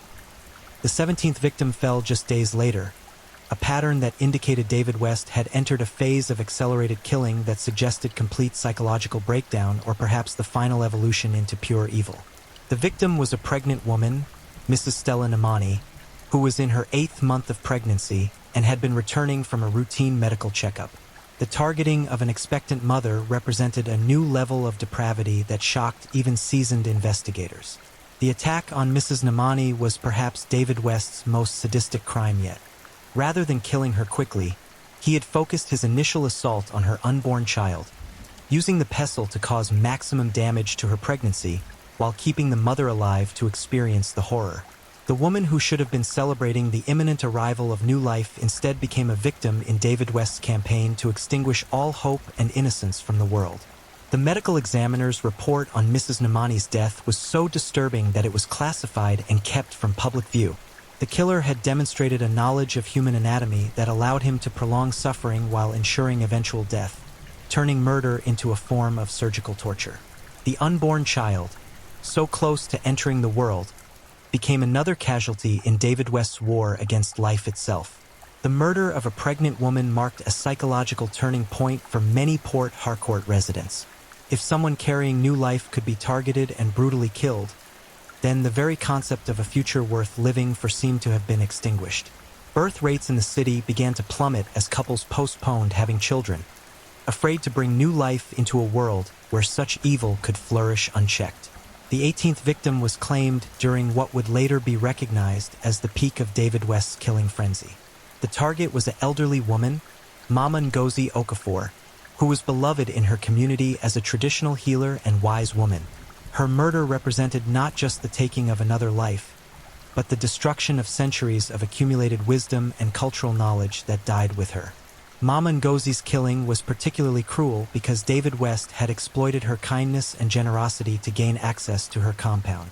The elderly woman had welcomed what she believed was a young man seeking traditional medicine for his ailing mother, only to discover too late that she had invited death itself into her home. Her final moments were spent not in terror, but in profound sadness at the realization that such evil could exist in human form. The traditional healer's murder sent ripples of despair through the community's older generation, who saw in her death the destruction of their cultural heritage. Mama Ngozi had been a repository of ancient knowledge, keeper of stories and traditions that stretched back generations. With her death, entire libraries of human wisdom were lost forever, burned away by David West's all-consuming hatred for life and beauty. The 19th victim fell during the final week of February, as David West's killing spree approached what investigators would later recognize as its climactic phase. The victim was a young artist, Patrick Okoro, who had been known throughout the city for his beautiful murals depicting scenes of hope and resilience. His murder was not just an act of violence, but a deliberate assault on the human capacity for creating beauty in the face of darkness. Patrick's killing took place in his studio, surrounded by the works of art that had brought joy and inspiration to countless viewers. David West had methodically destroyed each painting and sculpture before turning his attention to the artist himself, as if determined to erase every trace of beauty and creativity from the world. The pestle that claimed Patrick's life also obliterated years of artistic achievement, reducing masterpieces to splattered fragments of paint and canvas. The artist's murder was accompanied by a level of ritual behavior that suggested David West's psychology had evolved into something approaching religious mania. He had arranged Patrick's body in a specific position, surrounded by the destroyed artwork in patterns that seemed to hold symbolic meaning. It was as if the killer was conducting some form of dark ceremony, with murder as his sacrament and terror as his gospel. The 20th victim was claimed just days before David West's eventual capture, as if fate was racing to prevent an even greater tragedy. The victim was a child, 8-year-old Emmanuel Chukwu, who had been playing in his family's compound when death came calling with a wooden pestle. The targeting of such a young victim demonstrated that David West's moral decay had reached absolute rock bottom. Emmanuel's murder was mercifully quick compared to many of David West's previous crimes, but the psychological impact was devastating. The killing of a child represented the ultimate violation of society's most sacred trust, the protection of the innocent. Parents throughout the city were paralyzed with fear, unable to let their children out of their sight even for moments. The child's death scene revealed evidence of David West's deteriorating mental state. Rather than his usual methodical approach, the attack showed signs of frenzied, almost random violence. It was as if the killer was losing control of the careful facade he had maintained throughout his murder spree, finally revealing the chaotic evil that lurked at his core. The 21st victim would prove to be David West's penultimate kill, claimed during what investigators later realized was his final night of freedom. The victim was a night watchman, Joseph Ease, who was guarding a construction site when he encountered the monster with the pestle. His murder would provide crucial evidence that would finally lead to David West's capture and the end of his reign of terror. Joseph's killing differed from previous murders in several important ways. For the first time, David West had been sloppy, leaving behind physical evidence that could be traced back to him. The watchman had fought valiantly for his life, managing to wound his attacker and collect samples of blood and tissue under his fingernails. More importantly, the site's security cameras had captured partial footage of the attack, providing investigators with their first clear images of the killer. The 22nd and final victim was claimed during David West's last desperate hours of freedom, as police forces closed in on his location. The victim was a young woman named Faith Akwu, who had the misfortune of crossing the killer's path as he fled from authorities. Her death was swift but brutal, a final expression of David West's hatred for life itself before his capture would bring an end to 3 years of unprecedented terror. Faith's murder took place just blocks from where David West would eventually be cornered and captured, as if the killer was determined to claim one last soul before his inevitable downfall. The pestle that had claimed 22 innocent lives was found beside her body, finally abandoned by its wielder as he faced the reality that his reign of terror had come to an end. The crime scene where Faith died would become the final chapter in David West's Chronicle of Evil, a testament to the absolute corruption that had consumed what had once been a human being. Blood-soaked and surrounded by evidence of unspeakable cruelty, it served as a fitting monument to the monster's legacy of pain and death. As dawn broke over Port Harkort on that final day of David West's freedom, 22 families were mourning their lost loved ones. 22 futures had been extinguished, and 22 seats at dinner tables across the city would remain forever empty. The wooden pestle had claimed its final victim, but the scars it had carved into the collective soul of the city would last for generations to come. The net had been tightening around David West for weeks, though the killer remained blissfully unaware that his reign of terror was approaching its inevitable conclusion. 22 innocent souls had fallen to his blood-soaked pestle. 22 families had been shattered by his insatiable appetite for destruction, and an entire city had been held hostage by the terror he had unleashed. But even monsters must eventually face justice, and David West's day of reckoning was finally at hand. The breakthrough in the investigation came from an unexpected source: a street vendor named Mama Blessing, who sold roasted plantains near the construction site where Joseph Ease, the night watchman, had met his gruesome end. The elderly woman had been working late that fateful night, trying to earn enough money to pay her grandson's school fees, when she witnessed something that would change the course of the entire investigation. Mama Blessing had seen a man fleeing from the direction of the construction site, moving with the urgent haste of someone escaping from a crime scene. What caught her attention was not just his suspicious behavior, but the fact that he was carrying what appeared to be a wooden pestle. It surfaced dark with what she initially assumed was mud, but would later realize was blood. The vendor had the presence of mind to follow the fleeing figure at a distance, watching as he disappeared into a specific neighborhood that she knew well. When news of Joseph Eza's murder reached Mama Blessing the following morning, the pieces of the puzzle began falling into place. The elderly woman realized that she had witnessed the killer's escape, had seen the monster who had terrorized Port Harkort for 3 long years. Despite her fear of retaliation, her conscience would not allow her to remain silent, while others might fall victim to David West's murderous rage. The information provided by Mama Blessing gave investigators their first concrete lead in months of fruitless searching. The neighborhood she had identified was relatively small and self-contained, allowing police to begin systematic surveillance and questioning of residents.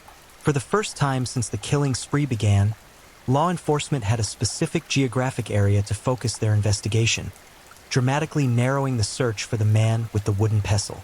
Detective Inspector Sarah Okoro, who had been leading the task force hunting David West, immediately recognized the significance of Mama Blessing's testimony.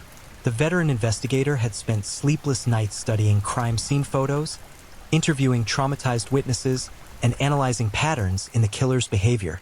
She understood that they were dealing with a suspect who was both highly intelligent and completely without conscience, a combination that made him extremely dangerous but also potentially predictable. The surveillance operation began immediately, with plainclothes officers positioned throughout the target neighborhood. The challenge was enormous, watching hundreds of residents without alerting the killer to their presence, while simultaneously protecting potential victims from further attacks. Every man of roughly the right age and build became a person of interest. Every wooden pestle in the area was cataloged and monitored. The forensic evidence from Joseph Eza's murder scene provided additional crucial leads. The blood samples collected from under the watchman's fingernails yielded a partial DNA profile that could be used to eliminate suspects or confirm the identity of the killer once he was apprehended.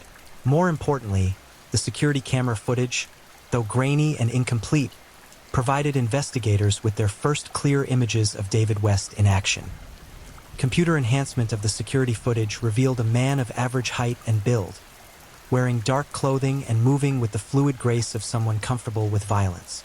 But it was his face, partially visible in profile, that provided the most valuable evidence. The killer's features were unremarkable, the kind of face that could belong to anyone, which explained how he had managed to remain undetected for so long. As the investigation intensified, David West seemed to sense that his time was running short. The 22nd murder, the brutal killing of Faith Akul, had been committed with a recklessness that suggested panic or desperation. For the first time since his killing spree began, the monster had made mistakes, leaving behind evidence and witnesses that would ultimately seal his fate. The identification of David West came through a combination of good detective work and sheer luck. A local resident, viewing the enhanced security footage on the evening news, recognized the killer as someone he had seen regularly in the neighborhood. The witness, a taxi driver named Collins Nwankwo, had given rides to David West on several occasions and remembered him specifically because of his unusual interest in discussing the ongoing murders. Collins's testimony provided investigators with their first real break in the case. He was able to direct police to the exact compound where David West lived, a modest dwelling that he shared with several extended family members. The killer had been hiding in plain sight, living among innocent people who had no idea they were sharing their home with Port Harcourt's most wanted man. The compound where David West lived was typical of the neighborhood, a collection of small apartments and rooms arranged around a central courtyard, housing multiple families who functioned as an extended community. His landlord, Mr. Chinedu Okeke, would later express complete shock at learning the identity of his tenant, describing David West as quiet, polite, and unremarkable in every way. The final phase of the investigation required careful planning and coordination. Police could not simply surround the compound and demand David West's surrender. Too many innocent people lived there, and the killer's demonstrated capacity for violence made a hostage situation almost inevitable. Instead, investigators decided to wait for an opportunity to apprehend him away from potential civilian casualties. The opportunity came on a humid Tuesday morning in early March 2020, when surveillance officers observed David West leaving the compound alone, carrying a small bag that could potentially contain his murder weapon. The killer appeared to be heading toward the commercial district, possibly in search of his next victim. This was the moment law enforcement had been waiting for, the chance to end the terror without endangering innocent bystanders. The arrest operation was meticulously planned, involving multiple teams positioned along David West's probable route. Detective Inspector Okoro personally led the operation, determined to ensure that the monster who had terrorized her city would not escape justice. Every possible scenario had been considered, every contingency planned for, but no one was fully prepared for what would happen when they finally confronted the killer face to face. David West was halfway through the Ramola market when the police teams moved to intercept him. The killer's reaction to being surrounded was initially one of confusion rather than panic, as if he couldn't quite comprehend that his reign of terror was finally coming to an end. For a brief moment, he appeared to be considering his options, calculating whether escape might still be possible.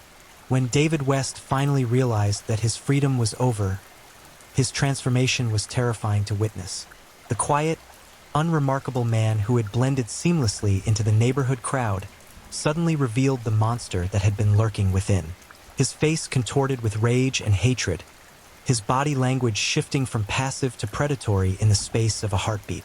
The killer's attempt to resist arrest lasted only minutes, but it provided a chilling glimpse into the mind of someone who had completely severed his connection to human empathy. David West fought with the desperate fury of a cornered animal, using his hands as claws and his teeth as weapons. But most disturbing of all was the complete absence of fear in his eyes. He showed no concern for his own safety or well-being, as if the concept of self-preservation had been erased from his psychology.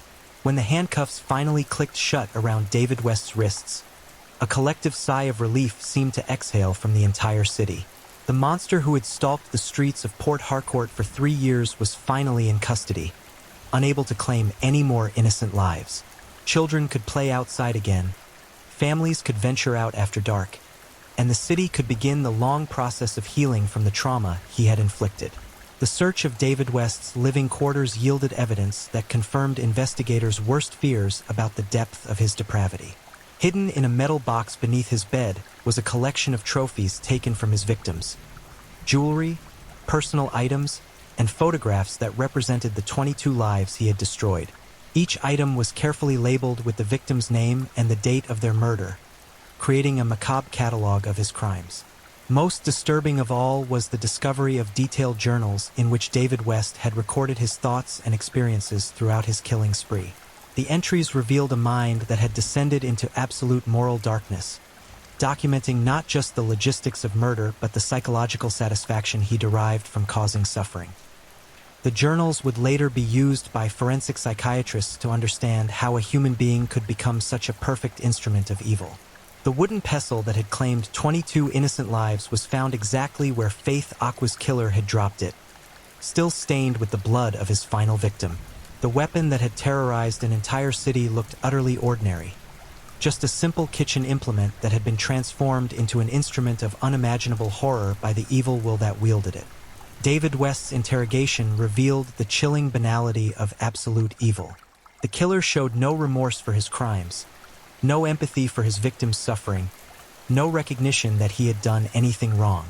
When asked about his motivations, he spoke about the murders as if they were simply a job he had been compelled to complete, a duty he had been called to perform by forces beyond human understanding.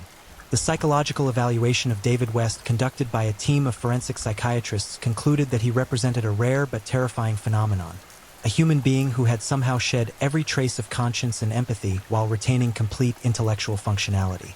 He was not legally insane, but rather something potentially worse, a person who chose evil with full knowledge and understanding of his actions. The trial of David West began 6 months after his arrest, conducted under unprecedented security measures due to the public's intense interest in seeing justice served. The prosecution presented overwhelming evidence of his guilt, including DNA evidence, witness testimony, and the killer's own detailed journals documenting his crimes. The defense could offer no meaningful counter-argument. Their client's guilt was beyond any reasonable doubt. The testimonies of survivors and victims' families provided the most powerful moments of the trial. Mama Blessing, the street vendor whose courage had led to David West's capture, testified about the night she witnessed the killer's escape. The young boy who had seen the second murder finally found the strength to tell his story in open court, his testimony helping to ensure that justice would be served.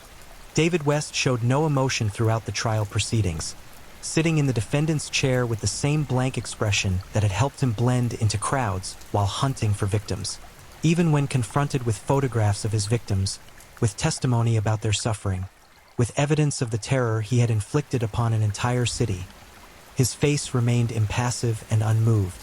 The verdict was delivered on a sweltering afternoon in September 2020, nearly 7 months after David West's arrest. The jury took less than 30 minutes to find him guilty on all 22 counts of murder, along with numerous additional charges related to his campaign of terror.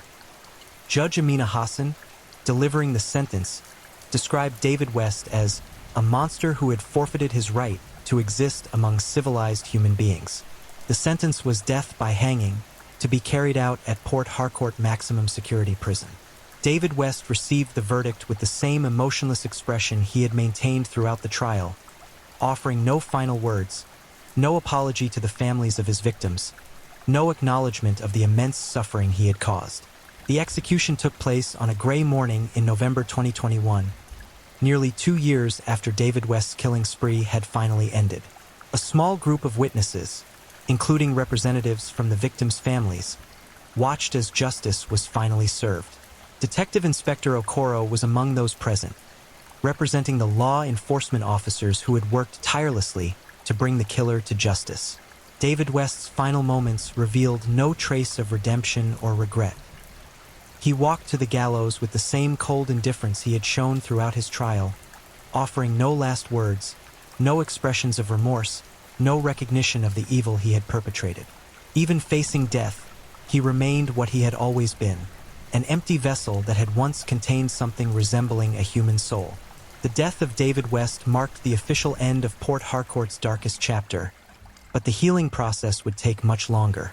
The 22 families who had lost loved ones to his wooden pestle would carry their grief for the rest of their lives, while the city itself struggled to recover from the trauma of having harbored such absolute evil within its boundaries. Memorial services were held for each of David West's victims, celebrating lives cut short by senseless violence while honoring their memory and contributions to their communities.